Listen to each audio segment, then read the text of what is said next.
Hello, my astrology friends. This is Lada from AstroLada.com, and these are your February 2025 horoscope.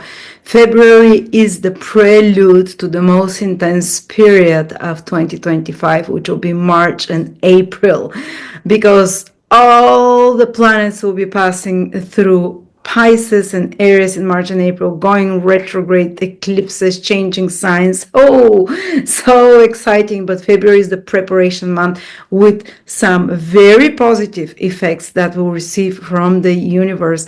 First of all, it's Jupiter is turning direct. Here it is, my calendar, my 2025 calendar. You can have it now. It's 200 pages, almost interactive. But first of all, Jupiter around the 4th turns direct. And this is a great blessing. When Jupiter turns direct, here is the text for it, but you can start seeing results and rewards for previous actions. We can get the blessings from above, resolutions of moral problems of some sort, just the turning of the winds. Jupiter becomes much more stronger. I call it like double Jupiter when it starts turning direct, because it's energy, it's basically stationary pretty much the whole of February around the 11th 12 degrees of Gemini, and it's a very auspicious degree because right behind Jupiter, where it's turning direct and it's going to become stronger and things will start moving forward for us, it's the most auspicious star in the sky, the star Aldebaran, which in ancient astrology is the star of wealth, of blessings, of fortune. So this is a good omen for the finances of the world. Jupiter is turning direct there. So hopefully, generally, all of us will see some financially, some improvement in your personal life. It will depend where it affects you, what kind of blessings this Jupiter with Aldebaran will bring. The bullseye, the luckiest star. But yes, that's the one good side of it. And we're going to have Venus entering into Aries, where it's going to stay 3 months, the whole of February, the whole of March, then it skips April, and the whole of May. So when Venus is so long in a sign, it's going to give us blessings there in certain area of our life. Think back to 2017 around the spring. There was a similar situation there, but I'll go through each of the 12 signs to see. Venus always improves and makes better whatever area it passes through, despite of its retrograde motion, which will start in March. Its final goal is to make something perfect, more balanced, more worthy of our time, more pleasant, more easy to receive help there in some way, to improve it, to make it better. So certain areas of your life you're going to be making better and improving. And another big event is that Mars is turning direct towards the end of February, 23 degrees. It's been retrograde December, January, most of February. As I said, I expect this Mars retrograde to bring changes, corrections of the prices of real estate, of borders, of countries, and maybe stalling back wars because Mars is moving retrograde in some way. But there will be kind of like maybe endings of fights, of battles, or easing off of difficulties in such areas. If there was problems, they start getting fixed. If there was inflammatory conditions, flus, hopefully will become less so, and energy and productivity will increase. You might see the results of working hard on something and starting to see the results of it. And emotionally, people will not be as tense and so sensitive and touchy as they are during Mars retrograde. But that's mostly towards the end of the month that we'll see those improvements. And the other big event that is happening is the North Node with Neptune. We've never seen this in our lifetime, and we'll never see it again, because Neptune will never be again in Pisces, and North Node with Neptune in Pisces is once in a lifetime experience. They're joining together. The whole February, March is under its influence. They're within a degree all the time together. It's going to get surreal, guys. Neptune is otherworldly planet. Pisces is otherworldly energy. North Node, wherever it goes and joins Neptune in Pisces, it's like you're in some LSD trip. Some of you will be waking up and wondering, do I live on Earth, or what is this different reality? I'm a parallel world of some sort. You'll see it maybe on the news that it's a lot of new energy. North Node starts a new cycle with Neptune for which will be 16 years old, but it's very Piscean. It's unfamiliar. Pisces is unfamiliar. It feels foreign. It's very different. You're waking up in a new world, in a new reality. This will happen in your personal life as well. And also intuition will be through the roof this month. People will be dreaming about past events, past life, future events, because the wall between the worlds thin with this really like a portal to another dimension, Neptune and North Node together. So in some areas of your life, depending where it falls from your ascendant, sun or moon, you might have like epiphanies. God might show you directly through your third eye or through intuitions and hunches and inspirations, some secrets that were revealed for you and that you'll become aware of. But also there is a negative side to Neptune North Node, because all the negative vibrations of Pisces and Neptune can escalate through the North Node. Fears, blame, guilt, fear of the unknown, this kind of low vibrational emotions that is just fears, paranoia, suspicions as well, victimhood states. And so be careful, stay at the high vibrations the whole 2 months, February and March. I would advise you, if you can listen to classical music, to bring in the high vibrations of Neptune, North Node, Pisces, be around nature more, have introspective time alone. We're going to have a lot of Pisces planets, as you can see, not just February, but March and April. So many planets will be there. It's going to be crazy. So this inner work and introspection is good to do, but something magical can come through Neptune North Node, because they open portals to the astral. If you're connected to the high astral, if you're naturally forgiving, kind person, if you can let go of the past, if you can let go of things that no longer serve you, you can have like a divine gift of blessing. Neptune is divine love, unconditional love, and divine grace. And the North Node enhances it in Pisces. So like a miraculous events and even actual miracles, I don't know, Fatima scale can happen around the world, but in your personal life as well, where you're freed from karmas you've been carrying for a long time. Pisces, the last time of paying off the karma. Neptune is also the same energy. The North Node is, kind of escalates all this. So you pay off some debt and you're freed from something. A miracle happens in your life. Like God gives you through unconditional love, not because you deserve it, because God is loving, the Creator is loving. If you turn towards in a prayerful condition, an introspective condition, if you give yourself time after you wake up to go within,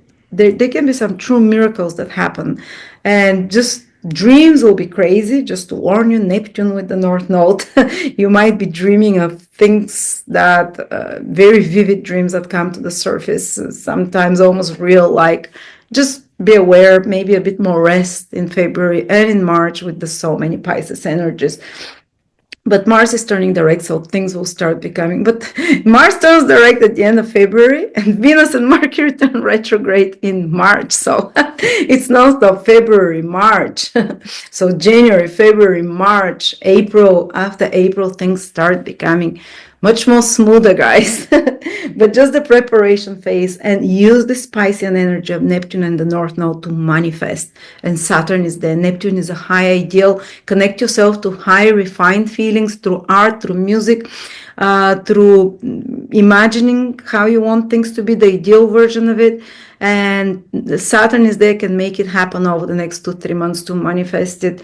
Use this connection to the higher world, so otherwise you don't want to connect to the inner fears, the lower astral, and deception. You have to be careful with Neptune North Node. There'll be many charismatic figures that appear, prophets, gurus, saviors of the world. Neptune Pisces is to save, and people feel very excited about that. But the bubble will quickly burst if such figures are not truthful and aligned to divine order, whether they're rulers, leaders, or people in your personal life. If they're promising you the moon and the stars, which these halls will be very high in February, March, because in April, the North Node and Saturn join together. So the bubble will burst. Saturn is a corrective influence down to earth, And if you don't see results, you have to correct something, or you see the lies, or if it was like a proper inspirational figure or idea you had, you can start manifesting it towards April. This ideal that comes to you now, this inspiration that you divinely download. So wow, what a magical, what a surreal, what another worldly energy we are gonna have. It's gonna get weird, it's gonna get fantastic, it's gonna get intense emotionally. And let's dive into the 12 signs. If you want my personal horoscope for each of the 12 signs for 2025, I'm putting a link below. Each 2.5 hours for each sign. I've poured my soul and heart in them. We sold thousands so far, no refunds, no one has asked for one. People are loving them. If you want to try for your personal sign, I recommend Ascendant. And if you want all 3 Sun, Moon, or Ascendant, it's a discount price. Putting a link below, or the calendar, so you know what is happening every day of the year. But now let's begin for the 12 signs.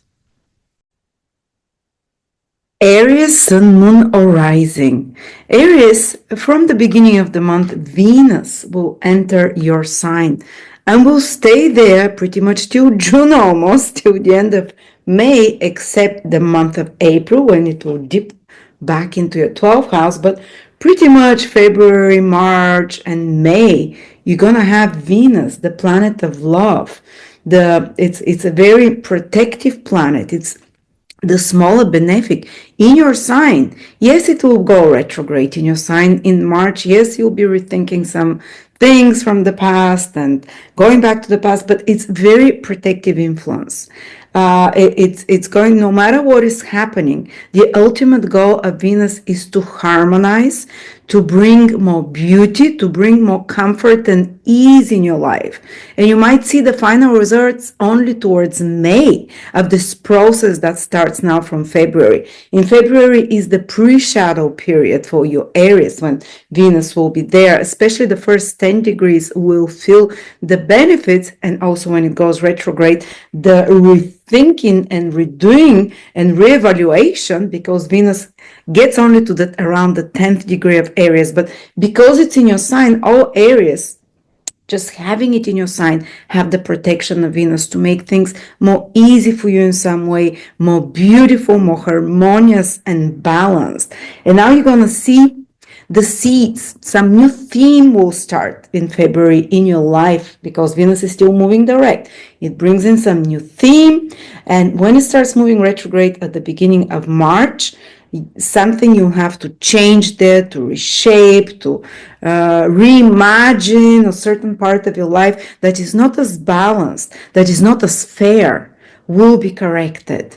But that's more towards March energy.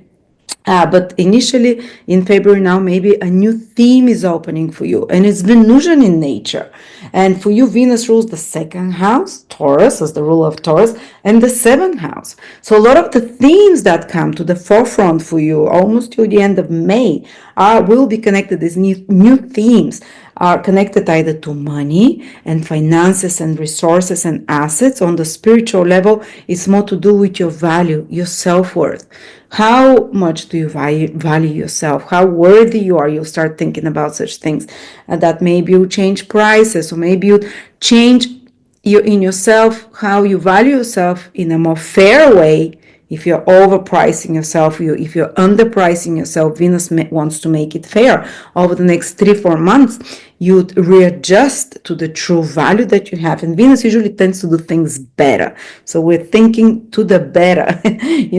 Your value will go to a better place, let's say. Venus also wants to make not just more materially comfortable your life with resources, that some of you might start thinking of certain investments, of ideas about that can make you financially more comfortable, more stable.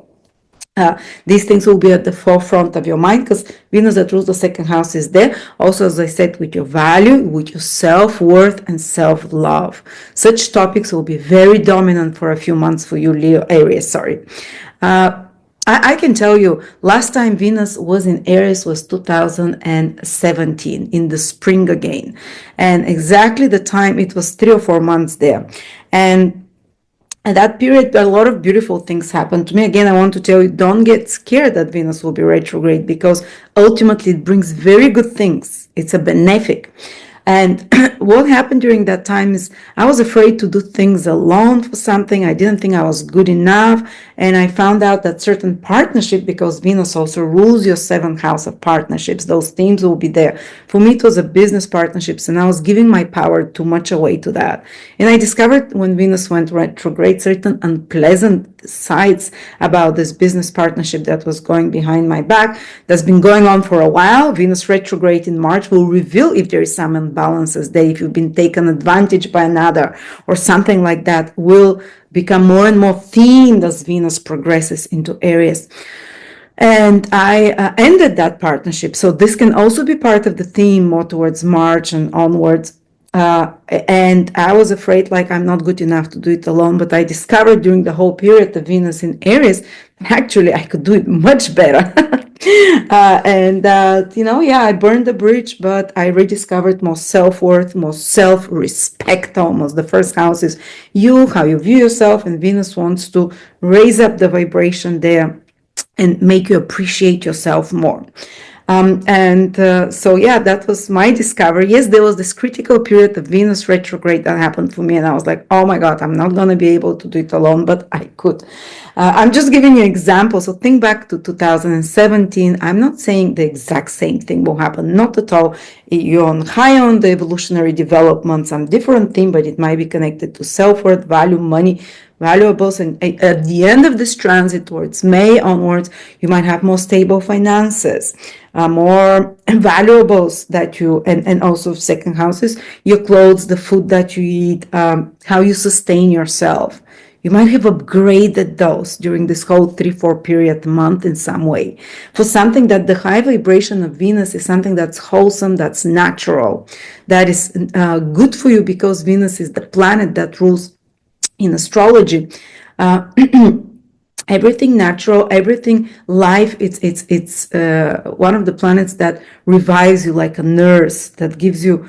So it's kind of some healing influence. If it's your ascendant in Aries, they can be healing for your health. Yes, during the retrograde, you might have to rethink how you live your life and lifestyle and health, but it ultimately takes you to more balanced health and self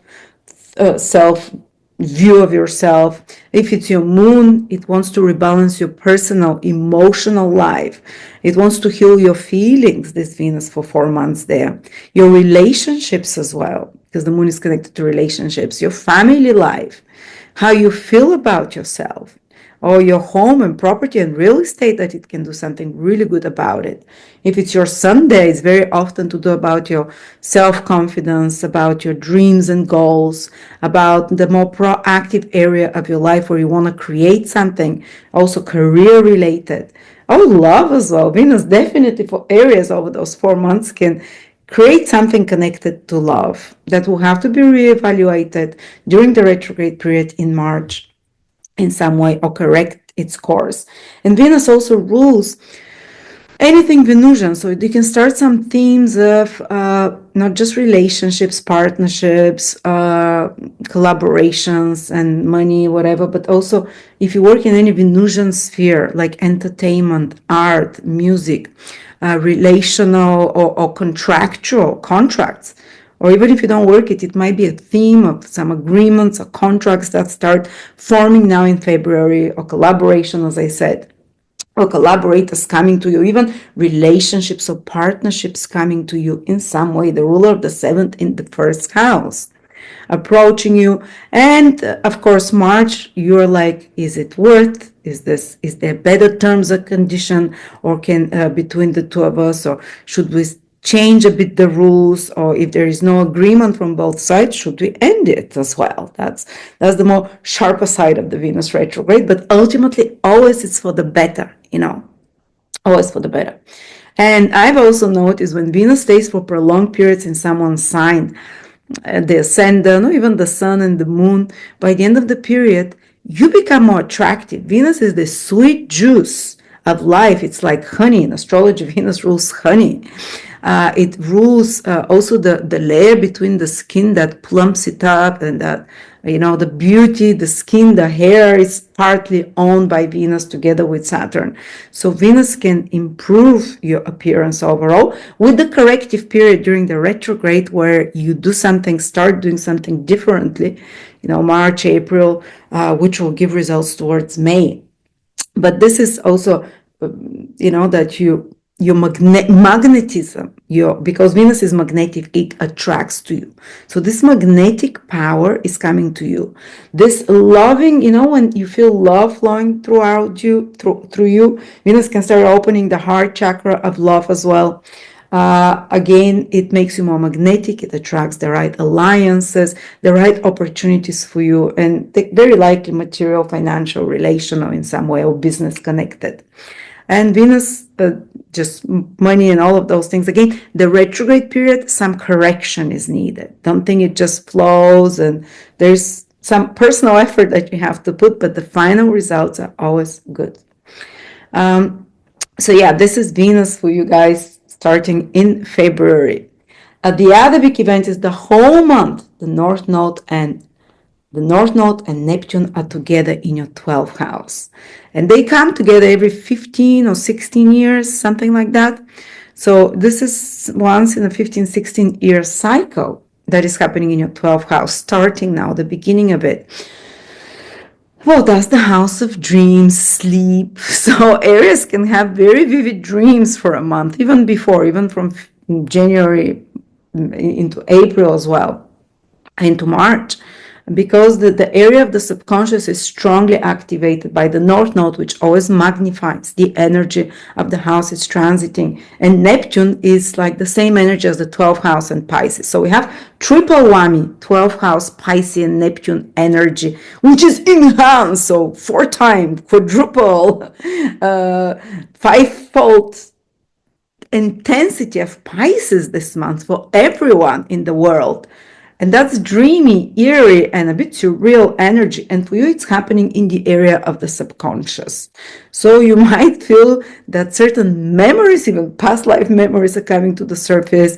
Many people rework through unprocessed feelings in their dreams, like, someone upset you at high school and you keep dreaming of this situation, or you had some intense emotional period, you keep reliving it and dreaming it in similar circumstances, or that you're being examined at school, or someone that broke your heart, you keep dreaming of them. Well, such themes can escalate, and don't think it's just, nightmares bothering me, or why I don't want to go back there.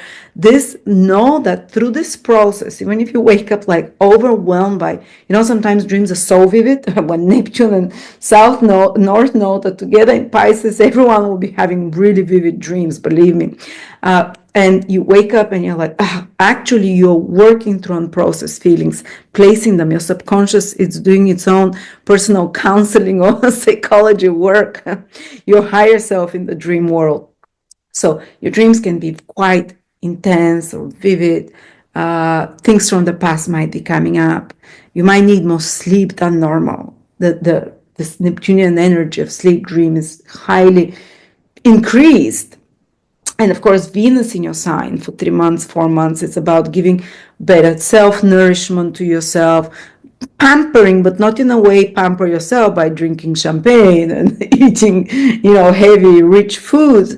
The high vibration of Venus with natural healing substances, with massages, with taking care of your body, of your health, nourishing you with the most natural ways. Music, sounds. Venus also has this vibration. While Neptune, and you're also giving your body the ability to heal, while your subconscious is healing with Neptune and the South Node there.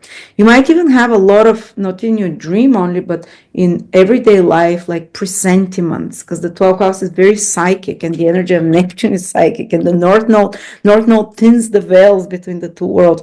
You might dream of departed past people, loved ones. You might get messages from the invisible world. You might just have very strong premonitions about the future or something about your life. So pay attention to those signs. That it's really the portal to the invisible world is strongly open the whole of February for all of us collectively. But you, Aries in particular, even one more degree above everyone, because it's also happening in your 12th house of the subconscious and the invisible worlds. You might have some incredible insights from a psychic, or in situation of meditation, in situation of self-introspection. This is the 12th house. But I have to warn you, 12th house is also the house of self-undoing habits and addictions. You might, on the positive side, see and realize the reasons for such kind of self-sabotaging behaviors, and because the North Node, it brings them to the surface, more of the consciousness. But of course, North Node enhances everything it touches. 12th house, Neptune, Pisces, so all kinds of self-sabotaging behaviors might escalate initially. Yeah, to work with them, to heal them, hopefully, eventually. Also, there might be some hidden activities that's happening, that is, the need for, okay, let's start with the positive side, the need for seclusion, to rework through those emotions and those impressions, and healing of those wounds and self-sabotaging behaviors. Or escapist tendencies can escalate, might be like staying on your phone a long time, or watching TV too much, or drinking, or such kind of matters. But hopefully Venus here in the first house will make you take balanced decisions, because this is what it does, balanced and healing decisions for yourself, and this will help with the healing, the Neptune South Node in the 12th house. Another thing it can do, yes, it can help you release. Neptune in 12th house and Pisces is about releasing, and South Node enhances it. Release things from the past. That is time for them to go. The whole February and March is very intense period for that. And for it to happen with ease. Neptune is not a forceful planet. Neptune just feels like, oh, okay, I'm letting it flow. It's time for it to go. I'm not attached to it anymore. Neptune is not an attaching planet. And the South Node enhances those easy flowing energy of the Neptune and the 12th house and the Pisces. I'm releasing it. And I have to mention 12 houses, not only self-sabotaging behaviors, but also hidden enemies. Usually we're our hidden enemy. We can become clear about what are those actions that cause us to be our own hidden enemy. But we can also, in February, in March, it continues as well. But also with the South Node there, and don't forget Saturn is also there. So there's a lot going on in this 12th house, and Mercury is there, a big part. So a lot of going on for Aries in this 12th house of the subconscious. It's about endings, completions, deciding what is worth staying in your life, and maybe releasing it. But it's also hidden enemies. So what can it do there? You can recognize if someone is doing something behind your back now and release them. But it's also very forgiving influence, the North Node and Neptune. Instead of creating the resentment, just release it and move forward, so you're not stuck in the past. And 12th house is connected to foreign lands, faraway places. There can be some major important developments. A new cycle is starting there, for traveling for you, for faraway, relocations even, that starts clarifying into your head in some way. Or something to do, 12 houses, research,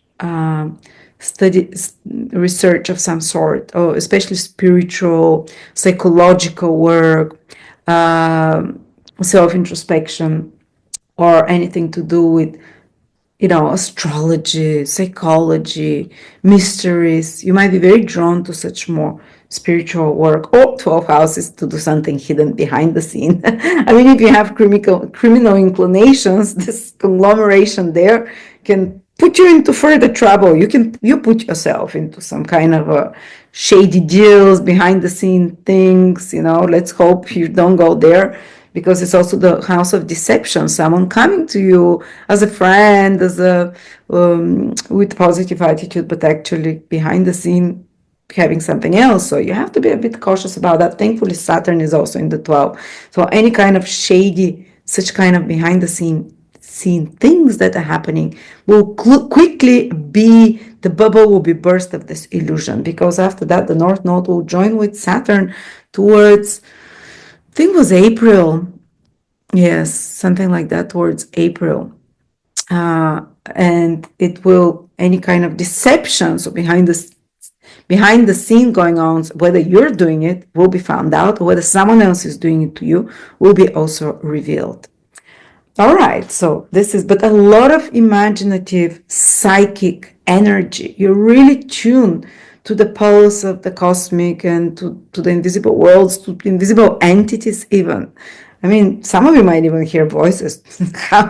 You never know. But others, you just have hunches, and intuition will be very powerful for you.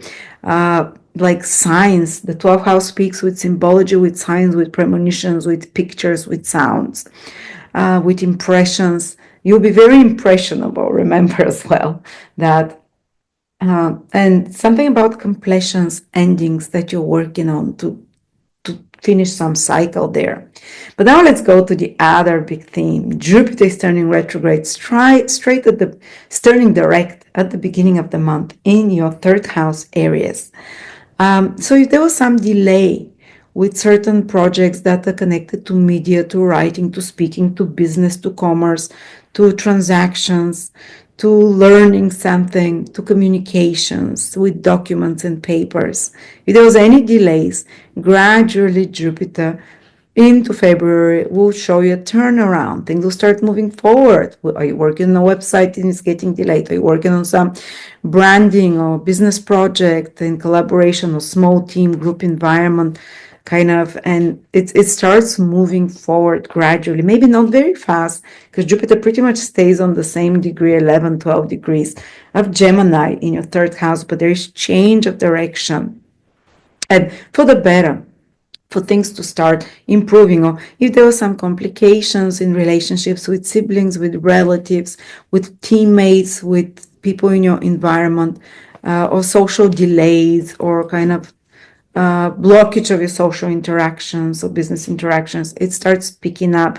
And for the next till June, you're gonna have so from February to June, only Jupiter is moving direct in your third house, new acquaintances, new friendships, new business connection. If you're in business, this is also following or connecting with clients that starts thriving.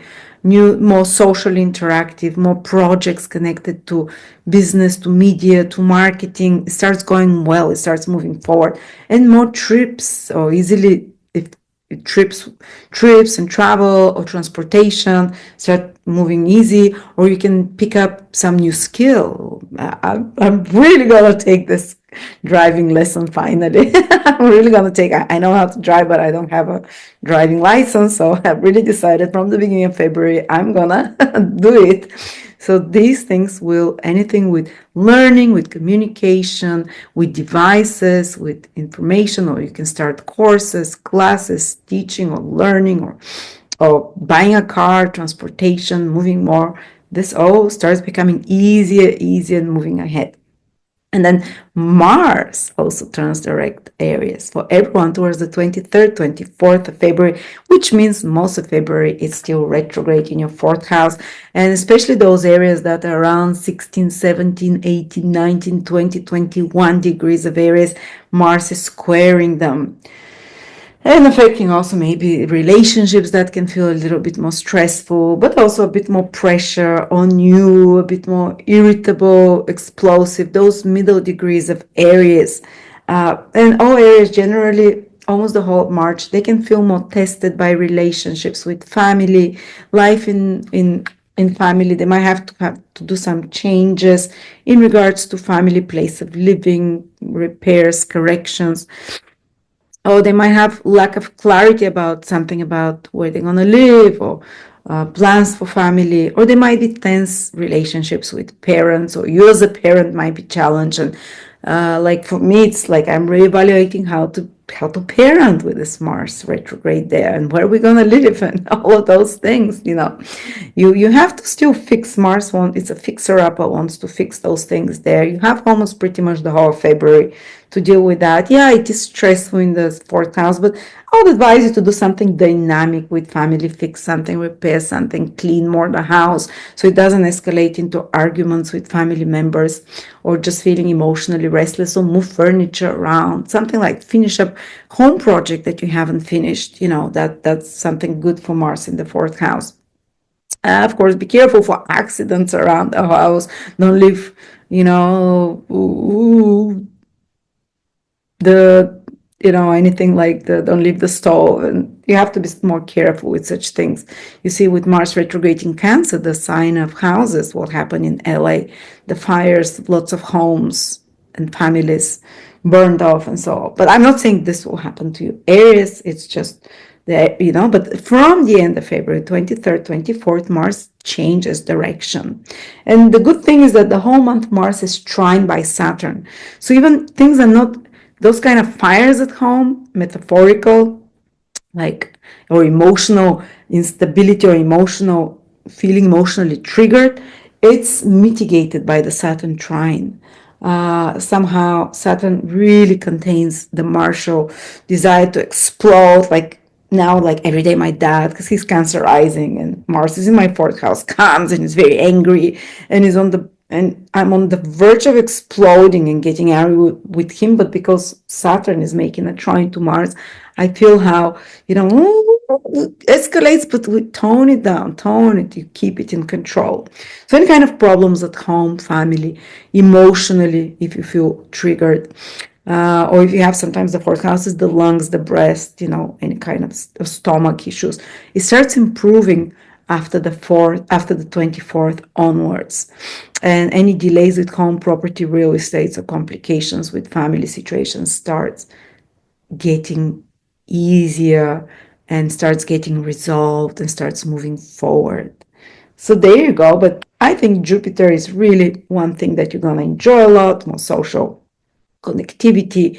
Venus, you're going to appreciate, definitely keeping you cool, keeping you zen. Venus is a very zen, pleasant planet with more enjoyments of the senses and so on, especially in February. So yeah, I think it's pretty good, Aries. Thank you. Taurus, Sun, Moon, Rising, February 2025. Taurus, the whole month, we're going to have the North Node conjunct Neptune, and Saturn is there, and Mercury is there. So your fourth house, you see, is very active, and Saturn and Neptune and the North Node conjoin once every 15 years, something like that. So it's a start of a new cycle for you.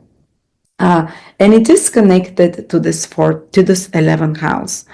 And the 11th house is first friendships, social connections, social network. And we can see some important developments in March and February, March, and even into April, because these planets, there will be a lot of happening in February and March in your 11th house. So these themes are starting now, something with maybe new groups of circle that appears. North Node and Neptune are dissolving, and they can dissolve boundaries. So is Pisces. Boundaries between friendships or between some certain social situations. If you were blocked till now to be member of certain groups that you wanted, maybe now you can become member of certain more exclusive groups or groups that you wanted to belong to, of like-minded people of similar skills or similar belief systems. So something there is brewing, and you can even gain new friends now because it's a new cycle that starts, but they have very Neptunian nature. They're either more artistic or more spiritual, similar spiritual values. And this cycle, as I said, is 14, 15 years. You might be doing something with them down the line many years from now or during the many years ahead with them. But also Neptune and the North Node and Pisces, they have a bit of a treacherous side, the law of vibrations. You might become aware over the next 2-3 months about if there is someone in your social circle that is dishonest, or that is, either, let's say, not taking advantage, but who might be doing something more secretive, or they are let's say, taking you for a ride. So be careful also of charismatic people that might appear in your life that promise you the world, because Neptune has no boundaries. The North Node will even exaggerate furthermore, and they can divulge in front of you some dream reality. This is the more negative side you have to be aware of. If someone is promising you something incredible, and also 11th house is the house of gains, so quick get rich quick schemes, promises, like sometimes crypto might be even like that. So you have to be a bit careful in such matters, because if there is something and yes, it can be miraculous as well, because Neptune can really give, with the North Node, escalate like divine grace. Neptune is the energy of divine love, grace. Yes, there can be something like a gift from God to you, like a divine gains in regards to gains, rewards in life, because the 11th house is gains, rewards. The good stuff in life that we want is the 11th house. That's what everyone wants.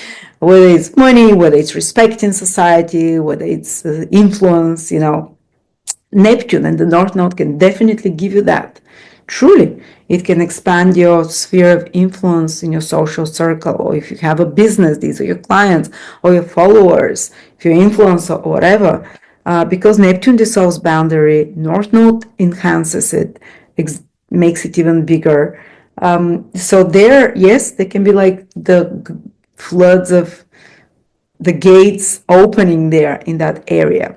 But if there is something, the low vibration of Pisces, Neptune, the North Node, there is the deceptiveness, it will quickly be found out, because the North Node will then join Saturn in April sometime, I think, in your 11th house. So if there is deceptive friends, or because 11th house is also dreams and goals in life, long-term goals, they would quickly be corrected, because Saturn is a corrective influence over the spring, over the next 3-4 months. Or they'll be, if they're too idealistic or too unreal, because North Node, Neptune is like actually something really great idea can come to your opportunity for gains, for success of some sort, or long-term goal, because Neptune is very imaginative. The North Node and Pisces, it can be, you can download it from the invisible world, some idea, some grand vision to transform society, to transform your riches as well, to some grand plan, long-term goal, dream, wish, desire can appear now, which is wonderful. We need those to keep us moving, to have this ideal. Neptune, the North Node, is very idealistic. And if there is something that is not too realistic about it, the North Node Saturn conjunction will later on into the spring, April, I think it was, will tone it down, or maybe it was March, I'm not sure. Will show you what in your long-term goals and dreams is not realistic. But now is the time to dream big, to attract on your side other dreamers, to join other dreamers, to grow this imaginative, the image of this long-term goal and dream. And to be honest, some of you can indeed reap some rewards already with Neptune North Node in the 11th house, because it opens those gates, of the rewards if you are deserving it. The 11th house is, it gives this, if you put the efforts there. So something to do with project that you'll be working for next 2-3 months, that there is strong focus in this 11th house, because we'll have many planets in this 11th house for you, Taurus, which is long-term goals and dreams, attracting clients, or figuring out your social circle and friends. Something important is happening there. Or figuring out your gainfulness, your some kind of titles and honors is also the 11th house. Recognitions of some sort as well. It is happening, and maybe some big dreams coming your way. Then the other big event is that Venus will be for 2 months in the whole February, the whole March, and then again in May, because it moves back into the 11th, then comes here. But will be in your 12th house. I can say that for sure it can improve your sleep. The 12th house, Venus, is in your Venus. Wherever Venus goes, there is strong focus there. If you've been having problems with sleep, I think that can be February, March. Venus there can, because Venus is a nurse, it's healing influence. Makes it more comfortable. You can get a more comfortable pillows, more comfortable, or you can make your bedroom more pleasant to enjoy on a superficial level. That's something I can think of. Venus there can also more comfort in your bed, in your sleep patterns, or even dreaming of past loves when Venus turns retrograde, reworking certain relationships there or past events. But there is this introspective area as well.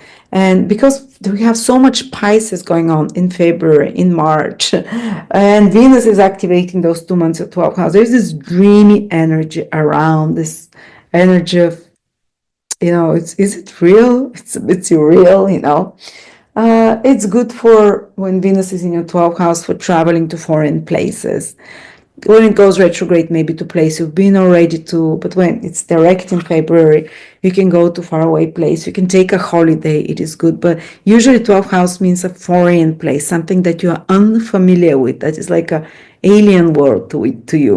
Or to immerse yourself in exploring foreign countries. I don't know, some people are now on Chinese TikTok or whatever. To immerse, to explore. Research is good when Venus is in the 12th house. It happens with ease, and it gives you joy. Or even sleep more, enjoy private time more. For some of you, it might be reading. For some of you, might be, I don't know, doing private hobbies alone, that Venus for 2 months there is allowing you to do.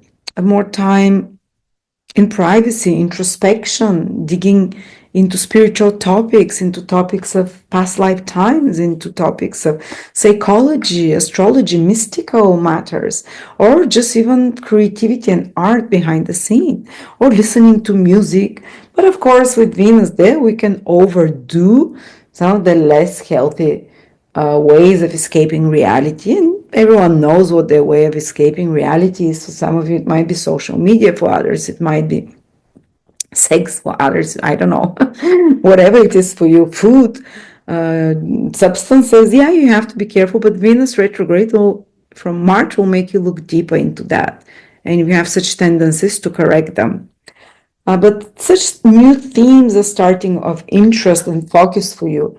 Either it's foreign travel, study, research, which is the 12th house, introspection, exploring the unknown, mysteries, and so on. Investments in foreign places with Venus there. And the ultimate goal of Venus is always to improve whatever house it is in. And probably the results will be seen from May, when Venus is finally direct in Aries again. So maybe the results of a research, the results of psychological work, the results of secret love. Yeah, Venus in the 12th house, okay, secret love or private affair can sometimes happen, or romantic involvement with someone from far away place. Or 12th house is as well the house of secret pleasures, secret bed pleasures. They say love life improves when Venus is in the 12th house for such a long time. Bed pleasures, anything you do in bed should improve. The imagination, good music, time in nature, such very healing influences when Venus is in the 12th house of connecting, and it makes you more psychic for sure. The 12th house is invisible worlds, inspiration, downloads from the invisible worlds, signs from loved ones departed, signs from your guides, or just your intuition being stronger overall. So yes, you see there is a lot of activity here with social engagement, social interactions, but there is a lot of alone time with the ruler of your first house in the 12th. So there'll be like both will be happening in February. Either you're working towards some long-term goal, which requires you to connect with others, to create networks, or connect with others. But also there is this kind of more isolation, alone time, privacy, or escapism. It's a mixture of both. But we also have another good news. Jupiter is turning direct from the beginning of the month in your second house, Taurus. This immediately tells us that if there were some delays for financial matters for you, or complications, or difficult situation, there are too many expenses, it starts turning around. And Jupiter turns direct on a star of wealth near Aldebaran. So I think it's good news for Taurus rising people. To some extent, Taurus moon and sun as well, possible to see it. But like financial and money matters and assets start getting untangled, start resolving. Maybe money you've been expecting comes to you, or maybe your salary can get raised to some, or you might have been working on some project that will eventually expand your material security. You start gradually from February, March, seeing the results of that. Also, self-worth matters start improving. Second house is connected to your self-worth, how you evaluate yourself. Also, matters connected to teeth or oral hygiene, the mouth or eyesight can start improving as well. As even if you don't believe that eyesight can improve with exercises, obviously I'm not doing mine enough. Also, anything to do with resources, materials that you need can come, support, second house, the house of support, and family. Family matters can start improving as well with Jupiter there in the second house. Now, Mars, most of the month, is retrograde in your third house. Yes, there might be, certain complications with siblings, with relatives, with neighbors, more stressful situations if you work in a small group environment with colleagues. People from the past coming back that you haven't seen, those relatives, or siblings, or, friends or mates that you get in touch with. But yeah, because Mars is a difficult planet, as we know, sometimes it can mean escalation. Like you get more easily triggered to in verbal fights in regards to communication, or maybe some delays with the projects that connected to writing, to speaking, to media, to marketing, business, commercial activities. These are all very business house, the third house, where we use our mind, communications. You see again a lot of influence here. This is a house of communications and connections, social, and the third house is as well. So there is very active month for Tauruses. There is definitely, maybe you're connecting with people from the past, but new people also enter your life. And these are two very business houses, houses of using the mind as well. But whatever problems you've been having with the third house, they start improving after the 23rd, 4th of February, gradually, because Mars starts turning direct, so relationships with others can start improving. Some project, business, or intellectual, or start moving forward without delays anymore. Or maybe if you've had some problems with car, with phones, with communications, with papers, with documents, they start getting solved. If you were in an argument with someone, it starts getting solved. It starts improving. If there were some stresses around your car, as I said, about laptop devices and such kind of things. But again, you have to be careful. You might have to be doing repairs when Mars is retrograde of devices and such kind of stuff. I'm not saying for everyone, but if there are some complications with travels, with communications of any sorts, again, they start moving forward. Or if you've been putting efforts on some project, for example, business, or learning some new skill or so, or having to use with extra effort your mental skills. If you've been working on some written, spoken coding projects, some project media projects, some business project reports. Yeah, if you've been working hard on that, when Mars turns direct from the end of February, so towards March, you start seeing the results of it. It starts becoming easy. If you've been learning some skill, it starts moving forward. So those problems starts getting resolved. So we have two planets going direct in your second house of finances, in your third house of business and self-made wealth as well. So these things gradually start turning around. If there were any complications, they start improving. And this very heavy 11th house there, Neptune South Node, dream big now, North Node, Neptune in the 11th house. Allow yourself to download new long-term goals and dreams that come to you. That can even change the world, not just your financial situation to fulfill your dreams. But know that there will be a correction of those and coming down to reality further into the year when Saturn joins with the North Node there. All right, thank you.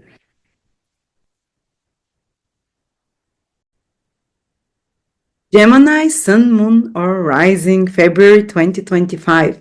Gemini, the month starts with a Jupiter turning direct at the beginning of the month in your sign around the 11th degree. So especially those who are 9, 10, 11, 12, 13 degrees Gemini, if you know the degree of your sun, moon, or rising, they would feel it very strongly. When Jupiter is pretty much stationary direct, it stays around those 2, 3 degrees, 11, 12, the whole month, 13, it becomes like double Jupiter because it stays in one place. So it's extra potent, like 2 Jupiters in your sign. So expect Gemini, for all Geminis, something to start turning around in your life and to become more beneficial, stronger in a positive way.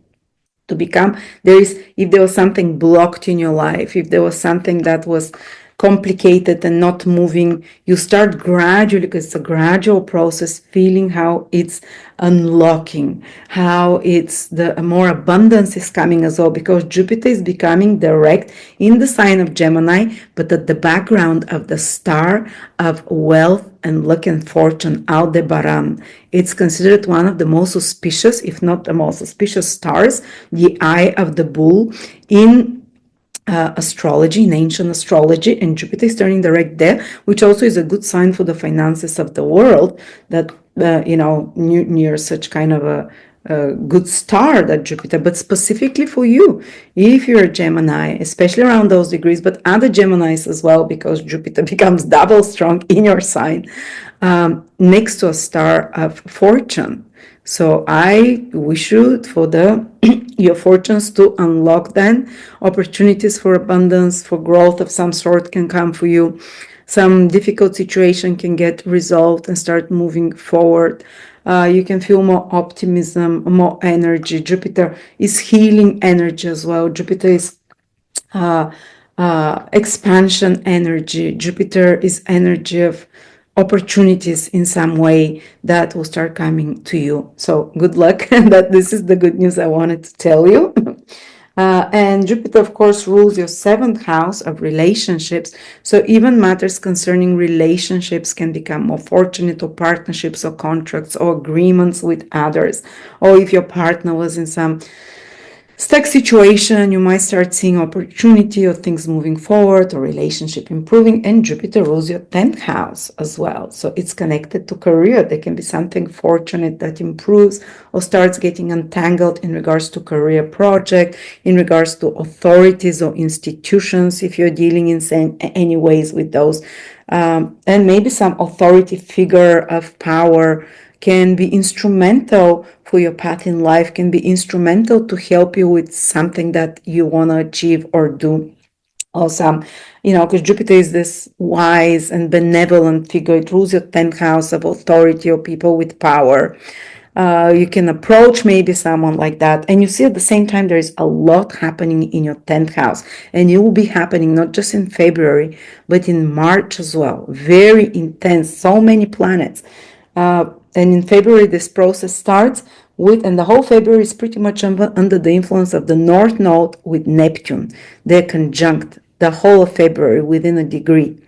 In your 10th house, they start a new cycle, which happens once every 14 years, 15 years. Next time they'll meet maybe in your 12th house in 15 years or whatever.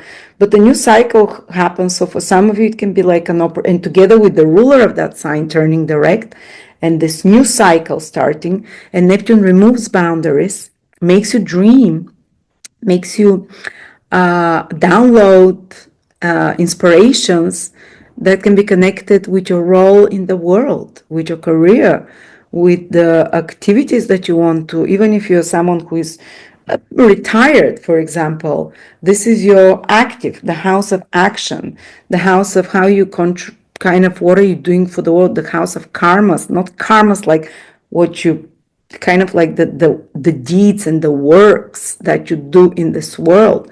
So there can be, for example, on a positive level, removing of some barriers, because North Node, Neptune, they remove barriers that were blocking your actions. Or there can be a new inspiration that comes for you for certain career project, a new idea that comes to you, and especially people that are in Neptunian spheres of career, Piscean, which is social services, healing services, psychologists, the arts, musicians, movies, anyone who is of the imagination, anyone whose career or whose actions are connected to, or you might get inspired to such kind of activities, or anyone who is in the healing, doctors, healers, psychologists, astrologists, in the mystical spheres as well, or anything that is connected to helping others in some way. This is Neptunian Pisces energy. Some of you might even want to reorient your profession to be more altruistic, in a sense, to be more compassionate, to align with your higher visions, to align with your higher principles, which is Neptune, to be more aligned to divine love in some way and inspiration rather than, And if such ideas for new career directions appear for some of you, if they're too unrealistic, there is a danger there with Neptune, of course. There'll be a correction when the North Node joins Saturn further into the year. I think it's April at some time. There might be some inspiration now towards your career, towards the direction you're going in life, and dissolution of some complicated situation. But if it's unrealistic, the correction will come further on, later on, as I said, towards April, towards March, April, with the North Node and Saturn conjunct there. But there is definitely here this influence, which is interesting. That's in Mercury is for a big part of the month in your 10th house. Saturn is there, it's been for a couple of years. And in March, it really starts escalating in April. April, everything will be in Pisces. Venus retrograde, Mercury retrograde. So the big events connected to your career, and worldly actions in the world, and social status. So something to do with your social status that is starting from February that can really change your influence in the world, or your position on the ladder of the hierarchy of society. It's going to be of importance there. But if you're receiving certain inspirations for the direction, new directions, now they'll be flowing in February. And of course, the North Node and Pisces and Neptune, if you're not in your Neptunian career type, or if you don't have such Neptunian activities, can feel a little bit disorienting, can feel a little bit like a confusion that can escalate when Venus and Mercury go retrograde in April in your 10th house. So people who are not in the right career, or who are not, there can be a period that starts about not being certain, and they'll revise it over the next 2-3 months to come to the right. There might be even dissolution of certain, part of your career or the direction, some big change that's going to happen there. Just telling, because there's so many planets there, it's so hard to pinpoint specifically which one of those things will happen. But just to know, the focus is already at this 10th house, a lot of activity there in your first house, like as I said, the double Jupiter energy. So this is angular houses, very active. Jupiter turns direct in your first house, which is to initiate, to start things, to start moving forward. 10th house, career or worldly actions in your social status. So there is activity. There is these all houses of action, basically. We're also going to have Venus entering your 11th house, and will stay there the whole February, the whole March. Then April moves into your 10th house, where you might be working on some project or revising what you want to do with career or direction. And then comes back the whole of May, pretty much in Aries again. So 3 months, you're going to have this Venus in Aries in your 11th house. So you're starting like a period now, like a new theme that is connected to 11th house, friendships, social groups, networking, very visible house again, and your dreams and hopes. And Venus, whenever it goes for a long time in a house, even when it goes retrograde, the final results is improvement, more balanced, better, house, better affairs of that area of your life. The retrograde period is when you do some corrections, but the themes start from February already. Maybe a person enters your life, or a friendship, or a group that is that helps you, joining a group of people that helps you reach certain goals and dreams of yours. And eventually there'll be a rethinking of groups that you belong to, social medias as well, rearranging of those topics that already from February you start feeding. But ultimately, Venus would want you to have more fair friendships, more balance, people that are actually good for you, useful, that are not using you, that you're mutually helping each other. Also can help you, give you access to groups that will be beneficial for you in some way materially. 11th house is gains and rewards as well. And by May, you might have become more gainful, maybe with a bonus at your job, or maybe with an increased salary. Or if you work for yourself, these are the gains of your business. Venus can definitely, over the next 3-4 months, grow your gains. But of course, there will be the correction period when Venus is retrograde in March, where you'll see like, okay, how can I do things a bit better? This is, but now the themes start from February. March, you do the correction, and May, you start seeing the results of those corrections, and you might have achieved or come closer to achieving a goal or dream or completing it by May, to become more gainful, to receive some recognition, title, or order, or honor from, it might be a diploma, it might be a reward, as I said, like bonus, or recognition of some sort. It's also 11th house is your clients. If you have clients, these are your following. This is your sphere of influence socially. Or maybe generally for some of you, Venus can just improve your friendships. And when it goes retrograde, you can get in touch with friends you haven't seen for a while. And those can be beneficial though. Someone that you haven't seen, or someone from your social network, and like, oh, I have an idea, and they can give you an idea for a new job or a new project, or recommend you to someone. 11th house is the house of, what are those people that take you under their wing, patrons or whatever, that someone can appear like the fairy godmother energy. Benefactors, people that support you. And Venus is a good planet, so people that support you can play a pivotal role over the next 3-4 months for you. So yeah, if someone appears in your life, there can be something very good coming from them. And Venus is feminine energy as well. Also, yeah, if you're invited to some event with people, with like-minded people, go, because something good will come over the next 3-4 months to you from such areas, large groups of people, or even if it's online, or if it's in person, but like-minded people and individuals. And again, you see, this kind of can help your career, because we said we have a lot of things happening here in the career sphere, and Venus is secondary ruler of Pisces, because Venus exalts in Pisces. So yeah, connections, networking, something that can bring opportunities for your career, for your social status there.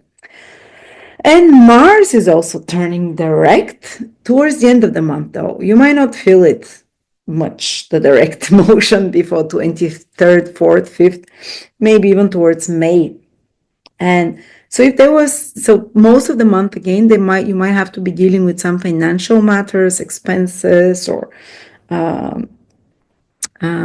repairing of valuables, of possessions, of assets, fixing something that's broken, or trying to rebudget, refinance, to think of a different way to do money. But again, as I said, this is second house, is house of money. Venus is also in the house of gains. This is money, this is cash flow, this is savings, this is cash flow in a sense.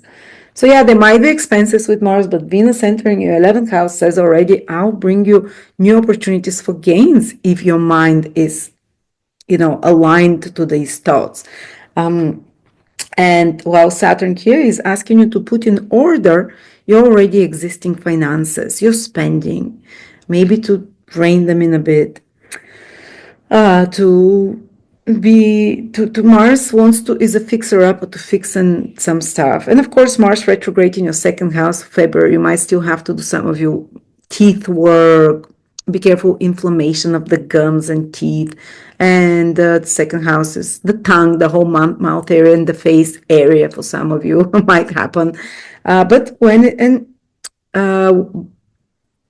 Mars starts turning direct, and second house also family, there might be something with family that is a bit more tense that you have to solve some issue. But towards the end of February, Mars turns direct on the 23rd, 24th. So gradually you'll see stabilizing a financial situation, more certainty. Or if you've worked hard towards procuring some tying up financial ends or creating more financial stability over the previous months, when Mars turns direct, you're going to start seeing the results of that. And if there were some delays with finances or material concerns, again, it starts improving towards the end of February. I always love to give this example. My ex-partner, when Mars was retrograding his second house, he had to, those 2-3 months when it was retrograde, he was told he had to pay $20,000 for something that someone stole his phone, spent the money on the phone by calling some scam, and he was fighting Mars retrograde so he doesn't have to pay this money because it was a scam of some sort. And when the week of the Mars turning direct, they told him, okay, you don't have to pay this money. So the problem got resolved. But at the same time, during the retrograde period, because of this problem arise, he found money from different sources and saved and whatever, and ended up with more money because of what he saved than initially. So again, the result can be very good finally. So there you go, Gemini. I think the biggest thing for you is Jupiter turning direct in your sign. And of course, the stellium here in the 10th house, but you see very active month for you. So thank you very much. Cancer, Sun, Moon, Rising, February 2025. Cancer, the month starts with Venus entering Aries the first 4 or 5 days, and it's going to stay there for the next 2 months, the whole February, the whole of March, and then again the whole of May. So it just keeps April when it moves back to your 9th house. But this is a very beneficial and protective influence because Venus, the benefic planet, will be on top of your horoscope for 3 months pretty much.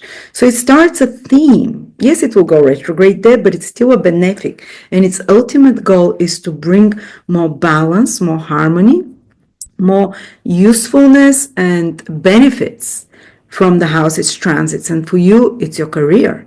So if there is lack of balance in your career, maybe you're working too much but not getting the recognition and the results. Over the next 3-4 months, Venus will correct that. You can receive the recognition, for example, and there'll be a correction period in March where you have to do something differently or, but by May, when Venus is again direct in your 10th house, you'll see the results for that. There'll be more recognition maybe at your career, in society, or maybe if there is lack of balance in some other way. If there is, maybe you've had a boss that is not very nice, Venus here, maybe some of you can have like a new boss that comes now that is more pleasant, more gentle. Or if you're your own boss, definitely Venus there for a few months, we'll say, tells you that you will be very helped with your public image. Your social standing can improve overall. Your reputation can improve as well. Your charisma in society and in the public will improve as well.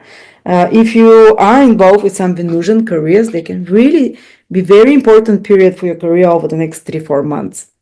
So what are Venusian careers? Arts, entertainment, consulting, contracts, negotiations of any sorts, consulting of any sorts, anything with art, with beauty, with luxury goods, entertainment. So if you're thinking of, because Venus just enters there now in February, you might get an idea about a business or career project connected to Venus that you can start. And of course, the retrograde period is, or if you're already in such business, can be a time when you correct some of the things there to make them more harmonious, more balanced, better financially, even somehow more attuned to what is needed. And for others, it might be a theme starting that to improve the conditions of your career, to improve, or for you to do something that you really love. And if you're doing something that you don't love right now, this Venus period of 3-4 months in your 10th house can really make you realize that you don't want to do this anymore, and that you're in the wrong sphere, or that you need to do some changes or aspects, change something, how you do your work to make it easier, to make it more enjoyable, to make it more worthy of your time and efforts. So remember, the ultimate goal of Venus is to really improve your social status, improve the area of your career, your reputation, your social status. And sometimes I've even seen people get married with Venus in the 10th house, such matters, it's change of social status. What does Venus rule for you? It rules your 4th house as well. So you might even take some actions to improve your home environment for this balance of home, work, home balance, starting from February, if you'd like, or even some of you might be focused to work from home on something. Maybe they'll decide maybe I want to work from home more, or maybe I want to not work so much, or I want to do something in my career which allows me more time to spend with family, for example. Or some important developments with your home can impact, or family can impact the decision of your career, for example, or your worldly actions. Also, Venus is 10th house is bosses, some benevolent figure or people in authority. You might approach a person in authority, usually more of a feminine figure or a female figure, or someone who will be with goodwill towards you, who will help you. I don't know, it might be some institution you approach and a woman there helps you, or is favorable for you in some way, or a woman in power, or someone older age and more experienced that can also help you. But definitely you can improve your image towards the world. You can even want to look better, because this is the most visible house, Venus there. You can, how you dress, how you appear, and overall improve matters with worldly social status. And Venus also, what else does it rule? Your 11th house. So some theme can start for you. 11th house is gains, recognition, rewards. If you want to be more gainful in your career, this theme starts there, that you'll be focusing, and Venus will help you achieve it with certain corrections that you have to do during the retrograde phase that will bring more public recognition to you. 11th house is public recognition, more gainfulness, rewards in some sort. And also it can be a benefactor figure, again, somehow connected, that you connect with. And the other next big event is that the whole month, the North Node and Neptune will be conjunct in your 9th house. And there's a lot of planets in this 9th house, and there'll be a lot more in March. The moon, the sun joins there in March. Venus comes back there towards April, more like. But there'll be a lot of energy in April, March, February in your 9th house. But this month in particular, the most important event is the North Node with Neptune, which happens, they're starting a new cycle. It happens once every 15 years, I think, only. And that is a big deal. So what is it going to happen? 9th house is the house of the future. Some of you might, those that are most psychic, can have glimpses of the future, what's coming, because Neptune removes the boundaries to the invisible world, prophetic in nature. This is a prophetic house. Even dreams about the future you can have, or Ninth house is counselors, guides. Maybe you can go to an astrologer or a psychic or a friend or just some person who gives you guidance and removes the barrier between the two worlds of the now, the present, and the future. Because North Node and Pisces and Neptune, they dissolve the barrier of time-space continuum. That's why they're the weirdest. It's gonna be a weird month. Like, people will wonder, it's surreal, as if you're an LSD type of thing. It's like what's happening around the world will feel very unfamiliar, very surreal. But somehow for you, it's aligned maybe to the future, what you're going to do. You might have insights to that, might have like downloads and sudden answers, like inner knowing. This is very intuitive knowledge about what you have to do. You might also, something can appear like new inspiration and love towards some knowledge, because ninth house is knowledge, to study something, to take a course that really inspires you, that really wants you to merge with it, with this knowledge. And especially for spiritual knowledge and self-knowledge is very powerful. Neptune and this North Node will remove barriers towards the self-knowledge, and some deep realizations can be happening there. And also it's your belief systems. And believe me, the reality you live in, it's determined by your belief systems. You basically live what you believe in. It's just try and think of a red car, and when you go out, you'll be seeing red cars everywhere. Try and think of, it's whatever you are, your beliefs are deeply, and now Neptune and the North Node are infusing you with new beliefs.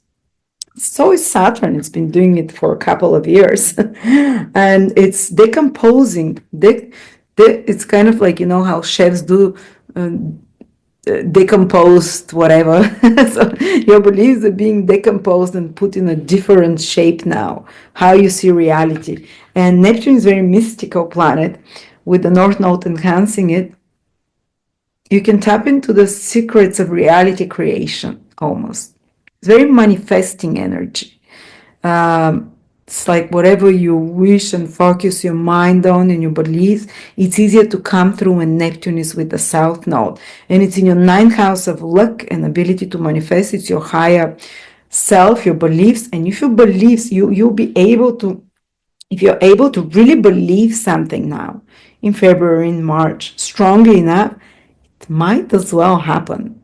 So I would advise, even if you can do some meditations or visualizations, because the power of Neptune North Node in Pisces is about bringing the invisible to the visible, bringing the invisible, the imaginations. And if you believe it enough, you can infuse it into your belief system. And if sometimes we have very Pollyanna belief systems that Neptune, the North Node, can bring. Oh, everything can happen if I just imagine it here. I'm gonna win the lottery or whatever, or I'm gonna change the world, or some kind of a new belief system that comes. If it's not the right one, North Node will join with Saturn and will correct it further down in a couple of months. So don't worry. But some new ideal is coming to you, new vision, new inspiration, almost like a divine. Neptune is divine grace, the love of God. We don't deserve all the good things God gives us, but God's grace is there, God's love. So it's enhanced when the North Node is there, and it's in your ninth house of luck, and the God, divinity, is in the ninth house, your higher self. So you have a direct phone line to your higher self. Ask for signs, you'll be given. Ask for directions about the future, or if you don't have clarity what to do about your future, because so many planets there, if you're uncertain, now you can get like almost like a mystical sign or symbolism or or prophecy in your life. It can come from a random person, or it can come from a book you open, or it can come directly into your mind, or through a course you take. So stay open for that. God will be talking to you, or your higher self, to align you to your dharmic path. And it's almost like you'll be infused with a new belief system that is based more on the heart, that is based more on believing that miracles can happen. Neptune is the planet of miracles, of things that come to us by divine grace. So some of you might as well have something very lucky happen. Of course, Neptune and the South Node, ideals, belief systems, so travel. It can dissolve barriers. Neptune dissolves barriers. North Node in Kansas is about getting citizenship or relocating to a foreign country or traveling. And if you travel, travel to an unknown place. You've never been to a different culture. Neptune is something that is different. North Node is exotic as well. It can allow, it can be time, yeah. Maybe March will be more difficult for travel unless, because all those Venus, Mercury retrograde, yes, travel can happen in March, but maybe with a bit more complications and surprises. But February, North Node, and it can really expand your vision when you travel. Or ninth house is studying higher knowledge. As I said, some higher knowledge can come to you, something mystical, spiritual, law of attraction, that is based on spiritual principles that you can expand your mind through. And you can see it in action, those spiritual principles in your life. You can see them in action. And it's a wonderful time for forgiveness, forgiving yourself, forgiving others, Cancers. And also, ninth house is legal matters. Yeah, there might be some important developments that are happening for you connected to legal matters. Or you might be inspired to study in a foreign country, to study a new subject, as I said. All those ninth house activations, study knowledge or to teach, can give you the green light. North Node allows, so as Neptune, to teach, to study, to spread knowledge of some sort, or to find a teacher. Some of you might find a spiritual teacher, an inspiration, and a role model, and a hero. Eighth house are our role models, our ideals to follow now. And believe me, if you get your ninth house sorted out, that's why in astrology is the most auspicious house in ancient astrology is the ninth house. Because if you sort out your beliefs, your relationship with God, your morality, that's the house of morality. And for you, North Node, then Neptune is calling morality-based, heart-based morality on forgiveness, on love. So like your moral principles should circulate about forgiveness, about compassion and love. If you align yourself for years ahead, and justice, because Saturn is there as well, karma, justice. If you align yourself to those high principles, or your belief systems, your morals, and miracles. I'm telling you, miracles can happen. It's a miraculous combination of prayers being answered, Neptune with North Node, dreams, visions, and so on. So it's almost like by miracle things can happen for you.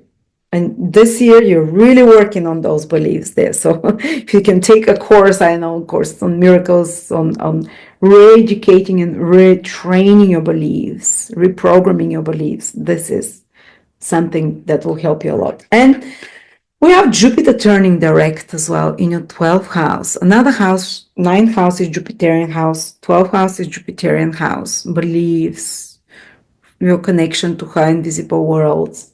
So if foreign places, so again, we see again another green light here connected if you want to travel in February, if you want to knowledge is the 8th and the 12th and the 9th house. If you want to study something to move forward, if you had some delays with studies, things should start kind of improving, or some clarity about studies can come, or it can be connected to 12 houses research. You can start seeing results of a research you've done, or 12 houses, as I said, foreign residence, traveling, or a spiritual clarity.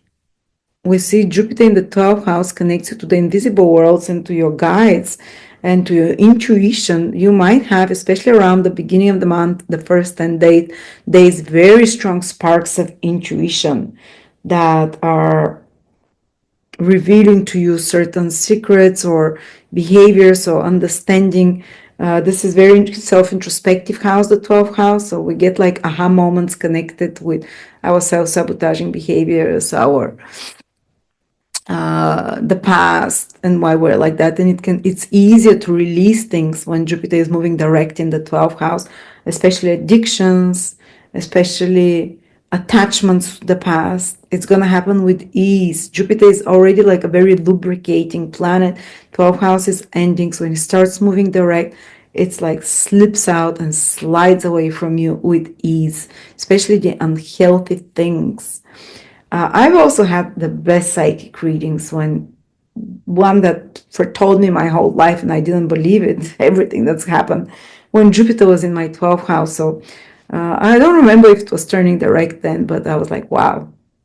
Also, there is protection there from invisible sources, and you might even have dreams when Jupiter turns direct from guides, from departed loved ones, or dreams where you get to solve a problem of some sort. Yes, so yeah, that's also some investments in foreign places because Jupiter is turning direct in a star of wealth. So, and very fortunate star. So, something very fortunate can happen in regards to this 12th house. As we said, it's either foreign travel, relocation, investments abroad, or connected to spiritual knowledge, psychological work, spiritual insights, deep understanding of something. Okay. And then the most important thing, but it happens towards the end of the month, that's why I left it last, is Mars is turning direct in your sign at around the 17th degree. So if you're Cancer, even 15, 16, 17, 18, 19 degrees, you're feeling this Mars, and 20 degrees very strongly. Actually, Mars is around those degrees from 20, I would say even 21 till 15, 15 till 21 degrees in Cancer.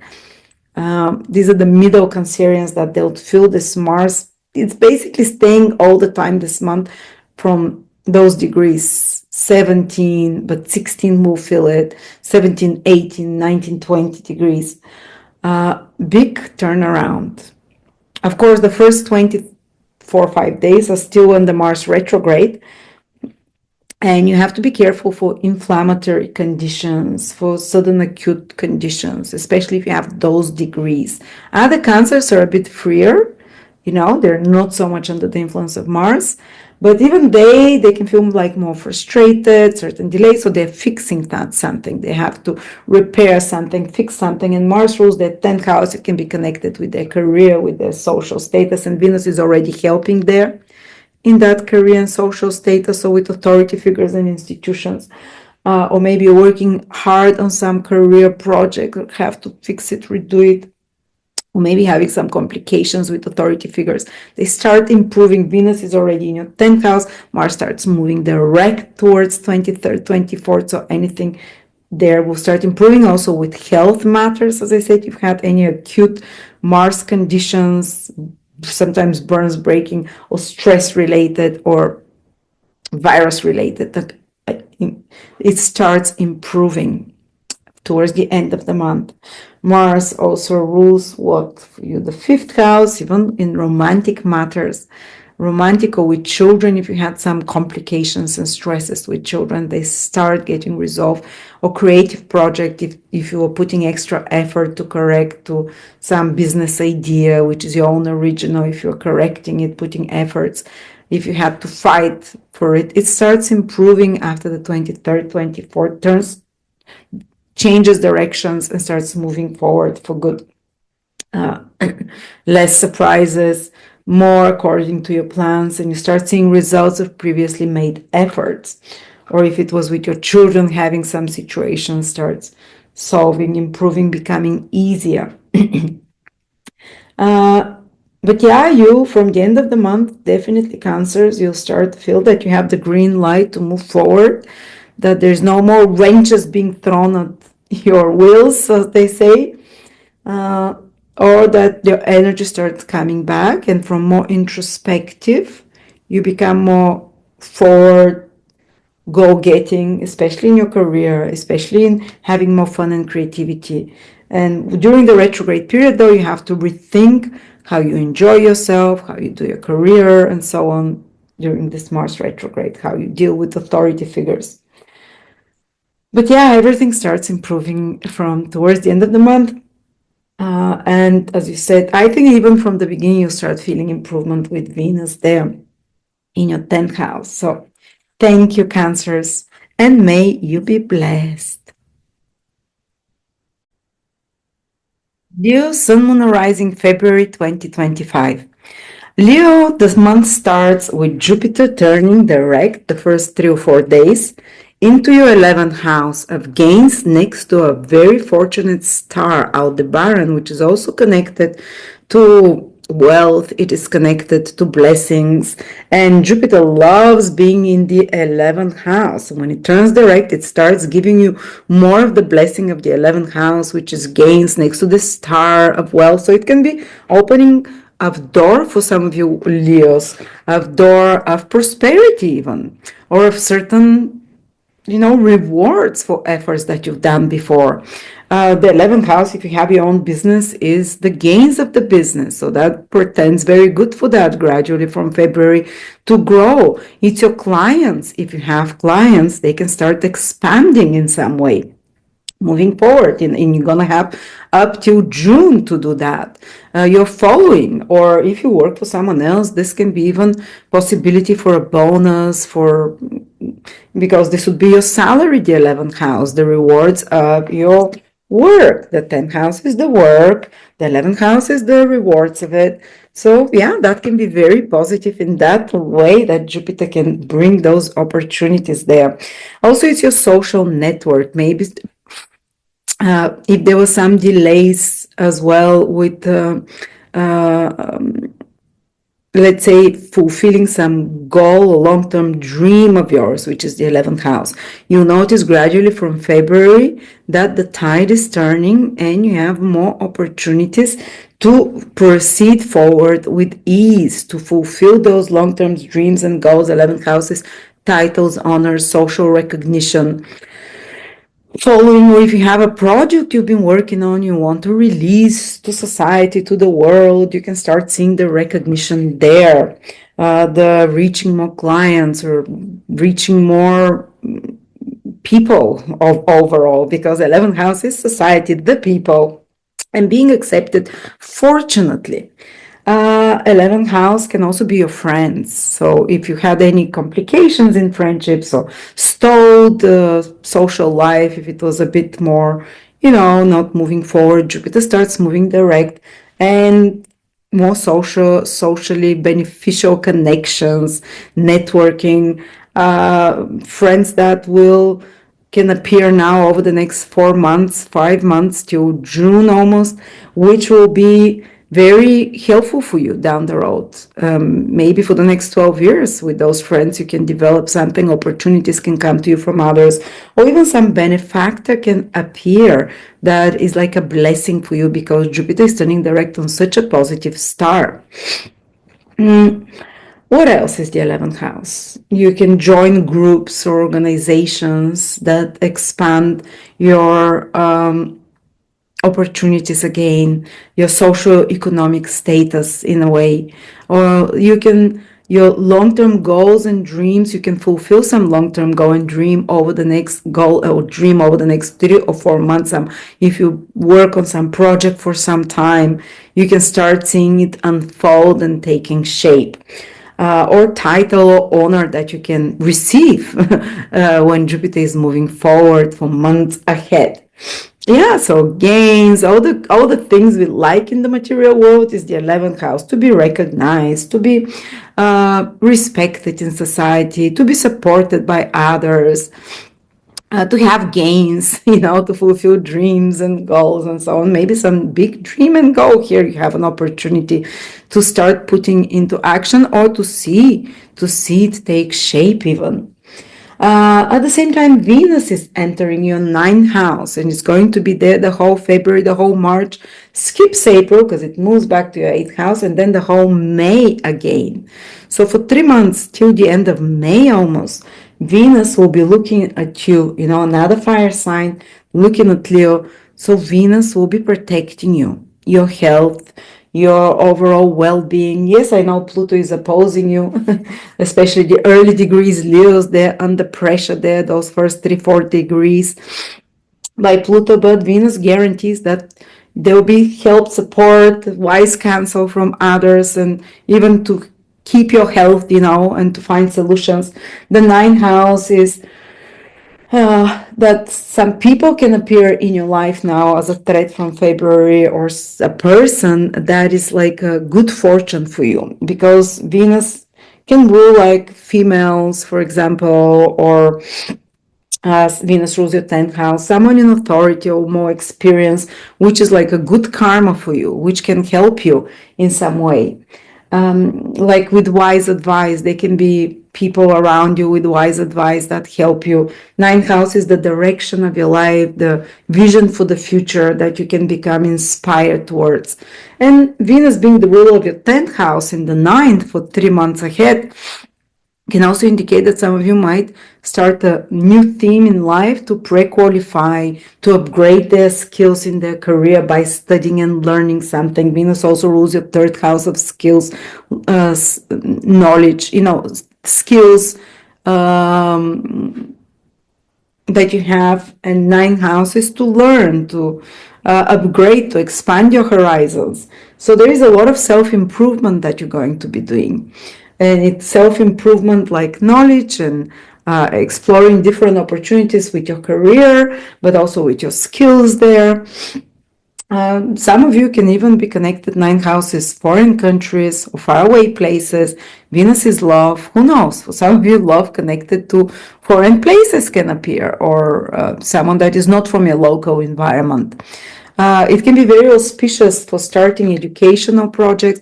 Either you're learning or you're teaching, because Venus rules your career. You can be the one that is teaching or spreading knowledge of some sort. Or maybe look with projects that are written, spoken, social media connected, marketing connected, or connected to publishing is very good for such things. If you want to do anything about publishing, anything about writing, anything about online business and so on, because Venus that rules the 3rd house and the 10th house goes in a very lucky 9th house, and it's looking at you. So if opportunities to study appear, I think that will be very good to pre-qualify, teaching, learning, or to travel, or just to expand your knowledge. You don't have to be moving physically. 9 houses to expand your mind.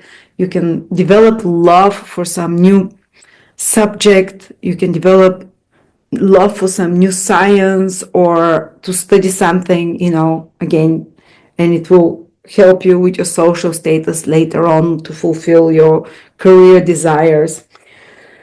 Or to travel, as I said. It's a good month in February. If you want to go somewhere, Leo, even to a foreign country, I think it will be auspicious. Then Venus turns retrograde in March.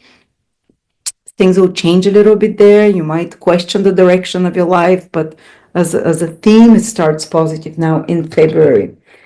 And almost like there is more belief, more hope when Venus is there. Things happen with more ease generally. And the other big thing is, so you see 2 positive influences in 2 positive houses, the 11th and the 9th. Now, the next big event is that North Node will join Neptune in your 8th house.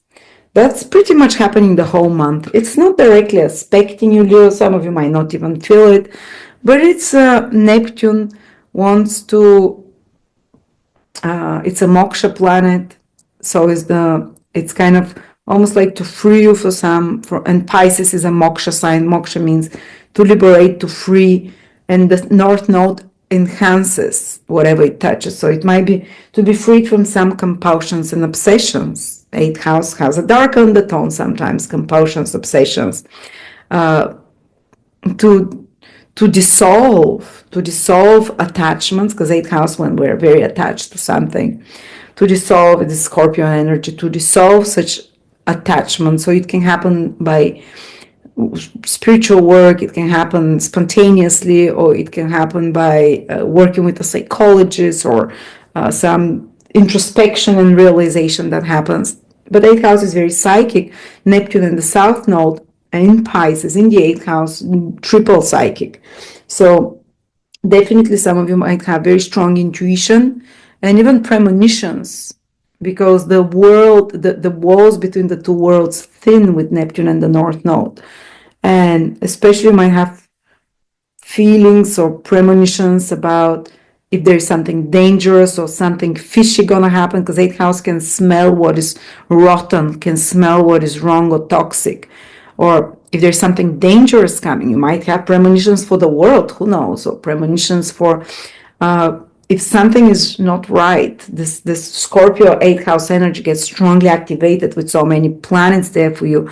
And if your gut is telling you, there's something suspicious here, it's possibly correct, And yes, 8th house is very house of conspiracies, so is Neptune energy.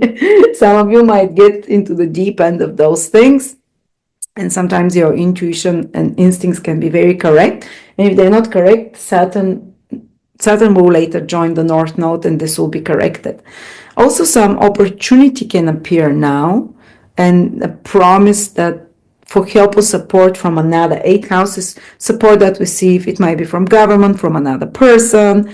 But also be careful because Neptune, South, North Node, someone can promise you the moon or someone can promise you things that are too good to be true because there is this Piscean illusion there that the North Node can also enhance someone that really presents something incredible, whether it's because it's also house of intimacy, it might be romantically that it appears, or for money, because 8th house is other people's money promises for such things. But it's true, it can be a good opportunity, but there might be something that is not, that will have to be corrected later on when the North Node joins with Saturn. And if there was something misleading or too good to be true of some financial opportunity that comes to you through others, it will be corrected in May, in April, towards April, May, when Saturn joins with the North Node. But also the North Node with Neptune now can open for you the resources of others to have easier access. So, for example, your partner might start having better because Neptune can dissolve some blockages there, or can dissolve blockages towards intimacy as well. As I said, this the possibility of merging with someone deeper, even though Saturn is there, because Saturn can dry the intimacy and it's been there for a year and a half, can dry the connection. But Neptune and North Node, really expand now this ability to connect on more intimate level with another, or money coming to you through other people's resources, your clients' money. There can be some new opportunity that appears because it's a new cycle that the North Node and Neptune is doing, and it can be through divine grace a bit because Neptune is connected to that. But you have to be open for that, and you have to be open that as easy as it comes, it can go away as well, because later on the North Node will join with Saturn. So whatever comes to you, be open, accept it, be grateful, rather than close. There's something there, they want something from me. As well, the 11th house can help you receive a loan with more ease. If you're this 8th house, South Node, Neptune, receive a loan or sponsoring from someone as well. Try it this month. There is a possibility because of this allowing Neptune, Pisces, North Node's very allowing influence. Yes, so yeah, that's about 8th house is a bit obscure. It's a bit hard sometimes to pinpoint the events, but I hope I was able to explain them. And last but not least, Mars is turning direct towards the end of the month. So most of February, Mars is still retrograde in your 12th house. There might be some expenses for some of you. There might be more disturbed sleep. 12th house is the house of sleep, having nightmares, or having unprocessed feelings that are bubbling to the surface, or kind of suppressed anger that comes up that you have to deal with, or maybe 12th house can be dealing with matters connected to foreign places that you have to fix, but or psychological issues. I'm a Leo moon. Yeah, for me, it's been the dream world that's been quite intense. But definitely there's a lot of activities February in your 12th house and in your 8th house. These are subconscious houses.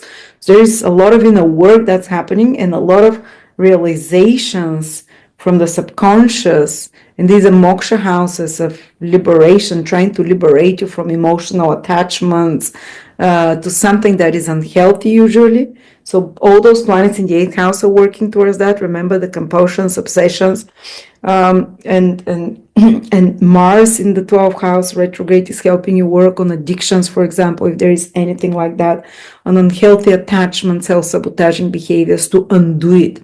And when it starts moving direct, it starts towards the end of February. It starts becoming easy. Maybe you'll be freed from some attachment, unhealthy sexual obsession, unhealthy emotional connection, or unhealthy addiction of some sort to substance or activity. And hopefully the battle will finish, the battle in your subconscious that Mars in the 12th house is doing will finish by the time it turns direct towards, okay, let's say the beginning of March. You'll feel it more, that you're out of the woods, so to speak, and you're stronger, battling your inner demons in some way. And while Mars is retrograde in the 12th house, if you have any hidden enemies, they'll definitely be doing, you might be working, let's say someone who pretends to be nice, but this Mars retrograde period can expose if someone is doing something behind your back, and you have to confront that. And when Mars starts turning direct, the ease of those, it's this problem starts being resolved. Or if you have extra expenses, as I said, or problems with your sleep, it starts getting resolved as well, because Mars makes us very restless when it's in the 12th house of sleep. When we have to rest and sleep, we're like instead not being able. But gradually towards the end of February, you start seeing such matters get resolved. And your inner demons, battles with inner demons, and some psychological completion and resolution of psychological problem, or if you've had some mental health issues, they start improving as well. So there you go. I think focus on this Jupiter that's turning direct in your 11th house. Will gains for,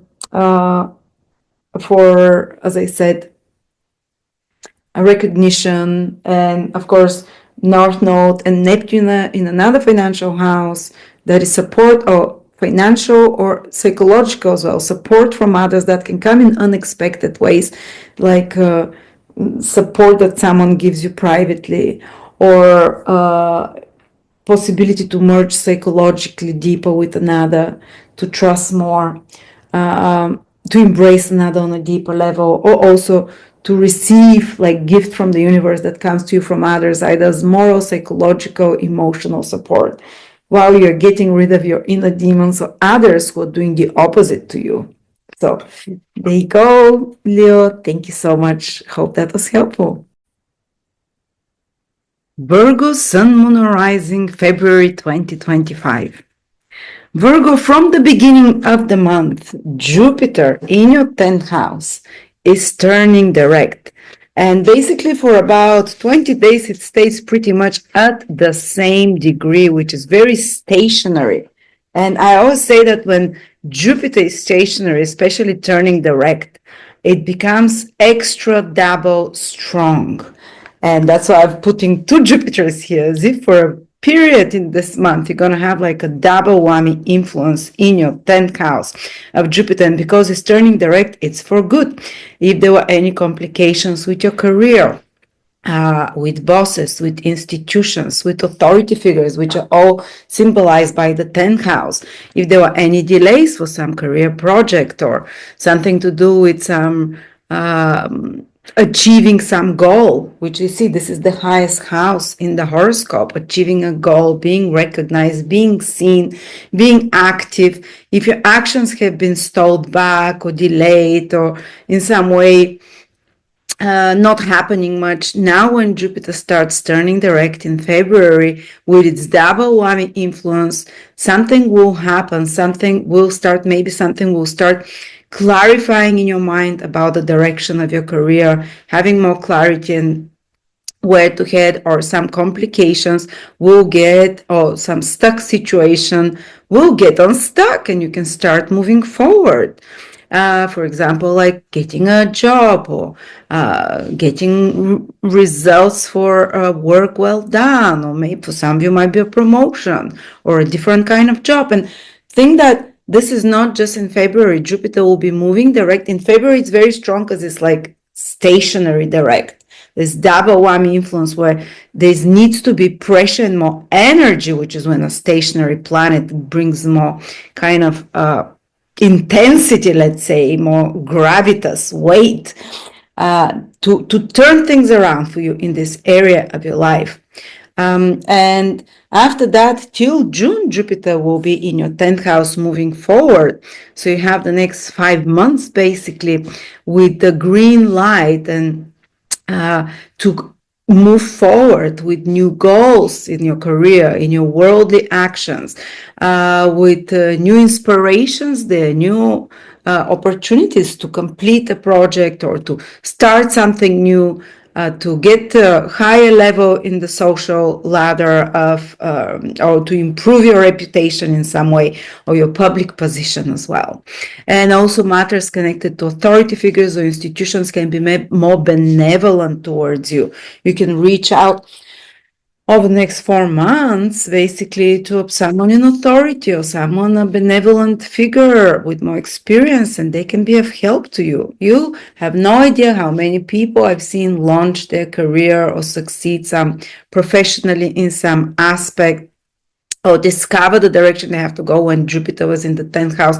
Usually I look from the ascendant only, but there is influence to some degree as well from the sun and moon signs as well.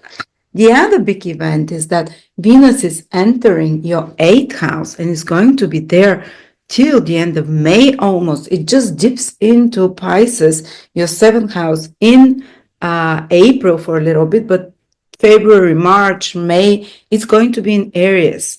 And this month it's direct. In March it turns retrograde into your 8th house. And then in May is again direct into your 8th house. Wherever Venus goes, it improves the conditions of this house. Is the other benefic, the bigger benefic, the smaller benefic, actually for Virgo rising people or people with strong Virgo in their horoscope. Venus is a stronger benefic than Jupiter because it rules basically 9th house, which is a lucky house, and it's a trinal house in ancient astrology. So it rules the good karma for you. So Venus going into the 8th house for a long period for you, even though it will go retrograde, which can create some complications and need for corrections and rethinking. Its final goal is to improve the conditions of this 8th house. On the first level, 8th house can be in your intimate life. And you see how many planets you have in the 7th and then in the 8th house over the next 2-3 months.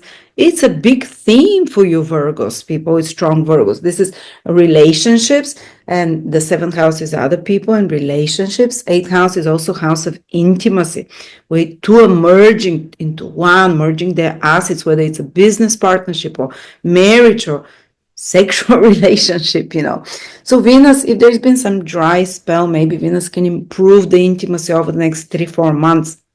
Venus wants to show you when something is unbalanced and is not just and So if someone's been giving more or taking more in a relationship, whether financially, emotionally, sexually, psychologically, it will become clearer and clearer for you, especially when Venus goes retrograde in March. So you can address those imbalances.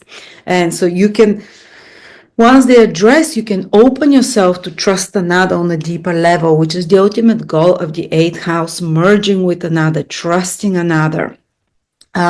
But yeah, with so many planets in the 7th and the 8th house for the next 2-3 months for you Virgos, I think it's very important for you relationships, whether it's personal or more business related somehow, but it's on an intimate level, on a personal level. It can be those next 3 months for Virgos who are single can be the end of it, and others who are in more complicated relationships, they can get a lot of things clarified and either end it or upgrade the relationship and improve it after some difficult searching, but also some all those planets there will help you realize what is the wrong side of the relationship and how to rebalance it. Also, 8th house is the house of other people's resources, like we said. It might be psychological, financial, emotional help that comes from us to us from others. And Venus there, it's easier for us to get this when Venus is there, even though when it's retrograde. And when it's retrograde, maybe something that is owed to you from another will come back to you, or you know, something you've been waiting for to receive back, like emotion, or intimacy, or financially, can be, you know, you can see it coming to you, or you might finally address it and say, okay, this is not fair. But Venus wants to make the game fair there, that you give and receive equally in personal and other relationships, might be relationships with clients as well. But it's easier to receive support from others when Venus is there for such a long time. Eventually, by the end of May, you might end up having received more support, maybe some investment that you want, and Venus there will allow you over the next 3-4 months someone to invest in your talent, in your skills, or you might discover skills and talents or useful resources in others which you can utilize in some way, because 8th houses are the people's resources of any sort, and Venus can benefit you because you discover it, and Mercury will join there, Venus. So Mercury is you. You might be invested in other people's resources, in other people's talents, abilities in some way, and that will bring back to you some rewards. Or another person with their resources can help you. Maybe a partner's finances over the next 3-4 months can improve personal business, or maybe you can think of a better strategy how to attract the resources of the clients, what you to offer them, or you know, because 7, 8 and 8th house, 7, 8 and 2nd house, and Venus rules your 2nd house and is in the 8th, rules the give and receive energy that flows between you and the universe, you and others.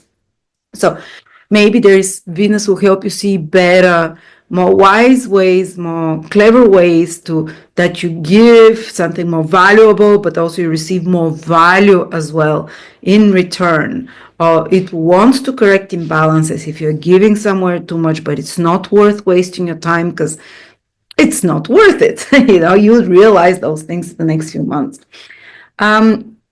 Also might be easier to get a loan or something for a mortgage, for example, or if you apply for alimony, or there might be a theme that starts for you about money that you receive from others, or support from government sometimes, so some loan as well.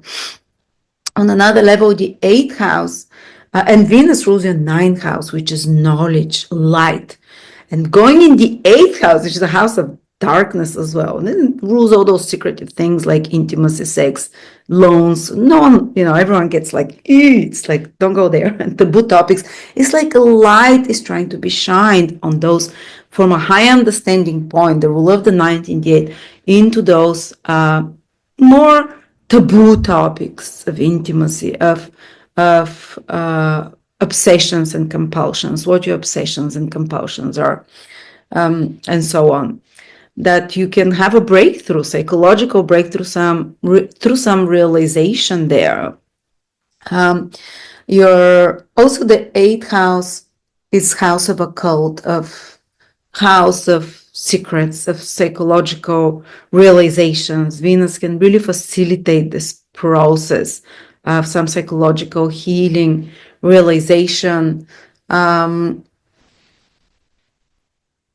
8th house is, if you love astrology, if you love occult secrets, conspiracies, or getting to the bottom. A lot of people just look through the final results, superficial results of why something is the way it is, but this is about digging and research, and Venus will help you really enjoy any kind of research and digging into such secrets. But also some secrets will come up to the surface in interpersonal relationships, especially when Venus goes retrograde in March. There is something hidden that is blocking the connection deeper with someone can appear, can be dug out and brought to the surface. That's where the crisis element of the 8th house comes up as well, because it has hidden things in it. And Venus, as the rule of the 9th house of light, illumination, knowledge, can bring it to the surface, something hidden, something that is not so much savory. If you're hiding something or someone is hiding something, there is an element that there's shame there, and it can bring those things to the surface, but nothing can heal. It will keep festering if it's hidden, and bringing it to the surface, like the sunlight, kills all kinds of fungus and bacteria and whatever, the same thing will happen. So it's, even if there is a crisis situation, that towards March, April is more likely, it's good for it to happen, because Venus is a lucky planet for you. Whatever it's doing in this 8th house, which is connected to other people's resources, intimacy, secrets, sudden reversals, loans, deaths and births, rebirths, all of those crisis situations as well. It's for the good. It's for the good, because Venus is a lucky planet for you, and it's for kind of like healing energy. But as I said, on a positive level, you can receive financial support from others, or more intimacy, or light and understanding into some very hidden matters, and so on. Then another big event is that Neptune and the North Node that joined the whole month of February in your 7th house. There's other planets in your 7th house. It's a big party there. It's crazy, and it's gonna continue to be in March and April, all those 3 months ahead. Huge focus on your 7th house. And Venus in the 8th house, which is another relationship house, just enhances that. So this can be like life-changing events in relationships, maybe not only in February, but in the next 2-3 months, because there'll be eclipses here, there'll be in the axis of your relationships. The North Node is already in your 7th house, and it's joining with Neptune. North Node magnifies whatever it touches, and makes it happen on the material level. North Node is a very physical manifestation, activates the fate of a person's, the contracts you have of your soul, basically.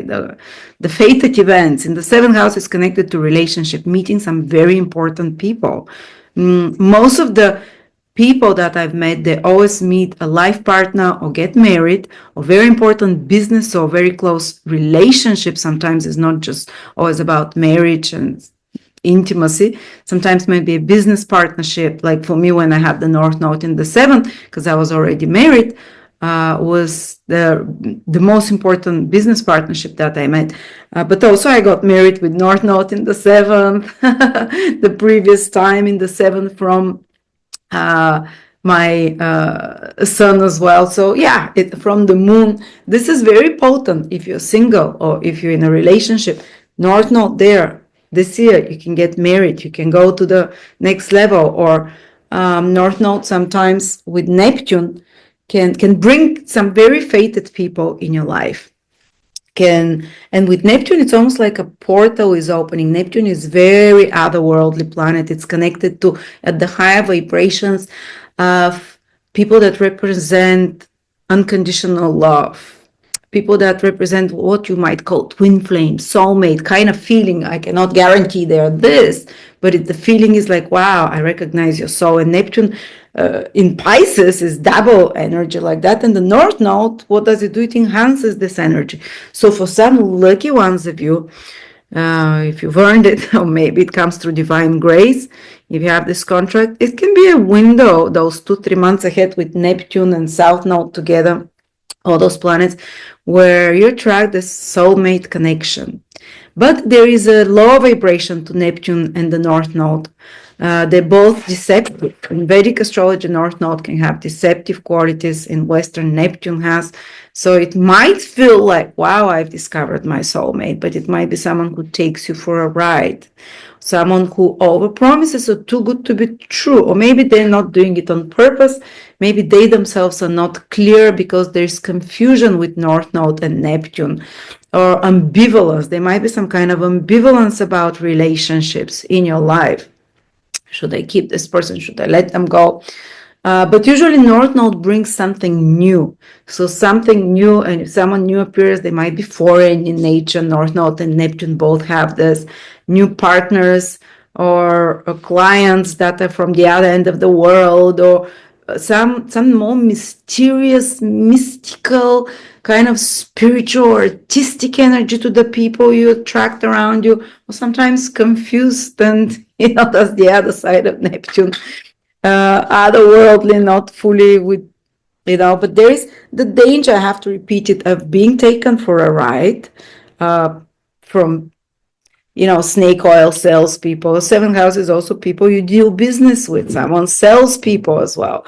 Or you might approach others with this. If you're in marketing, wow, you can use this combination, Neptune North Node, to really make incredible marketing campaign, reach out and glamorize people. And almost like Neptune North is represented like a snake. Neptune is to mesmerize, and you can almost like mesmerize clients and attract them with this influence. But try to be as honest as possible. Keep this high vibration, because Saturn is very close, and after that the North Node, the trickster, will join with Saturn. So if you've taken advantage of someone, or misled them, or were ambivalent with them, or just promised them too much, but it's not, there will be a very quick correction and payback by April, May, when Saturn and the North Node join. But the same is valid if someone also in your life, a partner, business partner, someone you collaborate with, a close friend, has been taking you for a ride, has been promising. Maybe they did it not on purpose, but maybe they've promised something they can't deliver. It will quickly become clear if someone promised you, oh, we'll make so much money, or we'll do this or that, if there is any such elements. Because with Neptune North Node, we can't really see the reality too much. It looks great, and you're full of wow, and there will be a correction in 2-3 months from now, a couple of months after February. But first, some opportunity can really present itself to you from others, and it might be truly a divine gift. Neptune is divine grace for us. Rahu is about material opportunities or exciting opportunities. But just know that there will be some kind of correction a little bit later into March, April, when North Node joins Saturn. And if something is not too truthful, will be revealed, or if something is not too realistic, will fall off, or there will be just the need some correction to make it more, whatever was offered to you, whatever came as an opportunity through another, to make it more realistic. Doesn't necessarily mean it will be all a lie, but there will be just correction, bringing it down, earthening it, grounding it. Or if it truly was like some kind of a scam, you would find out this as well. But still, I cannot tell you, you'll be light now in February. If anything comes to you, another person or opportunity, or to do something, don't do it. Not at all. Because Neptune North Node can bring something wonderful. You might do a business partnership for art, for music, for healing. You might attract more clients with North Node Neptune in some way. Just keep one in mind, that North Node Neptune can have a deceptive side, but it will quickly be revealed after that. But it can bring a lot of kind of unconditional blessings for now to you, and even raise the vibration in some way. All right, and then last but not least, Mars is still retrograde most of February in your 11th house. So you might be dealing with solving some issues with friendships. I remember when Mars went retrograde in my 11th house, I had a fight with my closest friend, and we didn't even speak to each other for some time. And we were quite cautious during the retrograde period with each other. And when it turned direct, which it will turn direct for you towards the end of February, our relationship grew even closer, but with a few changes, but you might be going through something, questioning your circle, your social networks. Mars is a fixer-upper. Mars wants to cut off the unnecessary as well, maybe affiliation to certain groups that you've been a member of online or in physical, that you're rethinking, or maybe there might be some tension also with groups of people, or maybe you're working on some project with that will be business project is 11th house, long-term goals and dreams as well. You might have been working with this Mars retrograde on fixing it, improving it, correcting it somehow. And there might have been some delays about it, but towards the end of the month, if you had any delays with income as well, with bonuses, with rewards financial, with achieving long-term goal or dreams or some business project you've been working on, or project that is connected to changing society, or project that's related to working in a big with other people, colleagues, or big group of people, they'll start moving forward. The delays, the corrections, the whatever, it's ending, but you're going to feel the forward progress of the results of those previous efforts and corrections more towards March onwards, when Mars is direct already in the 11th house.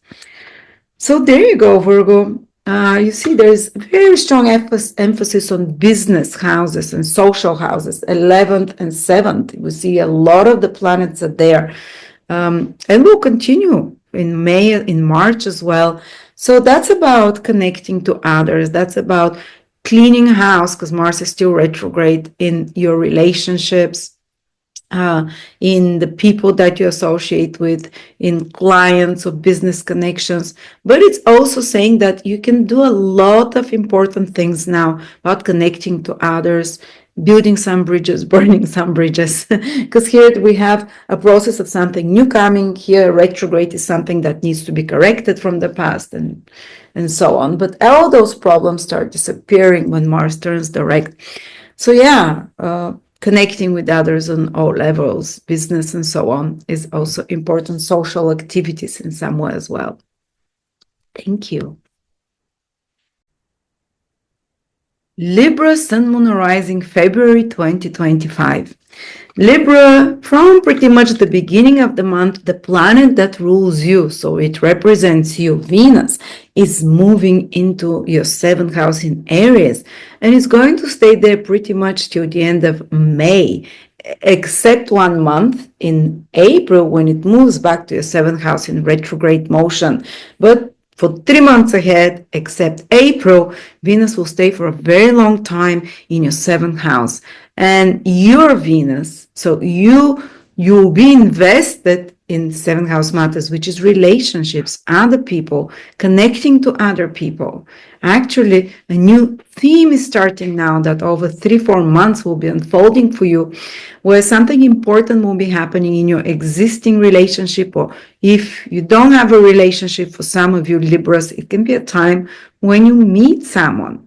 It can be a time when you take an important decision about an already existing relationship.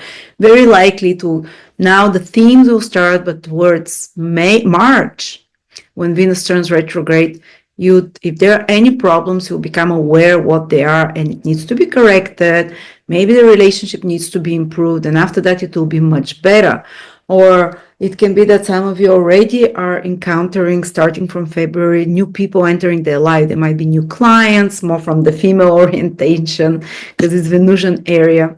Or not necessarily, but there might be more people around you with Venus qualities, attractive, magnetic, pleasant, and you might be more invested in searching out, because you're going into the 7th house, searching out and connecting with others over the next 3-4 months.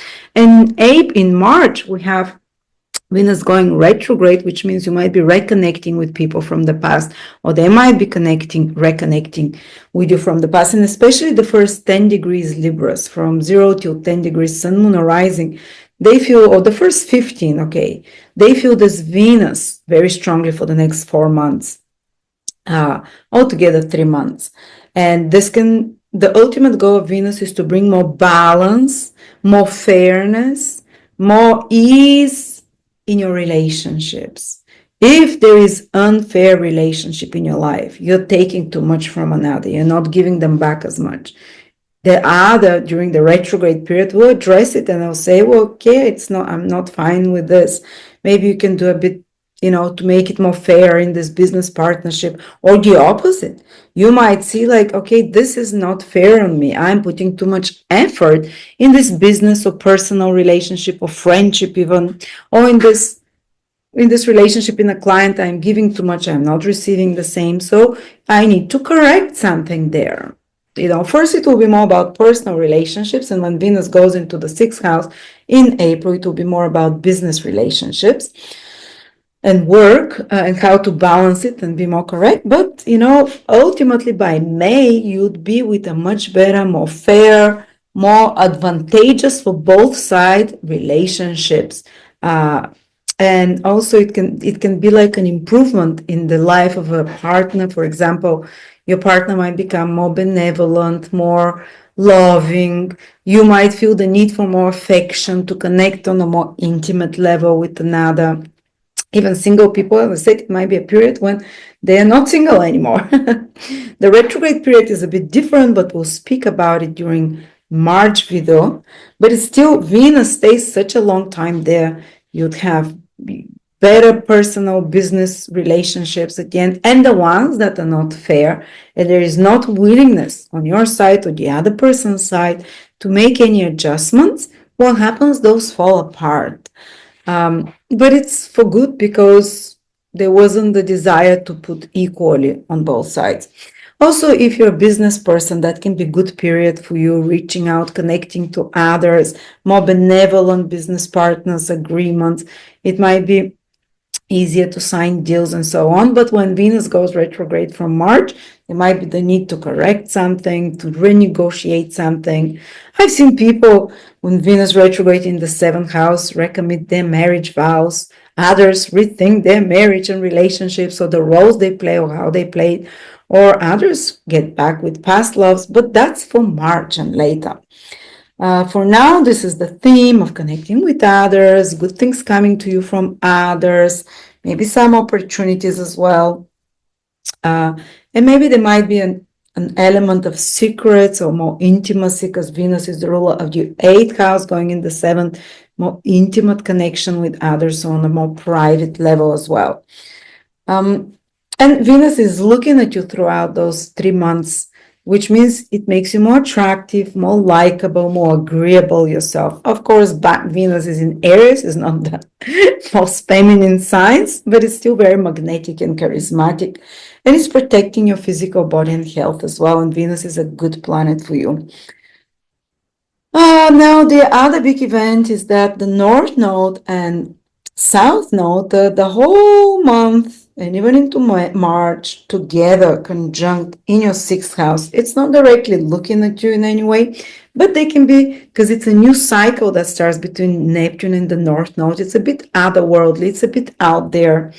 And it's quite enhanced, this otherworldly energy, but it's in the house of organization or the practicality, mundane topics. Might be a little bit like some reset or of your routines and so on. Maybe something that is not so tangible enters then. I know this is clashing energy. Pisces, Neptune, it's the opposite of the 6th house, and it's where you have to have routine and order and discipline. And Neptune and the North Node are asking you to relax it, to take it easy. But Saturn and Mercury are also there, so you don't fully let go of those responsibilities, daily responsibilities, but they can infuse you with a bit of more magic, let's say, in your mundane life. And it's not going to be so predictable in your, you wake up every day, do the same thing, brush your teeth, whatever it is. They can infuse some new routines or new kind of even more spiritual routines in your daily life. That's what it can be good for, because Neptune, Pisces, North Node, very spiritual in energy. Like maybe listening to some music when you wake up, or for anxiety, adopting meditation or walks in nature, or hydrotherapy, something, or some new methods of healing, because 6th house is healing, that are more vibrational in nature, that are more Neptune is more energy healing of some sort, and that can be, and this Neptune North Node in Pisces can be divine grace, unconditional love of Neptune is enhanced, unconditional love of Pisces is enhanced. This can be an answer to solving some long-standing problem, because 6th house rules all our problems. It can be a health problem, it can be mental problem, it can be a physical, financial even Sixth house rules death, poverty, ignorance, all the fun things, all the out of balance things in our life. And here you're given a window of opportunity of the highest vibration of Neptune and the North Node in Pisces. It's like very Piscean. Through love, through unconditional love, through forgiving, to heal an illness, to correct some imbalance in your life, even some debt to be forgiven for you, to be released. Neptune is about releasing, letting go. It might be a debt towards someone else. It might be a debt, some difficult situation, because a karmic debt that you carry, a difficult situation you're stuck in some kind of a submission or slavery or some kind of a drudgery, serving someone or being stuck in a work or a job that is not according to the call of your soul, which is again like slavery. Neptune North Node conjunction can liberate you and free you from such a situation. It can liberate you and free you from some debt you might have to someone else. But you're asked to keep the high vibration of Neptune in the South Node, because Neptune South Node, North Node, is divine grace in Pisces. So through divine grace, you might be freed from some oppressive condition, from some unbalanced condition, from some debt. Sixth house is also some kind of, if you're in a fight with someone, if you're with enemies, it can free you even from enemies, especially if you forgive in your heart. You don't have to go and tell them. Forgive in your heart someone who has harmed you. Forgive them, release it, some spiritual visualization or prayer for that, some little ritual, which is very spiritual in nature with the Pisces, and you can be free from health problem, from debt, from a difficult situation, from impoverishment of some sort, or a situation that makes you marginally in some unbalanced state. Addictions is the sixth house, especially addictions of any sort to physical substances and so on. They can be like a divine blessing and grace of healing here for you. Not everyone will feel it, but there is an option there. If you tap into the higher vibrations of Neptune North Node, the lower vibrations of Neptune North Node, if you cannot have forgiveness in your heart, because you cannot connect to the high of Neptune and Pisces if you don't have forgiveness, kindness, in a sense, it has to be a soft, open, loving heart, not critical, not punishing to yourself or others. Then in the sixth house, sometimes it can activate someone's sixth house is like enemies who almost mesmerize you in a sense, and who North Node rules as snakes that slither into a place where it's not their place. And Neptune can be very like they can present themselves in a much more better light than they truly are. They can pull the wool over your eyes, as they say, and do damage, and not only people, it can be temptation, sins. In ancient astrology, sixth house is connected to some of those things as well. Trouble can enter dressed in a beautiful dress and lipstick. And, I'm not necessarily saying it's a person. It might be a situation that, because sixth house also rules in ancient astrology, if you do something out of balance, like crime or whatever things, don't be seduced by those lower vibrations of temptation, of crime of any sorts, of sixth house rules, when someone is taking advantage of others as well. So hopefully it's not going to happen to you. You're not going to do it to others. Succumbing into such desires as well, into unbalance. So that's the law of vibration. But thankfully, Saturn is very close to the North Node and Neptune, so they're not ruling and running havoc there. If you cannot connect by chance to the higher vibrations, it's not easy to feel unconditional love. We don't even know what it means, and forgiveness, and if it happens, Saturn is quickly there. Within a month or two, it will join the North Node, and Saturn can put the restraining jacket on a North Node, which, as we said, it can be the slithering influence and corrective. So you might quickly find out if something unsavory or someone unsavory has in some way tried to infiltrate or drag you down to their level, or there's some some scamming energy there, it can be corrected as well. But also Venus being in your 7th house in March and February and into May, there's a lot of protective energies to you that comes to you from others. Maybe not the same people who might, if there is this 6th house energy, but like a partner who is helping you, a counselor, advisor, loved one. But also here, Neptune with the North Node on a higher vibration can bring you, those of you who are not in the right profession or work, can bring you desire and inspiration to do something that is aligned to your ideals, because Neptune is planet of ideals, that is aligned with love, that is more humane, that is more helping in some way, people in helping professions, whether they're doctors, healers, that are helping people in imbalanced situations, social workers, that are doing it without selflessly. This can be a very powerful moment for upgrade in their career, for growth, for divine grace coming to you through the service they're doing. Because that's another very beautiful meaning of the 6th house, service. And if you're in the wrong job, you might start feeling that you need to connect more with your soul and heart and incorporate at least into your job more humane approach, more this Neptunian vibrations of inspiration, maybe something more arty. Or if you can't do it in your job, even God or the universe can present to you now a higher vibrational opportunity for your work, to your career over the next 2-3 months, employment as well. They can, because Neptune North Node in Pisces on the higher vibration is divine grace. So as I said, it can come to you in your health, in your work environment, and so on. The low vibration is something pretending to be divine grace, but actually being like the snake in the nest.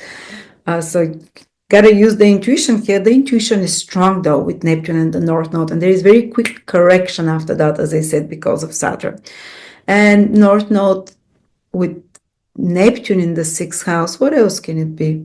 Yeah, incorporating spiritual, more like it can be as easy incorporating in your daily life and routines, something like saying a prayer, because 6th house is about your daily routines and how you're maintaining the body and your everyday things. So incorporate something as simple as listening to classical music, which is the high vibration of Neptune Pisces, or nature sounds. It doesn't have to be you meditating on one feet at 3 o'clock in the morning on the top of a mountain.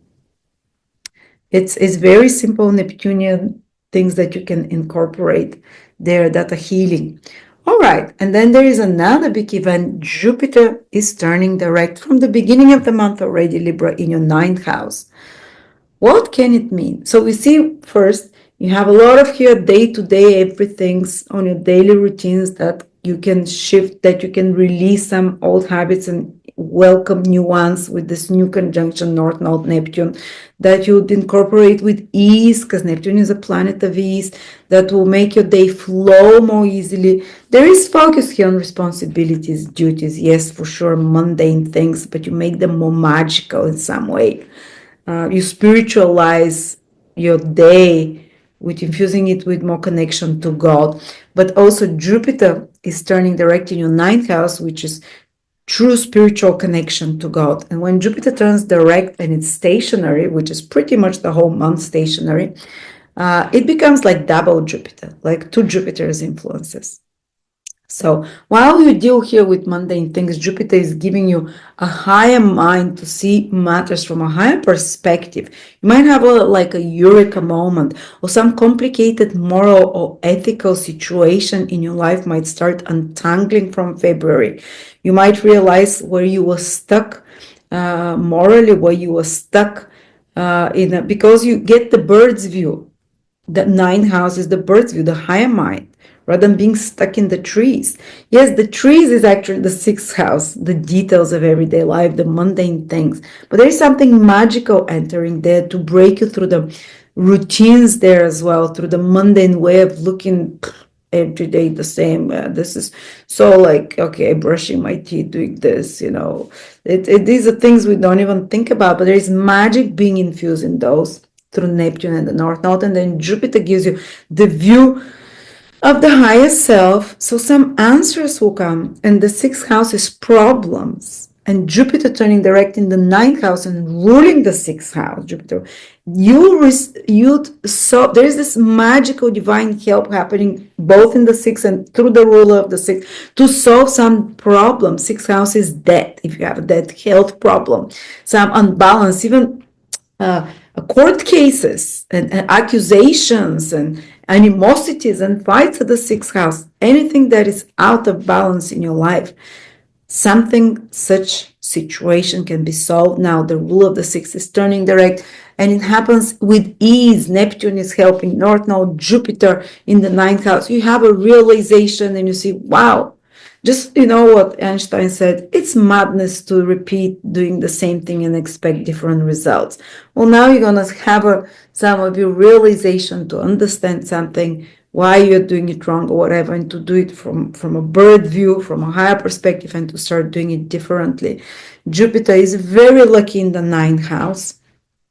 It's its own house. It's not very strong in Gemini, but the strongest it gets during its stay in Gemini is when it's turning direct, stationary direct. So especially those Libras that are around 9, 10, 11, 12, 13, 14 degrees, they'll feel this Jupiter turning direct so strongly, those middle degrees, because Jupiter stays around those degrees the whole month. And Jupiter turns direct on a star of wealth and luck and abundance, not just financially, but it's wealth, internal and external. Lucky star, the luckiest star, Aldebaran, in your ninth house, the luckiest house. So there is a lot of protection for you, Libra. First, Jupiter, your ruler, and the planet that is more beneficial actually for Libra rising people and Libras overall, is looking at you, protecting your health. Then Jupiter by trine is looking at you, protecting your health, your body. If it's your sun in Libra, your goals, your ideas, your vitality, your career. If it's your moon, your family, your body again, your mental well-being, your emotional well-being. So there is a lot. Actually, you see all those things happening in the sixth house of Libra. They're not making an aspect directly to you. So some of you will not even see it, but some of you might have truly some resolutions of problems that we talked about, the sixth house, or some important developments connected to the sixth house, connected to service, to work. But what you truly feel is Jupiter and Venus. So, and Jupiter you'll be feeling it till June, Venus till the end of May, for the next 3 months, 4 months. Libra is very protected. Libra is very looked after divinely by God, you know. And Libra is getting those graces of Venus in the seventh house, improving their relationship. God knows they need it. After that, Saturn is entering into their seventh house. Venus will first bring them something good. And if it's truly quality, over the next 3 years, Saturn will grow it and deepen it in the relationship matters. But first, Venus over the next 3-4 months brings you something good that comes to you through others. It might be a relationship. It might be a loving project together you do with another, partnership of any sort. And then Saturn enters for 3 years from April onwards. March, was it April? And over the next 3 years, you'd either grow this thing, make it more solid, more deep, commit deeper together with another person on some level, or if it hasn't been very solid, Saturn will just, the death with the sky. But for now, there's blessings from Jupiter, double luck in the house of ninth house. Ninth house unlocks your good karma. It looks like your fifth house. It can be good for children. It can be good for travels. February, March as well. Well, March, Venus, Mercury retrograde, but still, Jupiter in your ninth house, looking at the third, despite of Venus and Mercury retrograde, you can travel even in March, April, May. Good of opportunities if there were some delays for getting foreign citizenship or foreign documents or relocating to foreign place or different state. Jupiter turning direct gives you the green card till June to do all those things. If you want to get accepted to a good university, or if you're confused, if you've been confused about your future, because 8th house is the future, having a clear idea what you want to do, Well, when Jupiter was retrograde, maybe you are not certain, you are exploring options. Now, when it turns direct from February, March onwards, you start getting clarity about where you want to be, where you want to head. You might get accepted to good university till June. You might get pre-qualifications or study or get. I love Jupiter in the ninth house because every time it's passed for me there, I always have so much hope, so much more hope, optimism. It comes back to you when Jupiter turns direct now. And when you have optimism, faith, hope, you expand your horizon.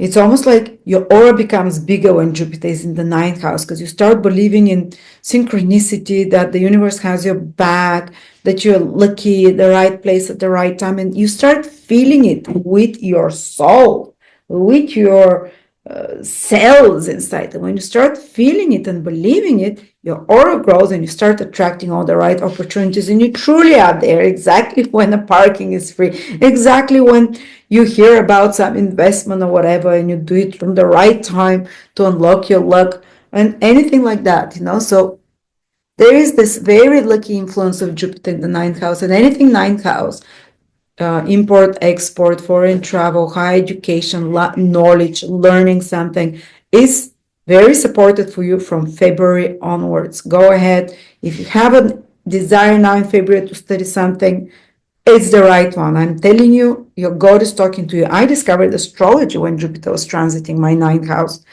and I started studying it then. It changed my life. It brought meaning for me. And I think it was actually when Jupiter was turning direct as well, when it started happening. Then 12 years later, another thing that brought me ninth house is the house of meaning, purpose. I had a child. And then I started teaching, which is another ninth house thing. And I relocated to a foreign country, which is another ninth house thing.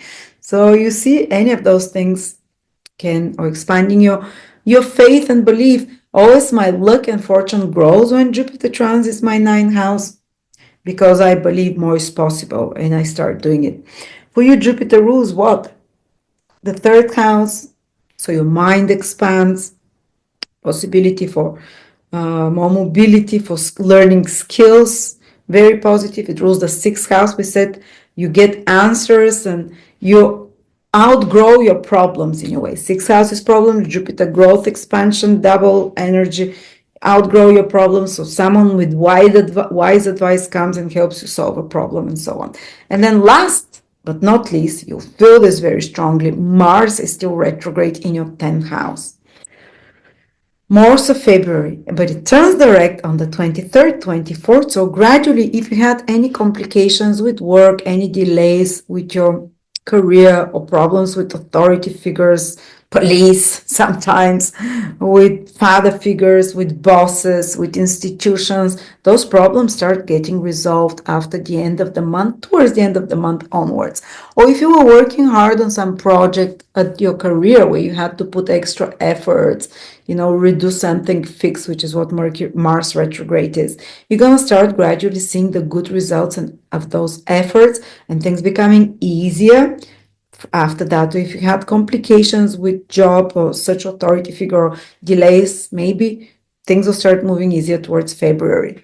But again, it's, there's so many planets in the 6th and the 10th house, which is telling me that February, March, and they continue to be in those months and into April as well, in your 6th and 10th house, February, March, April. There's a lot of focus on you putting in order your material reality. And you have the benefit of the wise, higher, the higher view being the bigger person right now. But this outlook of Jupiter, the higher outlook, is helping you solve problems and get clarity about your material world, responsibilities, duties, and do it in the better way and luckier way than other times. Responsibilities, getting rid of debts, of problems, of health issues, of working on some projects as well. Materially, financially, these are the earth houses, the 6th and the 7th, about professional realization. So you get a lot of going on there as well. But if there is any insecurity there or tension connected to such matters or delays, especially your career, starts improving towards the end of the month. So there you go, Libra. Scorpio. Scorpio, Sun, Moon, or Rising, February 2025. Scorpio, there is a lot of planets this month in water, which are supporting you because you're a water sign. Mars is in Cancer. Neptune, North Node joining in Pisces, Saturn, Mercury are there, making trines to you. And yes, these are more difficult planets, Saturn, Mars, making trines, but the trine aspect is, yes, there will be still some difficult things you have to do, but you have a purpose and meaning to do them. You know, when we have to do something difficult, but we don't see the reason why, it's like, why me, God? But there is this feeling that even if there is some efforts you have to put in towards something, because these are fifth and ninth house, the houses of meaning, of connecting to purpose, you're doing it with focus and inspiration. And it's telling me that for you Scorpios, there will be and Saturn and Mars are making trines to each other the whole month, and especially towards those degrees, the 16, 17, 18, 19, 20 degrees where Saturn and Mars are sending those middle degrees. They'll have a lot of strength in them to do something difficult with a vision, to get work done. So those more difficult planets are not affecting you negatively unless they make a difficult aspect to some other planet in your horoscope. But despite of that, the trines from Saturn and Mars this month and in March and in April, they continue to do this. They are supporting you in getting things done and mobilizing your energies in the right way. These are righteous houses, not fifth, ninth. So you mobilize difficult energy for a good, righteous purpose. And especially if your goals are aligned to your higher self, they're aligned to goodness in some way, to doing something productive, constructive, you will receive a lot of help from the universe. And yes, Mars is retrograde most of the time of the month, and it only turns direct towards the end of the month, but still it is helping from the ninth house, and it's making you still revise some of your belief system, deconstruct them, and improve them. That's the ultimate goal of a retrograde planet. And yes, there might still be some delays with ninth house matters, papers, documents for foreign travel, for some studies, changing direction for studies to your beliefs, and questioning those matters. But it starts all improving at the end. If there's legal matters as well, towards the end of the month and into March, they start improving, moving forward. If there are some complications with father figures, with educational matters as well, or travels in some way, they start improving towards the end of the month when Mars turns direct. And there is a big conjunction, very rare, once in 15 years, I think, between the North Node and Neptune, or 16 years, something like that. And it's starting a new cycle in your fifth house there. So they might, and this is very inspirational house. This is the house where we connect to our creativity, to our original thinking, original thought, or inspiration from God, as we call it. And Neptune North Node can, starting a new cycle there over the next 2-3 months, a new idea might be born within your mind. It might be idea for business, idea for anything that inspires you, idea for the birth of some creative original idea. The fifth house is the desire to build your kingdom according to the way you want. And Neptune North Node can help those dreams manifest, can make you the inspiration come. And if you're a creative person, writer, someone who creates content, if you're a teacher, you have to be very creative when you're a teacher. If you're an educator in any sort, if you're in any sort, have your own business where you have to use your original thinking and creative ideas to lead it. This North Node Neptune conjunction, which enhances the qualities of the fifth house, the inspirational one, you can download great ideas. You can connect to higher manifestations of your creativity, more original ways of doing it. And the fifth house is house of love. You know, we feel most connected to life and most inspired when we're in love, or when we're most happy, when we're in love, when we're creating something, not passive consumers. That's a different thing. That's pleasure more than this joy of existence is when you're involved in a hobby, in some creative process, when you're in love is the highest, or when you have children, connecting to the children is the sense of this is love on another level. And what is Neptune? Is divine unconditional love as well, and the North Node just enhances it.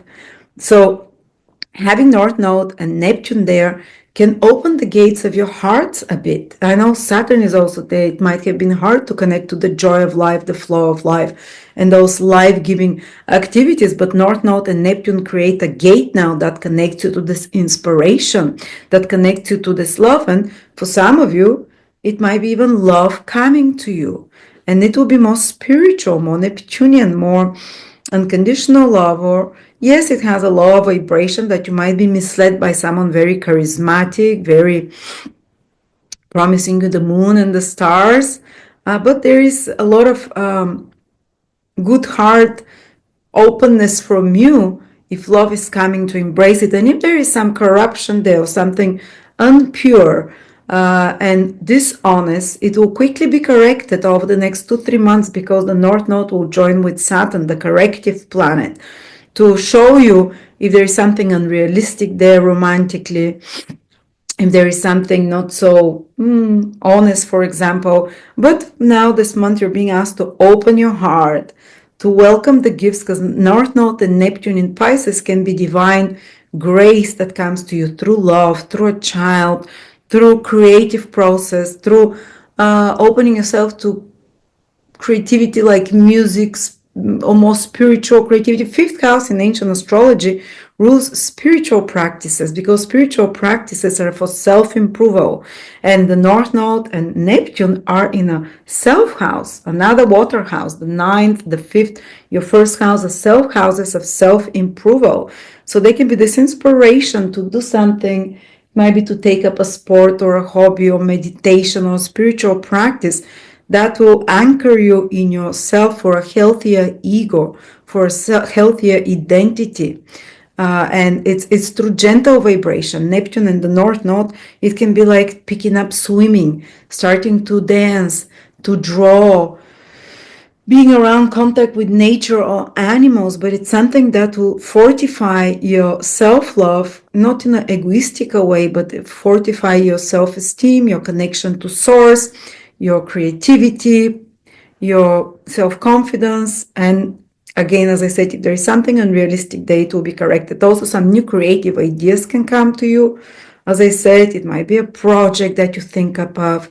It might be an inspiration to do something. Be open to it, because there is a lot of divine grace coming to you from it. And it's training you after all. I don't think it's going to be harmful.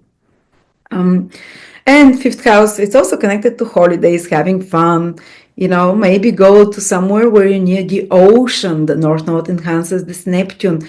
And Mars, Saturn being there, maybe near mountains and ocean, or desert and ocean, or holiday somewhere in a retreat, which is Neptune energy, to do more spiritual things. I don't know. But it is romantic influence, and whoever is their time, it might just activate the Neptune, the North Node there. Or if you're already in a relationship, you can open yourself to more enjoyable time where you merge romantically with your partner as well. Or it can be like a divine grace for a child for some of you. I don't know. Yes. All right. So this is the fifth house.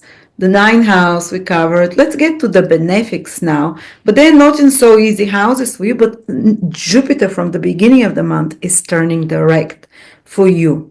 And when Jupiter turns direct, I call it that it has like two Jupiters, double strength. And because it's stationary, when a planet is stationary, it has more gravitas, more power. And that's why I put another Jupiter there. Jupiter, though, is not very strong in Gemini. So it can still bring good stuff, but it's not gonna be like blowing your mind. But still, if you had some delays in receiving resources or support from another, from government, if you're expecting, or some, for example, some of you might get a tax money back, or you might get some, you know, some increase in alimony or money that comes to you through others. If there were delays with money for your business coming from clients, for example, because this is other people's resources, it might start coming. Or if there's been a delay for a loan or mortgage or something connected to payments to something, it might start getting easy and more positive. And Jupiter is becoming direct on a very fortunate star, Aldebaran, very close to it. So you might, some of you who have it already as a given natally in your horoscope might benefit from another, or from investment. Maybe you've invested in something and now the stock starts going up and you make some profit. And Jupiter will be in your 8th house for the next 4 months till June. Or maybe your partner, if they have financial situation or difficulties, now things start improving, and till June they should be in a better situation, which impacts you financially also as well. 8th house is intimacy. Jupiter can allow you to have more intimacy there when it starts turning direct, and it's almost in a way that's merging together, that's healing. And even sometimes the 8th house can do with secrets and things that are a bit more shocking to us, something secretive that comes to the surface, but Jupiter brings light to it, enlightens you about it, and heals it. Because secrets make us sick, makes us, especially unsavory ones, but they make us sick and they fester. But now Jupiter can heal some of the traumas when it starts turning direct. You can have a change of heart about certain complicated situation connected to obsession, to your inner demons, to some traumas from the past, that you're able to pass through that bridge on the other side of the bridge. Not saying you're dying, but it's like a rebirth. 8th house is the house of regeneration, death, and rebirth. And Jupiter really speeds up the vibration there from February onwards for the next 4 months. So it can speed up the vibration of your chakras. So healing can happen more easily on the physical body because you're releasing stagnant emotions and unprocessed psychological issues from the past, and then the body heals as well. Or you can have a resolution to a psychological issue as well. Release from grief as well, or starting to improve of grief, of loss, is also the 8th house. Or even the 8th house sometimes is connected to divorces or bankruptcies or such kind of deaths, some more extreme things. But if you've gone through something like that recently, or some shock in your life, let's say, some reversal in your life, Jupiter starting to move direct with double strength there next to a very fortunate star says that there is a silver lining about that. You're going to discover either there is healing of this trauma that's starting to come, or you're starting to see, for example, sometime from a divorce, you can receive something beneficial, or, you know, or you can start feeling the freedom from it, from coming out of a dark tunnel kind of energy, I can compare it to. But also you can receive money from another, or from the universe, or some kind of support for investments if you're trying to get sponsorship or investment for something. Now from February, in the next 4 months, you can get it. Some financing, or you can start making more money through clients or through other people, as I said, or getting some relief with taxes, or some wise counsel about, and hidden money is the 8th house. You can receive hidden money, like unexpected from somewhere, or from some hidden resources. I don't know, you think about it. Intimacy can improve sexually, because this is the place where we connect on a deep level with another. And we see there's strong planets in the 5th house, which is falling in love or romantic connection. 8th house is on a deeper level. It's this, when you merge together your finances, your resources, your body, your energies.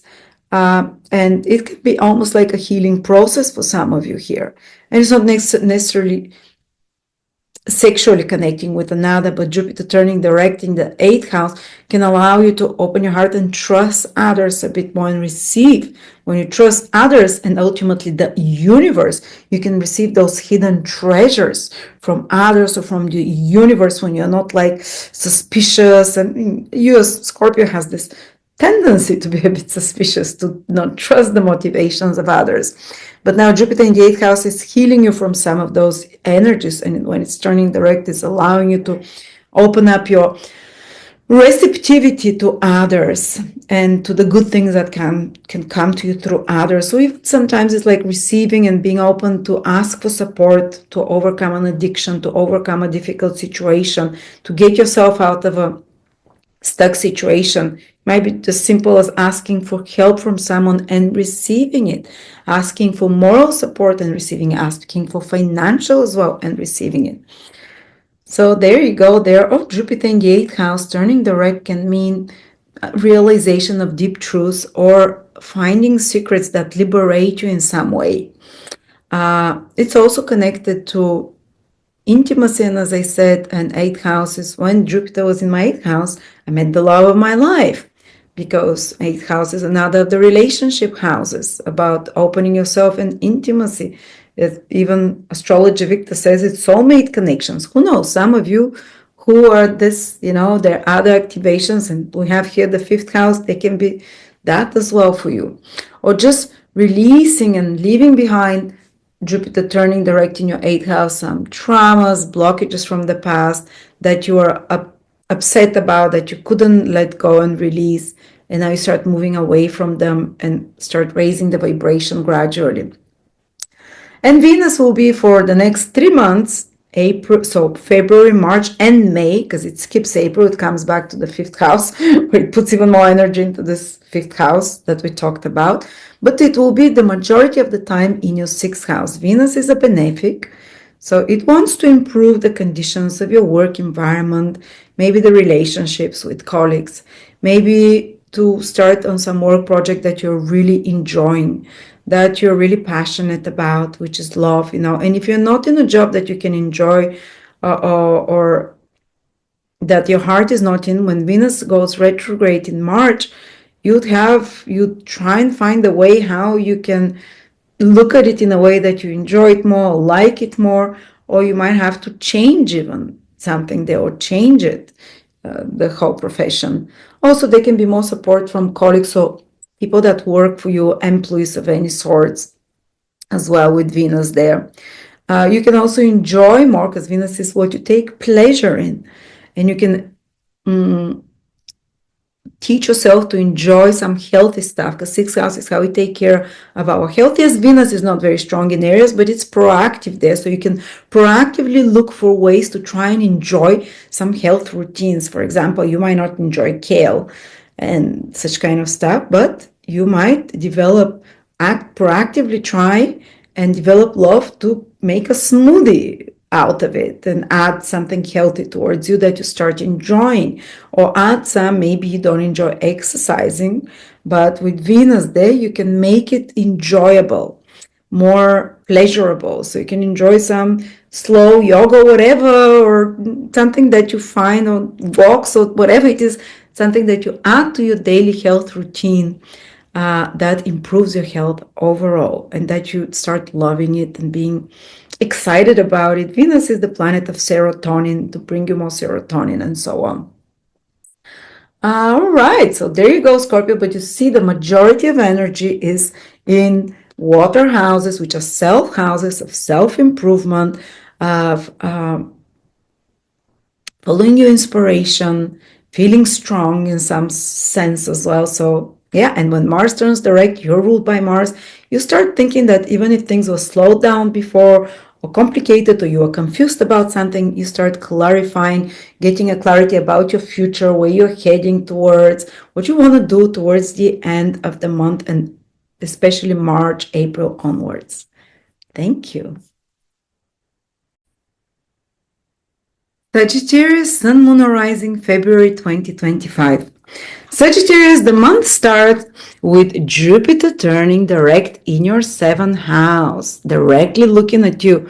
So Jupiter rules you, first of all, and it's in your 7th house of relationships and others. So you're quite invested in those things till June. But when it turns direct, now from February, things connected to relationships start improving for you, becoming easier. Something new is starting to enter your life there. Or if there were some complications or uncertainty about a business partnership, collaboration, or a personal relationship or a marriage, it starts clarifying when Jupiter turns direct, and you might decide, okay, I'm ready to leave it, or wow, finally the relationship is improving. Because Jupiter will only keep the things that really truly are beneficial for you and that will bring you joy and growth. And if a relationship or partnership is not going to keep bringing you growth in some way, it will be released and it's not going to be painful and it will happen easy. But if it's bringing you growth, it will, and there's still juice in it, life force, or your relationship will start improving. Also, 7th house is your business deals, your clients, it can be your audience, it can start growing now, especially if you did some efforts to rethink your relationship with them and your approach or marketing strategy. And I've seen people become viral when Jupiter is in their 7th house with clients, through social media, with the product they have. And now that Jupiter starts moving direct, definitely that's a possibility. I know Jupiter is not very strong in Gemini, but it's becoming direct on the star Aldebaran, which is a very positive star, a fortunate star. It is connected with abundance, with fortune. It's considered one of the luckiest star. So especially if you're Sagittarius in the first, I don't know, like 8, 9, 10, 11, 12, 13, 14, 15 degrees of Sagittarius, those middle degrees, Jupiter is turning direct around those degrees. At 11, it influences all 3, 4 degrees before and after. Something very good and positive can come to you, like a turnaround in your life, through help of another, for example, through collaboration, or a good turnaround in the life of your partner, some fortunate event happens, or maybe through some partnership that appears or that you create that will be fortunate, that will grow your riches or opportunities for you in some way.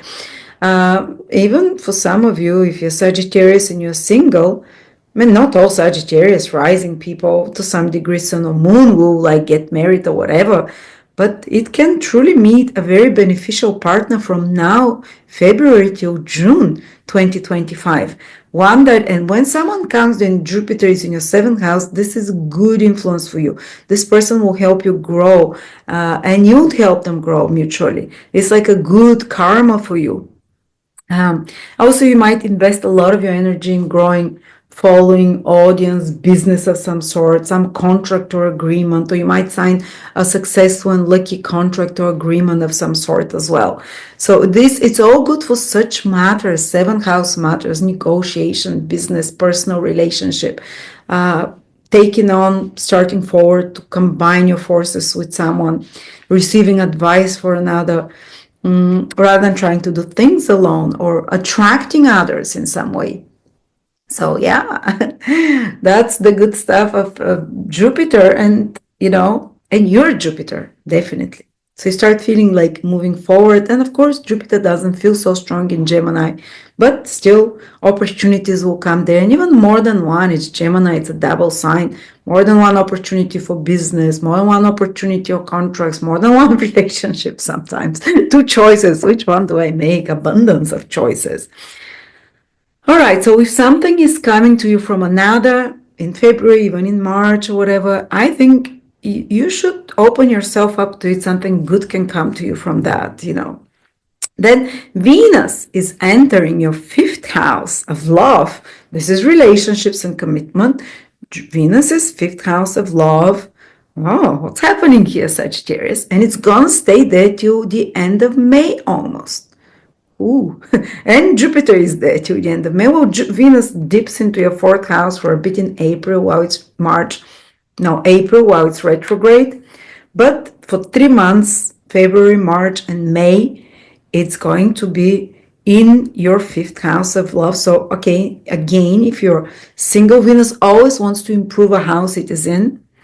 Yeah, no, Venus is not so strong again in Aries and is not such a benefic planet for Sagittarius because rules 6th house and 11th is not very connected, but still Venus in the 5th house can trigger love for you. And Jupiter in the 7th, I like all those single Sagittarius. There are many single Sagittarius. They love their freedom. We know that.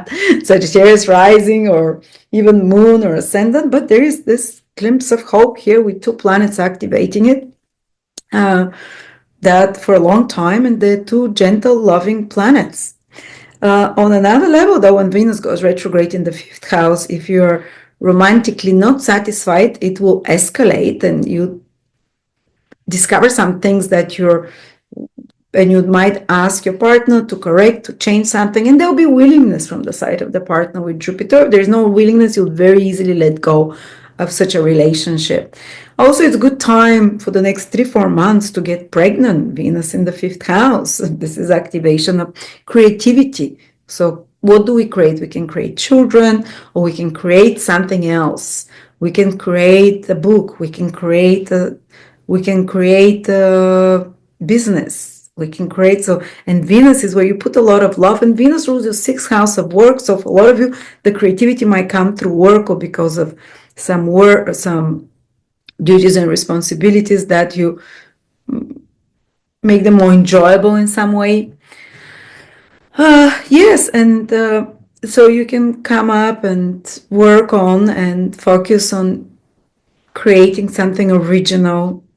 And when Venus goes retrograde, putting final, correcting in some way.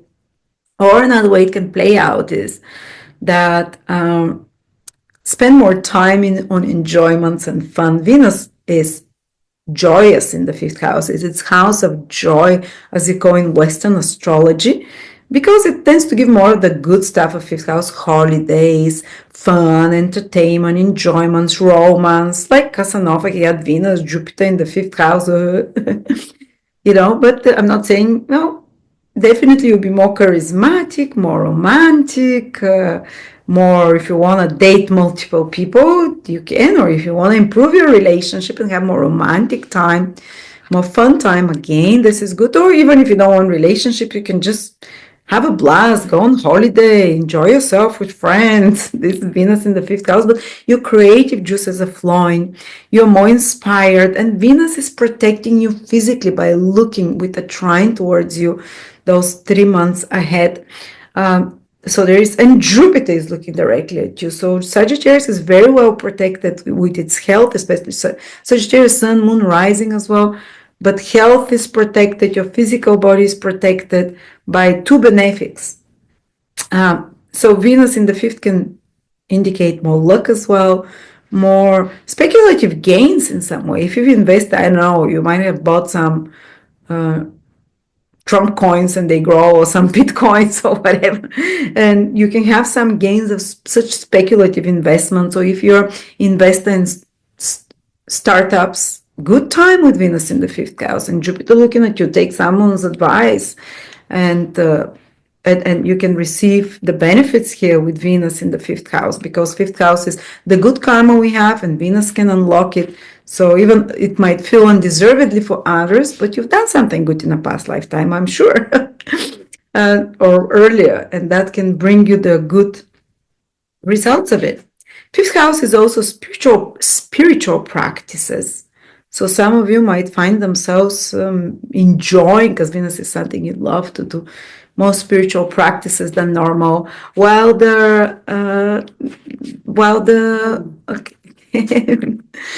Venus in the 5th house is also can improve the relationship with your children. Sorry, I got distracted a little bit there.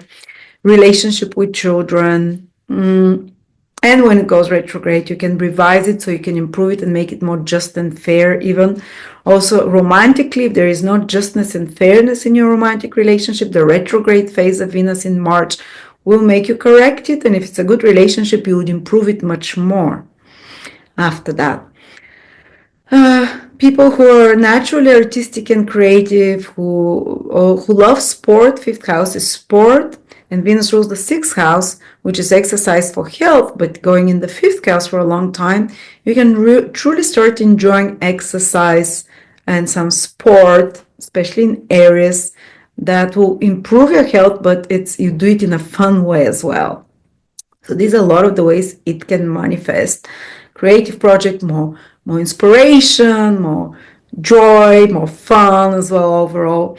But we have other planets as well. Which planets are?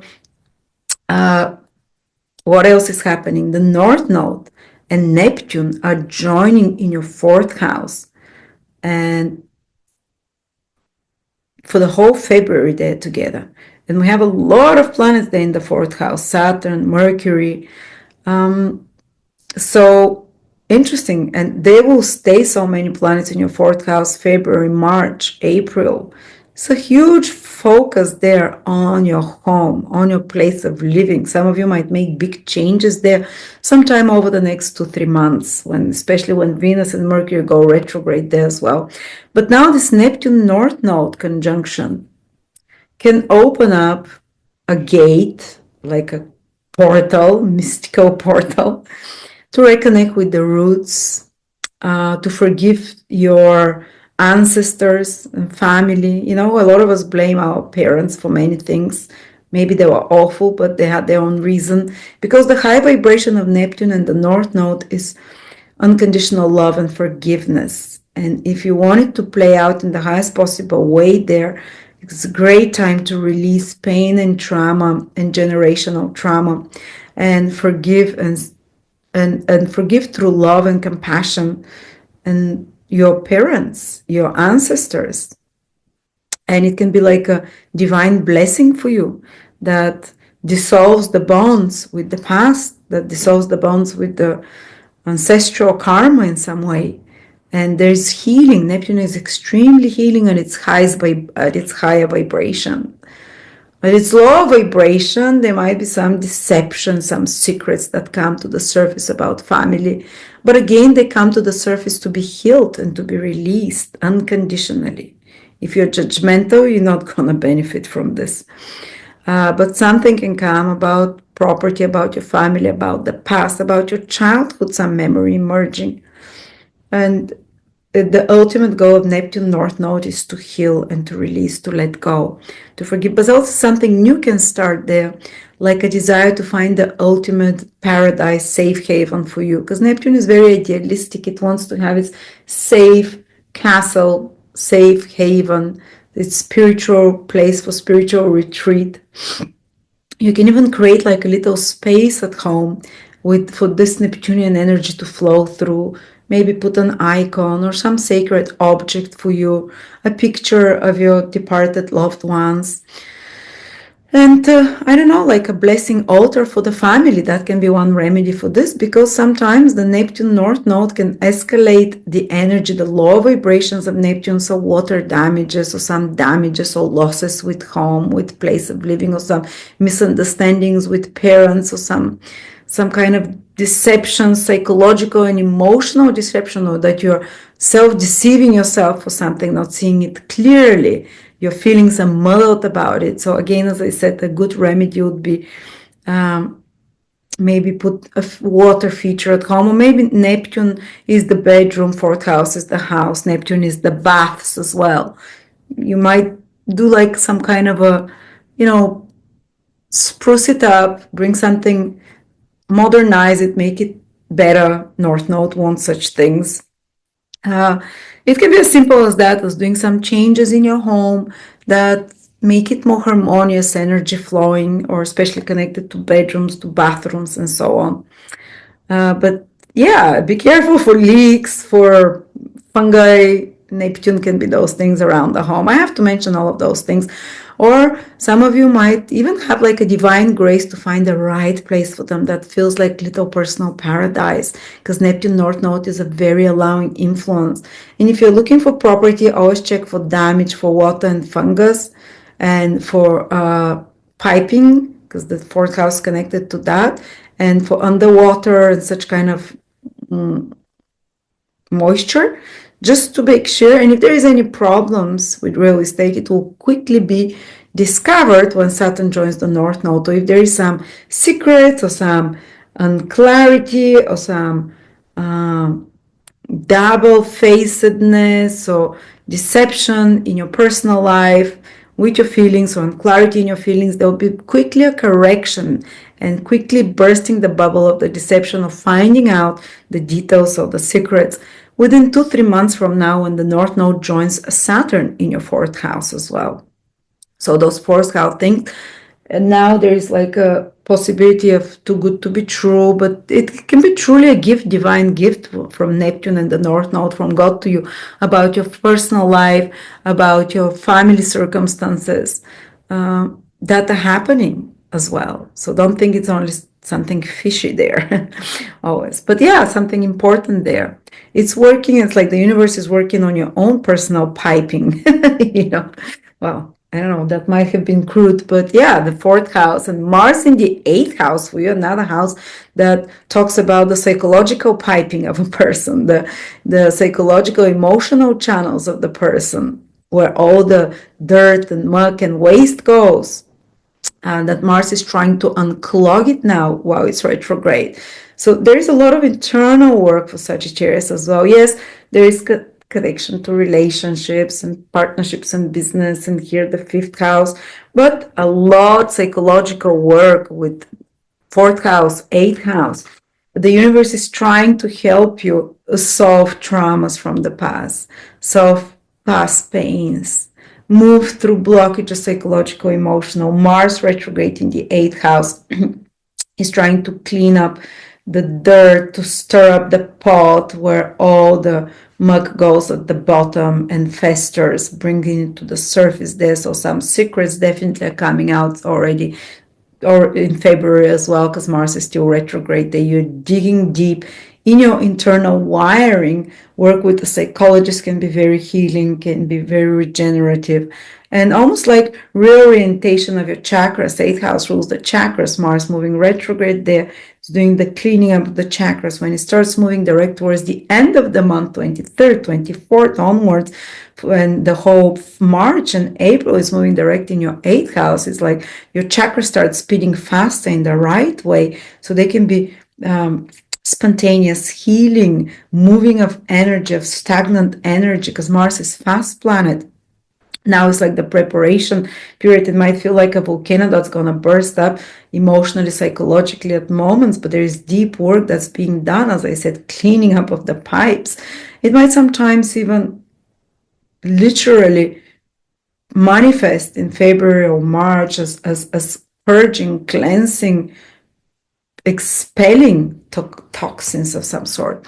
Also, on a more mundane level, Mars retrograde in your 8th house, if you have some complications with finances, with being financed about something, from getting help and support or money for something from others, or your partner is having financial difficulties, or your mutual finances are being more complicated. When Mars starts getting, or if you're having arguments about money, inheritances, insurances, or some stressful situations, they're having to work through it, fix it, while Mars is retrograde. Do the corrective actions there: taxes, insurances, inheritances, mutual finances, what's mine, what's yours, conversations, my values versus your values. And when Mars starts turning direct towards the end of the month, you can be with much better their financial situation, or more solved problems with mine versus yours, or some kind of such situation, basically. All right, but yes, definitely some secrets are coming to the surface. There you go, Sagittarius. Remember, Jupiter and Venus are protecting you no matter what those planets are doing in those underworld houses, more private houses. They're cleaning you on the inside. Those planets are bringing in from the outside, and Venus in the 5th house, definitely more luck as well. Thank you. More fun. Capricorn, Sun, Moon, or Rising, February 2025. Capricorn, the month starts with Jupiter turning direct the first 3-4 days approximately in your 6th house. And when Jupiter turns direct, it gets double power, because it's kind of stationary pretty much the whole month. It stays on 17, on 11, 12 degrees. It doesn't move much. But when a planet is stationary direct, it gets double the power. It's like its weight becomes heavier. Its gravitas, its gravitation is stronger. So something good can come into your sixth house. For example, if there were some delays or complications with job, with employees, if you have, at your work environment, delay with some project, or even some home project that you've been working on, sometimes, it starts improving, it starts moving forward. For some of you, it can be even like a lucky opportunity for a new job, for a new project to start, because Jupiter is becoming direct on a very positive star, Aldebaran, the eye of the bull, which is connected to riches, which is connected to abundance, to good fortune, good luck in some way. So from here, from the sixth house in February, something good can come to you, either through the work, through the service that you do, through more joy that you feel about your work, about your duties and responsibilities. So even untangling some debt, sixth house rules debts, and Jupiter is a liberating, freeing planet. And it might be a literal debt for money that starts getting, finding some solution for you, for yourself, or a situation that you have like a moral debt, responsibility, karmic towards someone or towards something that you've been dragging along. Well, Jupiter can start liberating you, and you have those 4 months ahead with Jupiter in your sixth house to improve that situation. Sixth house is difficulties as well. All the difficulties, the unfair things in life, the unbalanced things that are out of whack in our life. It also can rule addictions, it can rule poverty, it can rule such kind of situations that are more enslaving in some sort, where Jupiter starts moving direct there. For some of you, it can be like a light at the end of the tunnel, things starting to move in a more easy, positive way there. For example, with a health problem, you might start finding a solution, or because that's also like a karmic debt for past actions. A lot of our health problems come from unhealthy living or wrong kind of lifestyle. You might start find solutions and answers. Jupiter is the planet of knowledge in a sign which is about information, Gemini, turning direct on a very blessed planet. You might find the right doctor, the right medicine, or the right treatment for a condition, or the right change of mind. Many times a health issue or a complicated situation is connected to us not seeing correctly the situation, not approaching it with the right state of consciousness and mind. And Jupiter in Gemini, it can be like a light bulb comes on when it turns direct, that help you solve some problem, health or material, because sixth house is very much of a earth house, to deal with our everyday problems, to solve problems, to take care of work, of material responsibilities. You might find joy about acquiring knowledge about healthy therapies, about vitamins, about, I don't know, like some kind of lifestyle changes of your routines and habits. Jupiter brings this enjoyment of that process, or knowledgeableness. You become more knowledgeable about those things. And especially if you're in service careers, if you're a healer, if you're a medicine doctor, if you're someone who helps people with mental health issues, if you're in the police service, a nurse, social services, helping those in need, or in litigation, lawyer who solves problems of others, complicated situations, things in your career can start moving forward as well. All right, so there can be a resolution of some more kind of tricky problem. Jupiter is the rule of the 12 in the 6th.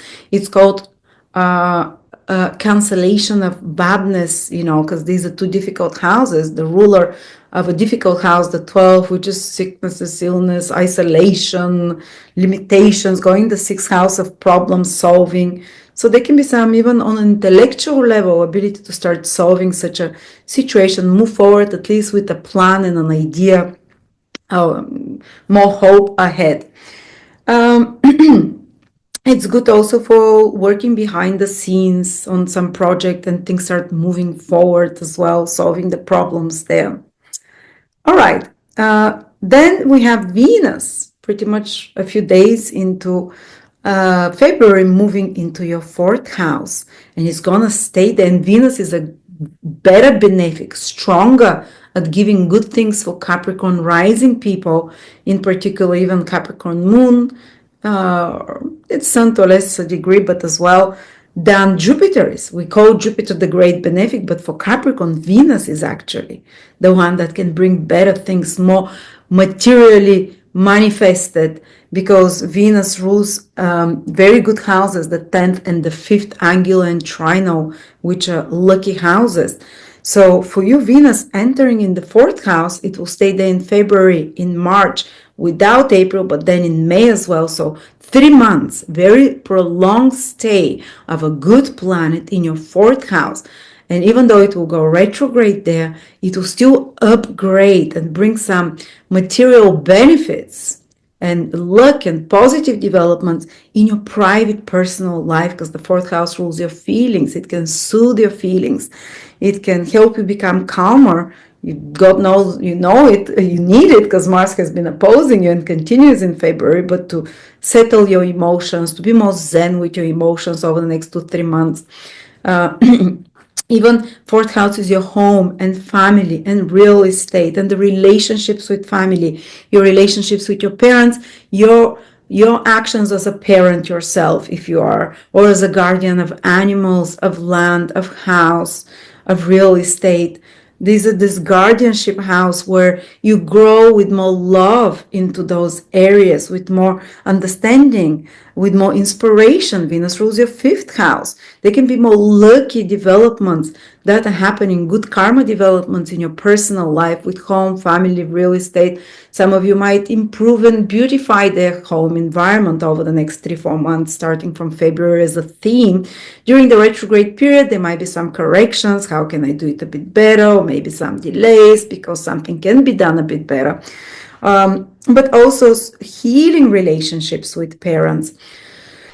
And the retrograde period from March can help you. Some things come to the surface, unsaid and unshared feelings, and to reconnect with this healing as well, understanding. But definitely there, for example, some of you might find a good real estate or sell. Venus can help you with the sale of real estate for better price. Or some of you, Venus wants to rebalance something, to rebalance your internal environment, your internal emotional balance overall. You'll probably see the results towards May finally. But it's about this peace and enjoying time alone and time at home and beautifying your environment or your home. Or this rebalance, because Venus rules your 10th house of career. And it's in the fourth house for a long time of personal life, private and external life. If there is like this balance of home, work, home balance, as they say, private life, work, career balance. Some of you might even prefer to start working from home, for example, the rule of the 10th in the 4th, or others can decide that they want to have more time with family members, that you definitely can feel more love and more connection and forgiveness towards family member, reconnect with your land of origin, with your roots, with your family history, with your folklore, with your, you can get a lot of pleasure and joy from the rhythmical events of celebrations of over the next 3-4 months that are connected to, the seasons, these everyday rhythms of the fourth house that bring you joy. You can entertain at home, or also rebalance really the work, home and family, with priority towards the family, because Venus is in the fifth house in a graceful way without disturbing the work environment so much.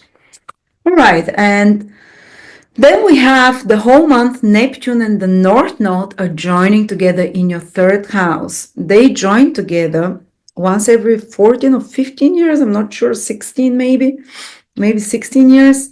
And the only time in your life they'll join in Pisces, in your third house. So it's like a new cycle they start that lasts for 16 years. And that it's very allowing. North Node and the and the North Node, Pisces, Neptune, this Neptunian Piscean energy is very enhanced. So you become very, very impressionable. Third house is your thinking, how you perceive your immediate environment. Some of you might even have like a hearing thoughts or like in their mind suddenly a thought pops up because you're very impressionable. You can pick up other people's thoughts, almost like telepathic to some extent, and you might be very easily impressed by and influenced by the environment, by those around you. And they can be good. It can be good people that influence you for the right way, for release, for higher ideals, because Neptune has this high vibration towards beauty, towards art, towards something more inspirational. But on the low vibration, Neptune North Node portal that opens up can also make you more susceptible to negative thoughts, to thoughts of guilt, to thoughts of victimhood, to if someone is feeling sad or thinking sad thoughts, you can pick them up. Or if someone is confused, they can be a bit also of confusion about your thinking, because thinking is very clear-cut process, very logical. Neptune is the opposite energy of it, and the North Node enhances it. So in your thinking now, rather than relying on just straight-up logic in February, try and rely more on intuition, on hunches, but some of them might be misleading. That's the danger. Depends how clean your channels are. High vibrational people will get incredible inspiration, almost like a voice is talking to them, how to do, what to do. They'll feel nuances in the environment, brighter sounds, more refined sounds. They can enjoy interests that are more on the higher level of the mind. But people that, I don't think my channel's open at all, They can just get information that's misleading, so be careful to check your sources of information. If someone tells you something, some rumors, some news, you have to be a bit vigilant about that. Otherwise, your perceptions can be a bit like surreal now. And don't trust everything you hear, but there can be some very high vibrational information that comes with it. But you have to use the critical nature of Saturn here in the third house to untangle real from fake or misleading. But even if and you might receive some piece of information that's very inspiring, that is very beautiful, that takes your thinking on a different level. Or even associates, meet with people. Third house is other people. It's social house that are high vibrational, inspirational, that are more Neptunian of some sort, artistic, or too good to be true, or from another vibration. But if there is something, because there is this danger of being misled as well with the low vibration of Neptune, it will quickly be corrected within the next 2-3 months, because the North Node will join with Saturn after that. So wrong piece of information or direction or some facts or some people in your life will quickly be corrected. If they've promised too much or if they didn't tell the truth, it will be relieved within a month or two when the North Node joins Saturn, which is a corrective, down-to-earth, realistic influence. But yes, it can be a portal where something very divine, love is Neptune, very intuitive, inspirational can come. Some people in your life that maybe forgiveness and healing in relationship with siblings, relatives, neighbors, teammates as well, because it rules all of those in our everyday environment. And just be careful not to be dragged into some suspicious activities by other people. But if you have naturally this high vibration of forgiveness, of kindness, and a pinch of critical thinking, something really good like blessings, miraculous event can come through such things. And there can be some trips as well. This third house for the next 2-3 months that activates is very busy. Short trips or interactions with more people than normal, busyness, information. But also Neptune, the North Node conjunction, can open you to learn something new. And this something new can be very, which can be like skills that are connected to art, to music, to something more high vibrational, more refined, which is Neptunian literature, fine art of any sort, or might be really inspirational to write something, because third house is writing, speaking, communications, to create some content with communication, writing or speaking, which is inspirational for others. It's very good. Some Neptune is, the imagination for using it for website, for example. And third house is marketing, it's businesses, advertising, is connecting to others, your message being heard. Well, Neptune can really allow the doors to open for your message to be heard. Even though I'm not sure how well it will be understood, it's Neptune. But there will be interest and intrigue if you're in marketing, in advertising, in business. Neptune is very glamorous energy. It can, but just as well as you can do this to others now, to intrigue them with information, to draw them in, others can also mislead you or intrigue you with information. Others can be master marketers as well at this moment. You can be seduced into some idea, but it might be a wonderful idea as well. All right. Just be careful about losses, damages to phones, and that's February, March, and April for you. Phones, cars, electronic devices, because these are not very easy planets. North Node, Saturn, Neptune there, and then Mercury retrograde, Venus retrograde. Yes, you might be open to new information as well with Neptune there.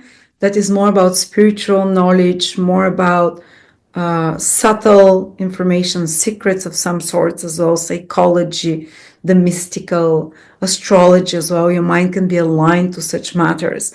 On the law of vibration, Neptune, Pisces, rumors, behind the back slanderings and stuff, don't go there. You don't want to activate the law of vibration of Mercury, Neptune. Neptune, North Node. Okay, and last but not least, probably that's the influence you're feeling the strongest the whole February, January, February, is Mars. The whole month till the 23rd of February.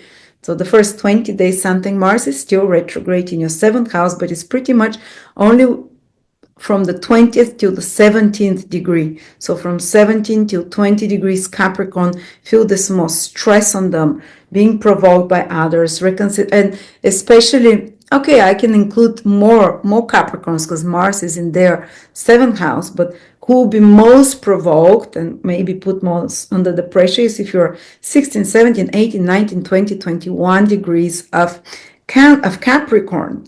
So you can be more easily reactivated. Others you might feel they're too touchy, too reactive, too emotional. Just keep this in mind. Mars is retrograde there.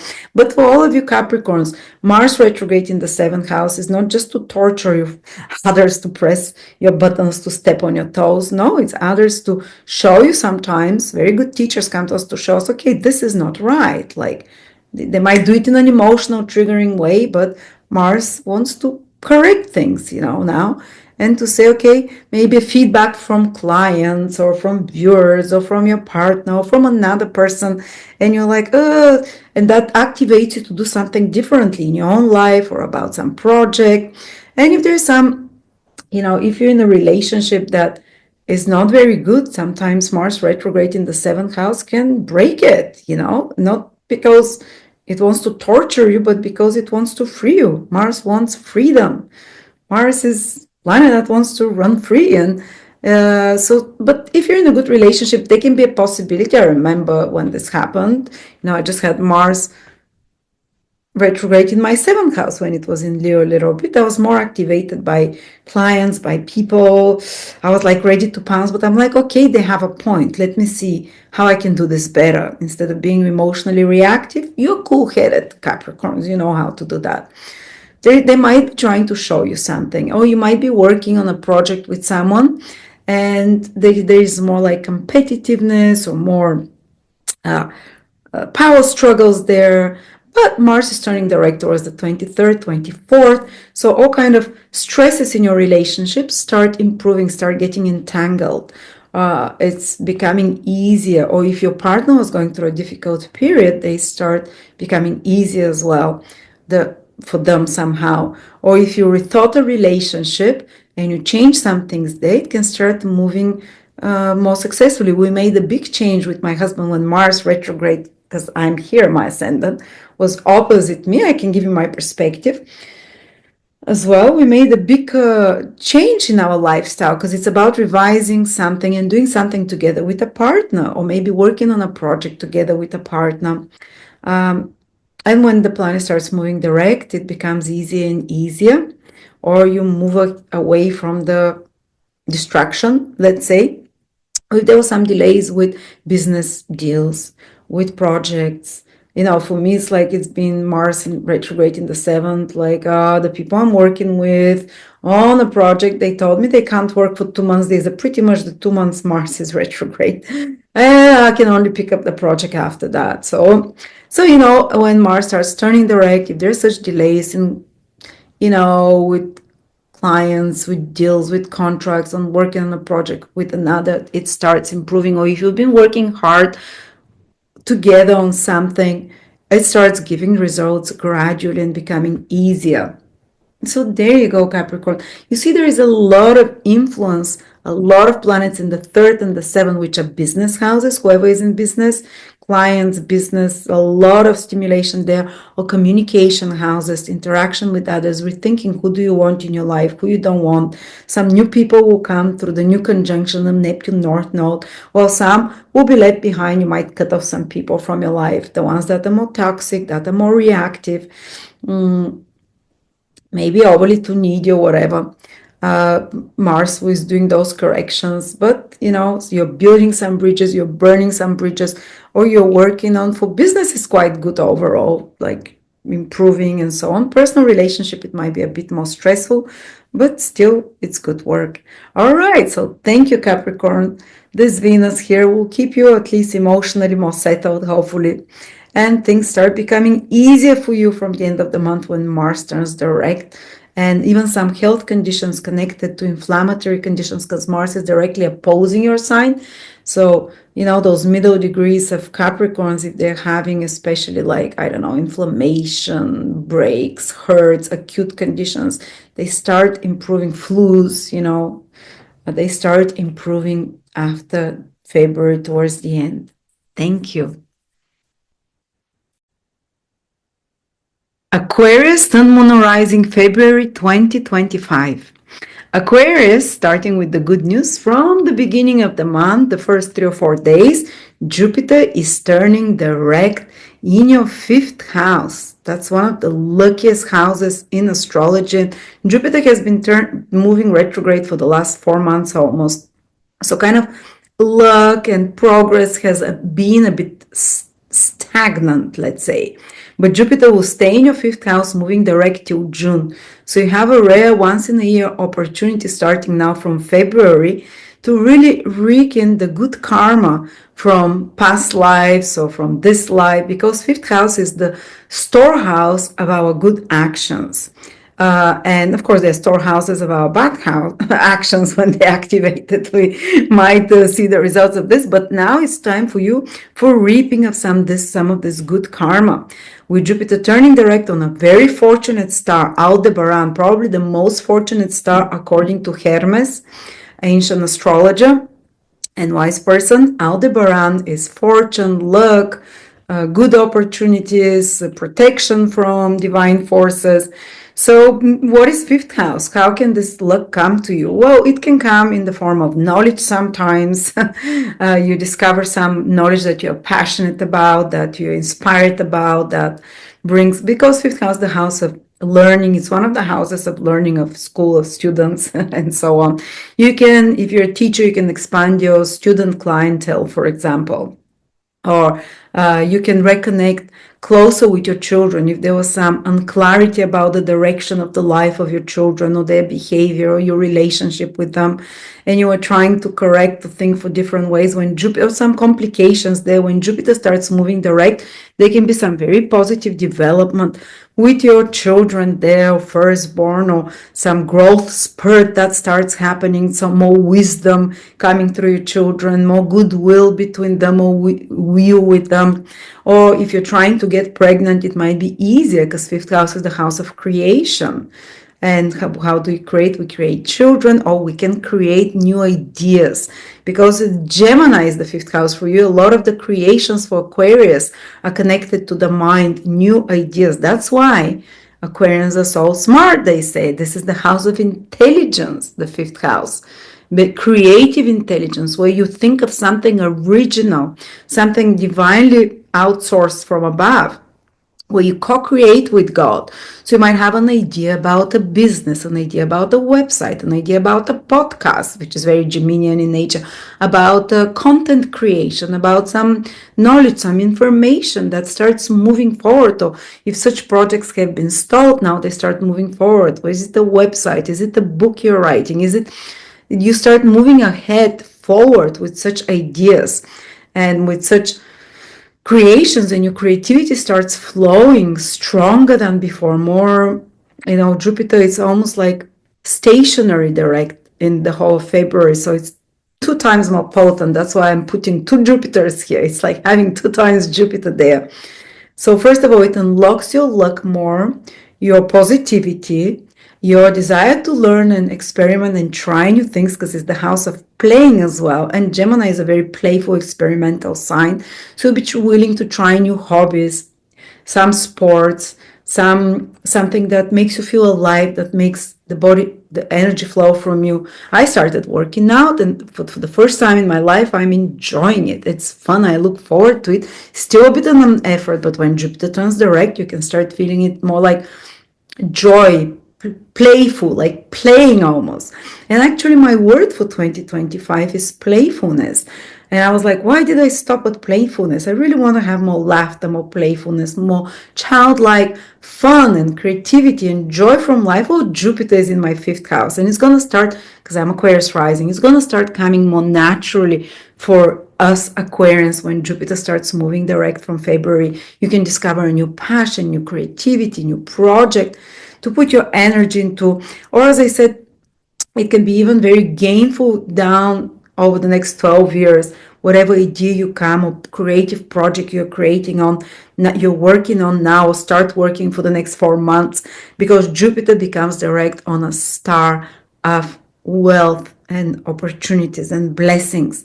It's a star in the constellation of Taurus, the eye of the bull. It is connected to money as well. So some creative ideas of yours can grow into something good after that, materially. 5th house is also speculative investments. It's a bit like gambling. It's like when you win something, you've put here on green or red, you've put $10, you make $200 out of it, for example. Or you've invested in some crypto, that was 30p, and now it becomes, over the next 3-4 months, $10. And people, that's not fair. That's pure luck. Yeah, it's pure luck. But if you have the good karma, if you've done good deeds, if you're a decent human being, you definitely have good karma. It can get unlocked. And if you've done some speculative investments, or invested in some startup or whatever, or in something that you took a risk, basically, they call it like a risky investment. You took a risk, or some idea of yours, start a business of yours, if you've invested, or some other idea, it can start paying off now.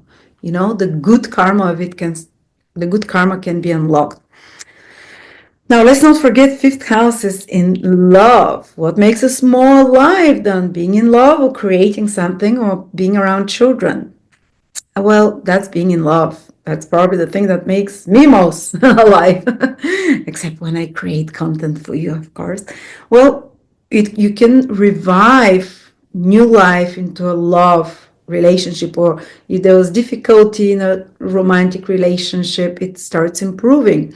Or maybe a new romantic relationship can appear for you over the next 4 or 5 months while Jupiter is still in the 5th house. That feels easy, that feels joyful, that feels expanding. All right, so, but there are different ways of showing your love and it's also the house of having fun, holidays, enjoyments. I started rediscovered reading again. I was doing audiobooks, but now it's like with Jupiter in the fifth house. I want to read and all these kind of things that what you call hobbies or things that warm your heart when you do them, makes you feel like in the flow as well. All right, that's the good news. And Jupiter is protecting you physically, health-wise, or your private life. It's your moon in Aquarius, and body and health as well, sun, moon, or ascendant, the whole period till June. Jupiter trine to the third house, definitely improvement of health on all levels, and optimism overall, and joyfulness. A little bit at least you'll feel more joyful, more fun from life. Definitely for the first time in years. I don't have anhedonia. I can feel joy from everyday things. But Jupiter is very money oriented for you because it rules second house, 11th house, gains, savings, in the fifth house of luck. It can be financially related to some of you as well, especially if you have your own creations and can benefit in them from some way. Now, the other big event is that North Node and Venus is entering Aries, your third house, and it will stay there till May, excluding April, where it's going to move back to your second house. But for 3 months, February, March, and May, it's going to be in your third house. That's a long time for Venus to stay in one sign. Usually it just goes for 1 month through a sign. And Venus is a benefic, especially positive benefic, which means it can do very good stuff for Aquarius. Actually, Jupiter doesn't help Aquarius so much because it doesn't rule the lucky houses, but it is in a lucky house for you now, so it can do good. But Venus, especially Venus staying in a sign for 3-4 months, which means it goes retrograde there, retrograde, direct, is where the real good things can happen for Aquarius, because Venus rules your 9th house, which is a lucky house, house of self-improvement, and a 4th house, angular house, which is again a very positive house. So in ancient Vedic astrology, they said Venus, and this is tropical zodiac though, Venus is very positive for Aquarius, and I've seen it. Venus brings me more stuff than Jupiter. So where will the good stuff happen for Aquarius? 3rd house, actually roll back in 2617 when Venus was retrograde in Aries again. And you might get some idea. It's not going to be the same, but something similar around the spring again. Of course, the other planets are in different places. So, but something good things come to you through the 3rd house. I remember that was the time, those 3-4 months, Venus was retrograde in my 3rd house back then, was when 3rd house is administration, business, communication. I outsourced and I found help. Venus means help. To find help to make it easy with all my emails, with all my administrative work. It was a great blessing. I had not such a good administrator, and I kind of found a much better and organize the schedules with more joy and find pleasure in doing that. There was a crisis period because when Venus goes retrograde in March for you, when some of those matters might be a bit more complicated, where you have to find a different solution, but you have 3-4 months actually and the final result will be in May, when, for example, you'd have better communications, when you'd have upgraded your communication devices, for example, as well, improve your safety improved your communications or created something written, spoken, which is again, 3rd house is writing, speaking, media, marketing. You can improve your marketing, for example, if you have business, connectivity to clients. 3rd house is websites as well, just like Gemini. So there's a bit of a double whammy here. Jupiter in Gemini helping in the 5th house with such things, Venus in the 3rd house, which is Geminian in energy. And for example, you can work on some website during the retrograde period. It might, might have to correct something, but work on some writing again, a book, a project, a business project, business idea on paper or some course, or learning a skill that if you try and learn something now, starting from February, it will come to you with ease. Venus gives things with ease. March might be a bit more difficult or some kind of extra efforts, but still the final result can be great. For example, learn to drive a car, right? Learn to ride a horse, learn to do marketing, to do crypto. I don't know, anything which is about learning new skills is the third house. And Venus there, this very blessed, lucky planet for you, allows you to go through those things and to learn those difficult things with more ease than other times. Sometimes when we try to learn something, it just doesn't work so easy, but now it will. And you can study a course, for example. I'm starting driving license. I'm gonna get it finally. With Venus, as long as you don't get lazy, that's the danger of Venus. But it will come with more ease, maybe from the first try. Maybe if I try in May to take my exam when Venus is direct in the third already.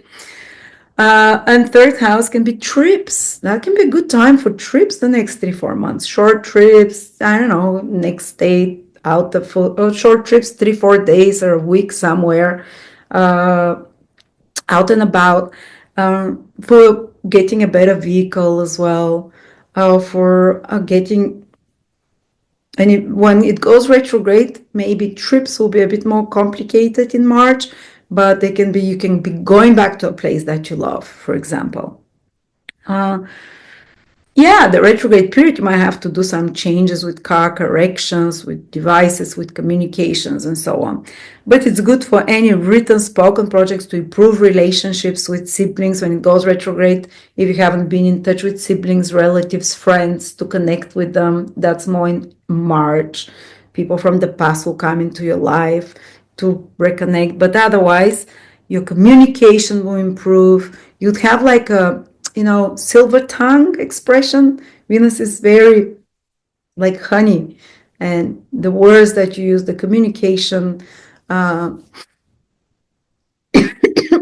go very pleasantly, joyfully. If you have some papers, some important communications, important things to say with someone, that can be a period when Venus can help with all of those things. So improvement in the life of siblings, relatives, good news coming from there, improving relationship. When it's retrograde, you might have to patch up some and bury the hatchet. But Venus wants to balance and bring more perfection, more balance. Venus is the most perfect planet in the solar system. Its axis is absolutely straight. So there is like the need to balance, to perfect how you communicate.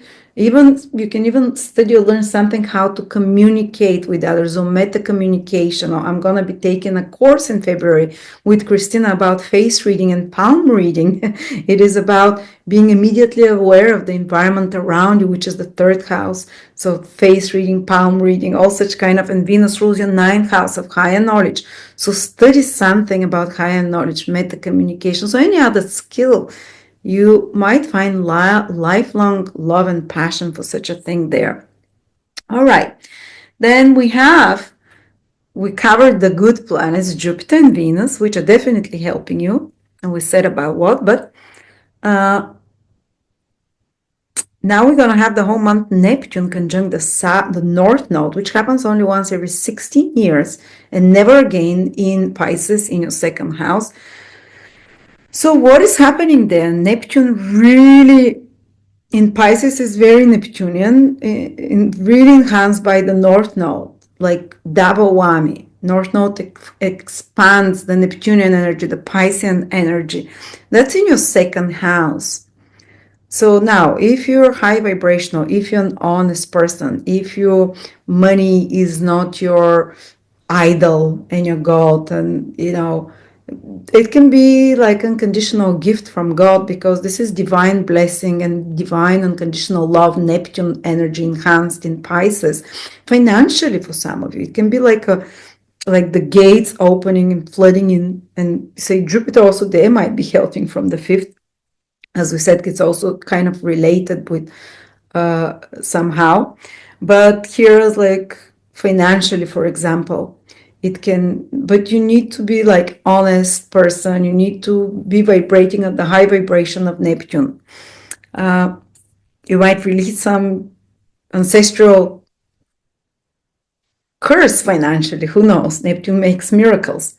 Or there can be some new source of income that comes to you through Neptunian ways that you notice over the next 2-3 months, through music, through fine art, through storytelling, through anything that tickles the imagination, through spirituality, through healing. Or maybe you can do some, because second house is very material house, but Neptune gives if you're not attached. If you are, Neptune gives if you've been doing something to help others, and then Neptune can give you, when it's so enhanced in the second house, if you've been doing something selflessly, not like how much am I gonna do and the money being the only object. It doesn't mean doing it for free necessarily, but if money hasn't been the ultimate goal, now Neptune can really reward you with the North Node there financially or materially, with more support, with more stability in some way, or some new opportunity. But if a new source of income is coming over the next 3 months with this Neptune North Node conjunction, it's Neptunian in nature. And I mentioned what it is, from foreign places or something more spiritual, art or music. If there is such kind of source of income you can do, or investing in something Neptunian, something more intangible, might be even crypto. I don't know how tangible that is, or I don't know. But also there's the low vibration of Neptune North Node. You have to be careful for being conned financially. Someone very glamorous with big promises. Rahu is an imposter in ancient astrology who pretends, who is a trickster, and Neptune is delusion. So, hopefully you vibrate at a high vibration.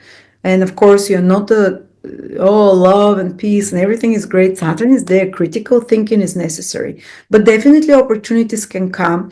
But you need to be careful that not some pyramids come too good to be true.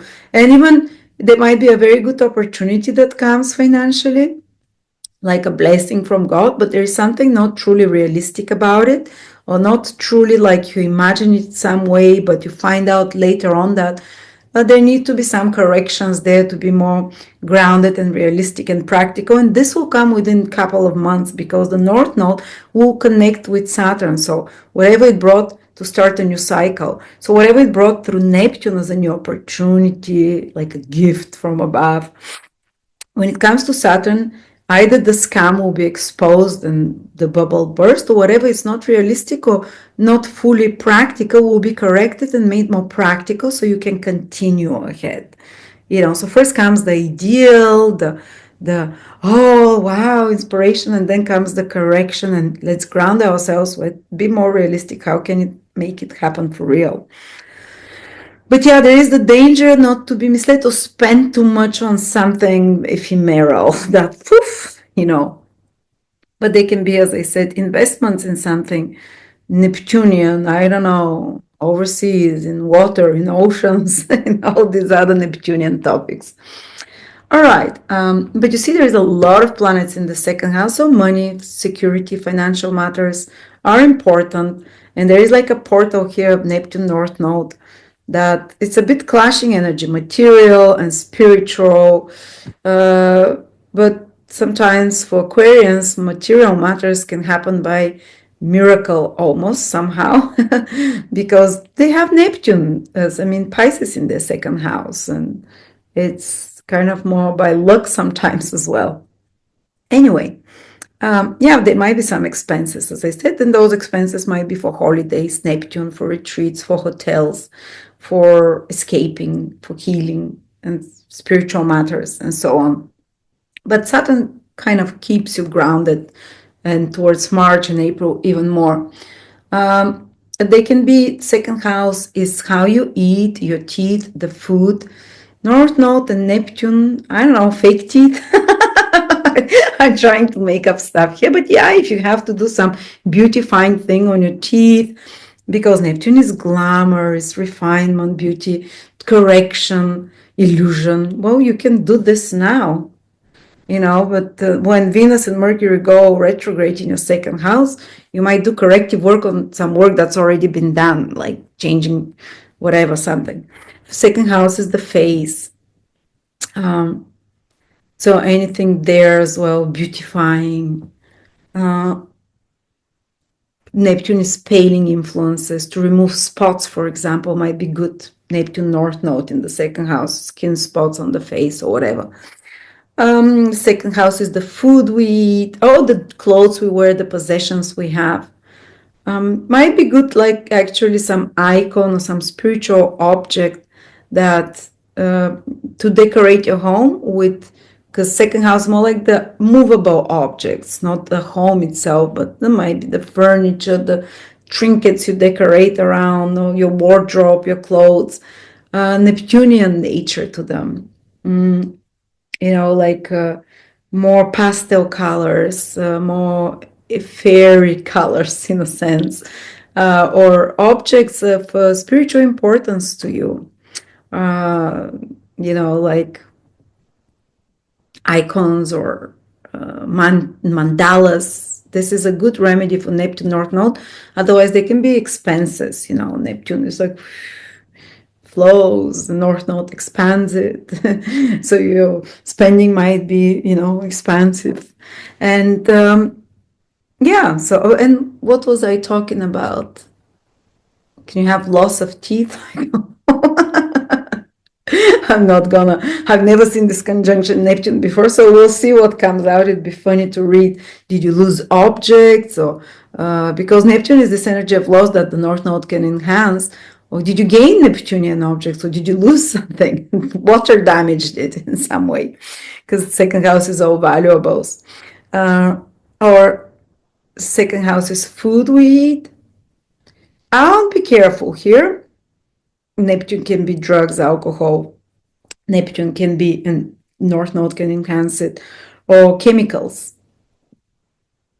I'll take more water in as well. Neptune, that's the good side of Neptune. Or you might discover kind of liquids that help you in some way, electrolytes. I don't know, this is Neptunian in nature as well. Saline, something to introduce into your diet that's more Neptunian. I don't know, fish. Or for me, Neptune is definitely liquids. But yeah, be careful about the chemical side of things, that you don't get some poisoning. That's like minor consideration. I don't think we should stop at it too much. Almost spiritual diet. For example, stopping meat because not because how you want to look, but because of spiritual considerations. That's another way you can do this manifestation. But you see, lots of planets in the second house: money, finances, resources, the material reality, routines in daily life, and Mars in the other house of routines. Second house is routines. Sixth house is also clothes, food. So there's some focus there. Maybe buying clothes that are more glamorous with Neptune and the North Node, but practical as well. Saturn, that will keep their quality and value. So investing, say, in Chanel jacket rather than in 10 pullovers, and the Chanel jacket can increase its value down the line. Something a little bit more extravagant with this Neptune here, changing of your wardrobe that can happen in your clothes. But Mars is also in your sixth house, another material house of daily routines, and it's retrograde most of February, and it's been retrograde in January, December, January, February. I don't know about you, but I can tell you what happened in my life. I started working out. I went back to working out pretty much from the beginning. Even Mars went there, and I've stuck with it. So Mars, for a very long time, 6 months in our sixth house, can make us change our health by working out, by introducing different, using willpower to change that. And if you've been putting the efforts, when Mars starts moving direct by the end of February 23rd, 24th, it would be so ingrained in your routine that it will not require the effort anymore. It will become automatic, basically, and it will be much easier. But while retrograde, you're still putting the efforts and you have to push yourself to do it, even if you don't want to, if you're changing your health in some way. Plus, I've been working on project that I need to complete, and I still haven't completed. Mars retrograde there. I know maybe there was some delays. That for me is like the guys I'm working with. I said, "Come on, let's finish it. We've been working it for 6 years. I want to finish it now." And they said, "Oh, we'll be free from February. We have another project to finish it." And I'm okay. They delayed the project again, but Mars starts turning direct. So if there were some complications at your work, delays or frustrations or things not working out or extra efforts or some changes that were happening at your work, when Mars turns direct towards the end of the month, it will start correcting. You'll start seeing the results of those extra efforts. So it will start moving forward. And you have 2 months after that, April, March, and April, where Mars continues to be in your 6th house, so things pick up and move forward. And whatever things you corrected, it will start giving the results. So if there were changes at your work that was more stressful, you become more used to them, and things at your everyday routines and work environment feel more natural when it turns direct. It doesn't require so much effort. If you have to refine certain skills or correct certain job and projects, they start moving up.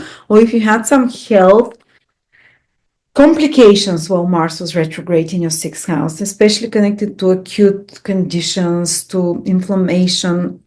I went through the flu with Mars retrograde there. Great. Everyone in the house went. Your body starts, when Mars starts turning direct, the complications start improving, you start finding solutions, and so on. So matters on that level improve. Also, 6th house is debt. If you had some debt, and it might be material, like a student loan you're paying or whatever, or debt to someone. If there were complications, someone not returning you debt, Mars starts turning direct. Hopefully there's good resolution, or you might be able, if you refinanced or something, or start paying off your debt when Mars starts turning direct, because you did some changes and you decided to correct this, so you're no longer in debt and you start moving forward with that. Or it might be that some duty or responsibility or debt towards someone else or towards some other, might be like a karmic debt sometimes. We have karmic debts. Well, Mars starts turning direct. It's almost like you've paid off the debt and you can start moving forward. But I would use this influence definitely to get unfinished work done, to make changes with my work and how I work, and to complete old projects. And when it turns direct, they start moving forward to giving results, and also to work on the health. Otherwise, it can give some health complications. So you see, yes, we have beautiful Jupiter in the 5th house protecting our health, but Mars here wants to upgrade it to, Mars is fixer-upper. Mars loves being in the 6th house because it loves to fix problems. So problems you've been having, I've been fixing a lot of problems I've been having, especially with health, especially with routines, especially with, so that's the perfect time for it. But Jupiter is protecting your health by trying here. Venus, as I said, fantastic for any communication, marketing, business, trips, endeavors of any sorts, writing, speaking. But really the big focus here, and of course, the Sun is in your 1st house. I forgot. Happy birthday, Aquarius. Life energy returns back to you in February. You get regenerated, renewed, new beginnings. Fantastic for you to start, and Jupiter moving direct as well. Yep. There you go, Aquarius. Thank you. But you see the big focus on taking care of everyday things, taking care of money, of work, of taking care of your health, of the practical side of life. You can really have achieved great strides there. Money, work, responsibilities, duties, routines. Thank you. And of course, there's some glamour for you, Jupiter in the 5th house, and fun and joy is not so all work. So there's a balance. Pisces, Sun, Moon, and Rising, February 2025. Pisces, the most intense and the most important period for you is starting this year. Pretty much all of the planets starting from February into March and April will pass through your sign. Very powerful activation of you for you. And it starts from February already. You know, you had Saturn in your sign for almost 2 years now. But Neptune for 14 years is the last month Neptune will stay in your sign. Well, it will go back again towards the end of the year, but the month, and Mercury has moved there. And in April, in March, Venus, and March and February, there will be an eclipse here. Mercury in April and Venus will come back. A lot happening for you guys. But we start already with pretty big stellium in your sign this month. Even though the sun is in your 12th house, there might be a sense of tiredness still. But towards the 15th, 16th, 17th, when the sun enters Pisces, February, you start getting more and more energy, revival, renewal.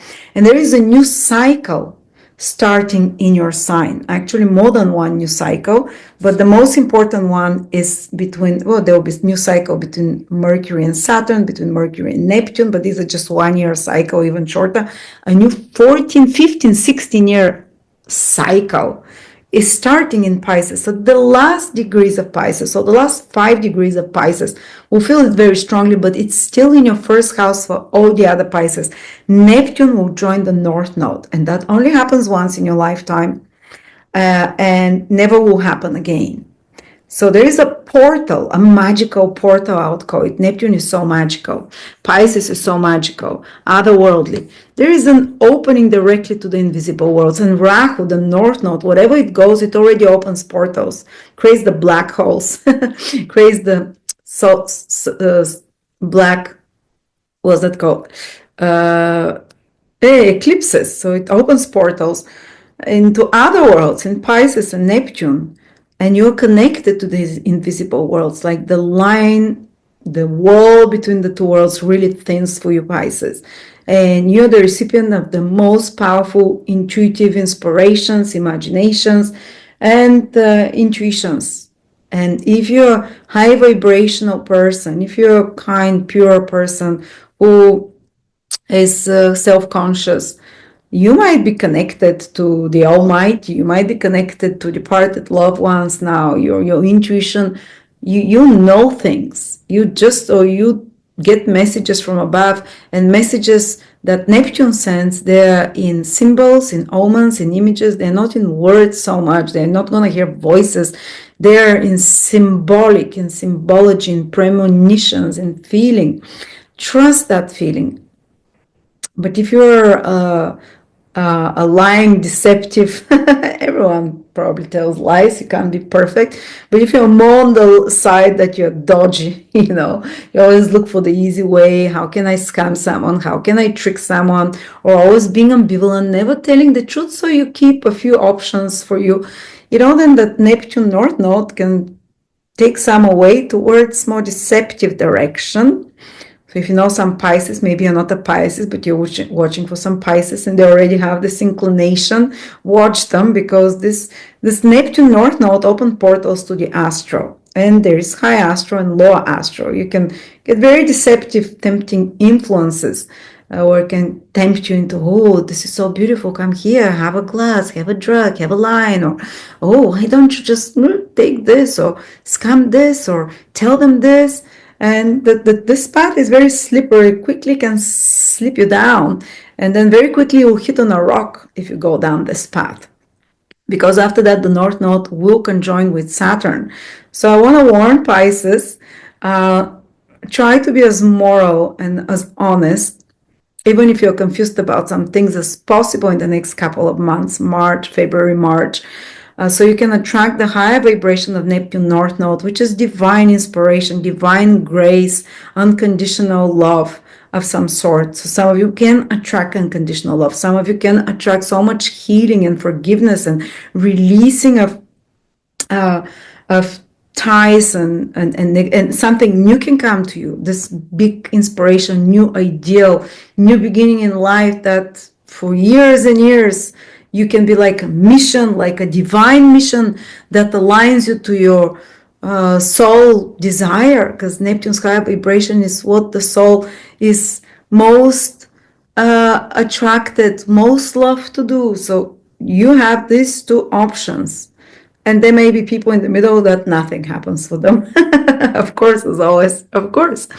But so don't get tempted into the easy, slippery slope, or get rich quick, or very something that, that smells a bit of, promises you very quickly big rewards, and if you stay at a high vibration, God can really give you big rewards right now, the universe, like an answer to a prayer, because you open this channel to the astro, and you're going to have such powerful manifesting abilities, I would say, those next 4 or 5 months, because Saturn and Neptune are together. Neptune is ideals, new imagination, new inspirations. Rahu, the North Node, expands it even more. So you imagine something. I think you imagine something, you see it clearly in your eyes. So I would advise you to do manifestation ritual, to focus on something you want. And when the North Node touches Saturn, you'll be able to manifest it, make it happen. So your biggest power now is imagination and intuition and ability to create in your mind and to see it clearly, to download this information. And then Saturn, Neptune, they're together, and the North Node goes to Saturn. You can make it a reality, but some new opportunity opens up for you. Those later degrees, Pisces, will definitely feel it very strongly, 26, 27, 28, 29 as well. It's almost like shedding of old skin and putting on a new skin. And when you have North Node in the first house already, fated relationships start happening, fated interactions with others. Very, very important period. February, March, April. Your life will change, Pisces. I'll tell you, especially in March. Whoa. But this is already the opening of a new reality. A new matrix that Neptune is downloading from the higher worlds for you, a new path for you that the North Node will allow you to access and hopefully manifest through Saturn. And the more high vibrational it is, the more it's an ideal that it's not selfish, that can benefit not just you, but others, for the highest good of others, the more easy to manifest. While selfish or dodgy things, as I said, they quickly hit on rock and get exposed within the next 2-3 months, because Neptune, Saturn is the karma giver. So yeah, some new things entering your life, inspirations and so on. At the same time, Venus is entering your second house and will stay there the whole of February, the whole of March. Not in April, because it will come back to your sign there. We'll speak about it in April, because it will be huge. April is very big for you, March and April. And then comes back in May into your second house. But the majority of its very long stay in Aries, Venus will be in your second house. And it's good, because wherever Venus goes, it wants to bring you the material and pleasant side of this house, to upgrade it, to perfect it, to make it better, more balanced, more harmonious. So it can want to ask you to rebalance your finances over the next 3-4 months, to be more balanced in spending. But initially you might have a desire to spend on some luxury or beautiful things, because this is Venus after all.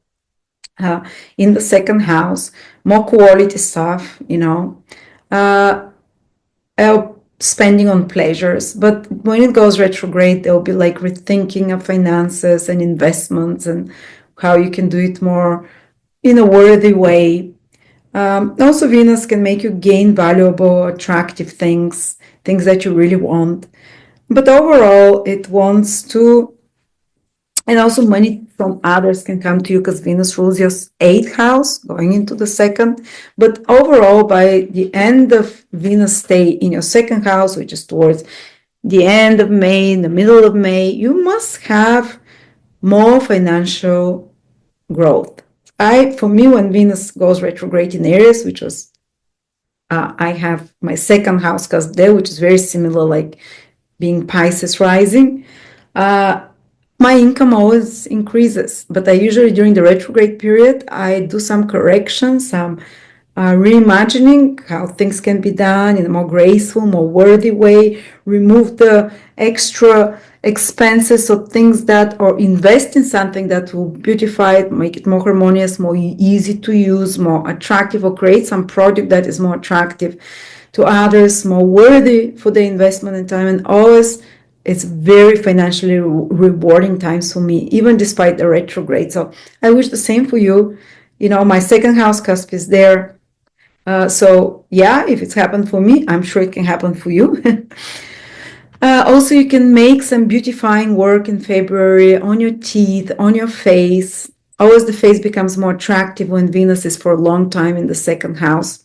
I naturally have it in the second house, so yeah, I have good plump here at 43, not many wrinkles, no fake procedures or anything. So that's good. So even if you don't have Venus in the second house, Venus staying for a long time in your second house, you can make your appearance more attractive, your face. You can make some natural healing procedures that, and usually by the end of the period, people will notice, wow, you look better, your eyes, your face, your teeth, you know. So good for teeth, eyes, face, whatever. When it goes retrograde, we'll speak about it, but there is a little bit more different thing there, but that's for March. Second house is also your voice. I don't know, you can train your voice to sing now. You can really give it more beautiful tones. You can be magnetic with your voice. If you do some project using your voice, can be very successful now. Second house is eating food. Venus wants you there to make your food more natural, more nourishing in a healthy way. Find foods with more life force in it. Venus rules life force as well, nurturing, healing, and you can find it easier to change your eating habits now to improve them. Of course, Venus can have a negative side of overindulgence sometimes with sweet and so on if it's making hard aspect. But overall, that's a good period to improve towards more natural, because Venus is natural. Venus rules Taurus, natural substances that are good, really good for you to improve there. All right, so yeah, maybe your appearance improving, your finances, your teeth, and so on. And you're gonna enjoy such routines, taking care of teeth, of face, of whatever, good makeup, I don't know, upgrading those things. And you're gonna have Jupiter turning direct. Now that's important because Jupiter rules you from the beginning of the month. Jupiter turns direct on a very lucky star, and you're Jupiter Pisces. Yes, Neptune rules you, but Jupiter rules you as well, just as powerfully, even if not more powerfully. Jupiter is the whole month very close to the star Aldebaran, which promises for all Jupiter ruled people like Sagittarius and Pisces more luck overall, more fortune. And our star Aldebaran is connected to financial wealth and blessings. So that might be also part for some of you Pisces that you notice it now. Jupiter turning direct in your fourth house and ruling your first house. You'll see how things start moving more easier for you from now on. Some delays, some frustrations will start moving ahead, and Jupiter is turning direct in your fourth house. If you're trying to sell or buy property and it was delayed, or you are not certain where you want to live or about place of living, there can be clarification now what you want to do, or things will align themselves with ease. Or if there were some problems at your home with property, with parents, with real estate, it starts improving, it starts giving results. So it starts giving, if you have a garden, it's fruits or taking shape. Or if you've been building or expanding a house, now you can start seeing over the next 3-4 months the final result. Or it becomes easier for anything fourth house connected. Plus, it's really healing emotionally. Jupiter moving direct for the next till June in your fourth house. I always feel most content when Jupiter is in my fourth house, around my fourth house, from the ascendant and from the moon as well. But usually from the ascendant is, there's this sense of peace and coming to terms with the past and accepting it and feeling home, happy, and this contentment more. The fourth house is known as the house of happiness. And if we And why we're unhappy very often is traumas from early childhood, unprocessed feelings that we store. When Jupiter transits the fourth house, and especially when it's moving direct, we have progress and breakthrough and illumination to what might be breaking or stealing our happiness, and healing it, releasing it, letting it go. There can be some intellectual realization as well because it's in Gemini. But matters concerning real estate, property, parenting, it can be good news for anything to do with parenting or with your parents as well, starts moving ahead. All right, and then Mars is turning direct as well. But most of the month is still retrograde in your fifth house. It's been retrograde December, January, and February. It will continue to be in your fifth house, retrograde till the 23rd, 24th. So there might be some still complications in matters regarding children. Like I remember when Mars was retrograde in my fifth house, I was going bonkers what kind of education to do for my children. I read and basically I was just obsessed with reading unschoolings, homeschooling, alternative democratic schools, traditional schools. So the spirit of Mars retrograde, there can be about research, trying to see alternative way of how to do parenting, how the relationship with children. My children were very difficult when Mars was retrograde there. They were going through some difficult stage of growth. So when Mars turns direct towards the end of the month, all of those things, you'd resolve them, you'd have clarity about them. If your child or firstborn is going through some difficult period, it will start overcoming it and things coming, giving results, becoming better. Fifth house is your romantic life. If you've been struggling, your romantic partner or your love life has been under scrutiny or under question or under some pressure or under some stresses there, they would also start resolving towards the end of the month. Or if you've been working on some creative project but it's been delayed, maybe you're making a website, maybe you're writing a book, maybe, I don't know, something that is your own idea, your own creation, your own baby, and you had to smooth out some rough edges, edit, or sit a bit with it to see it from a different perspective, how you can do it. Now when it starts moving direct, you might complete it, see the results of it, to start moving forward ahead with this project. But overall, Mars is helping you. Mars is making a trine to you, Pisces, so it's not a disruptive influence. If anything, it will give you a lot of good insights. And when it starts moving direct for your actions, even if you're doing difficult things, you'll have the motivation, the willpower to go ahead, to move ahead. And it's a great time to exercise when Mars is in the fifth house. Perfect time for exercise, actually. For some kind of sports, for some kind of putting energy into creative projects, into discovering what you truly like.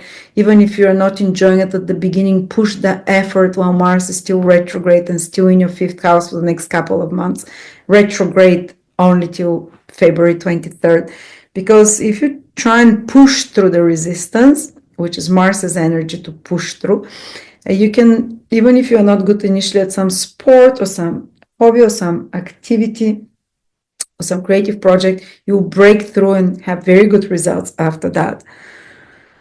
So there you go. But you see that the most of the energies, the most important, are in your first house in February and in your fifth house, which is self-house. Self-houses of self-improvement and of doing things on your own, but you are good with it. You are making it through.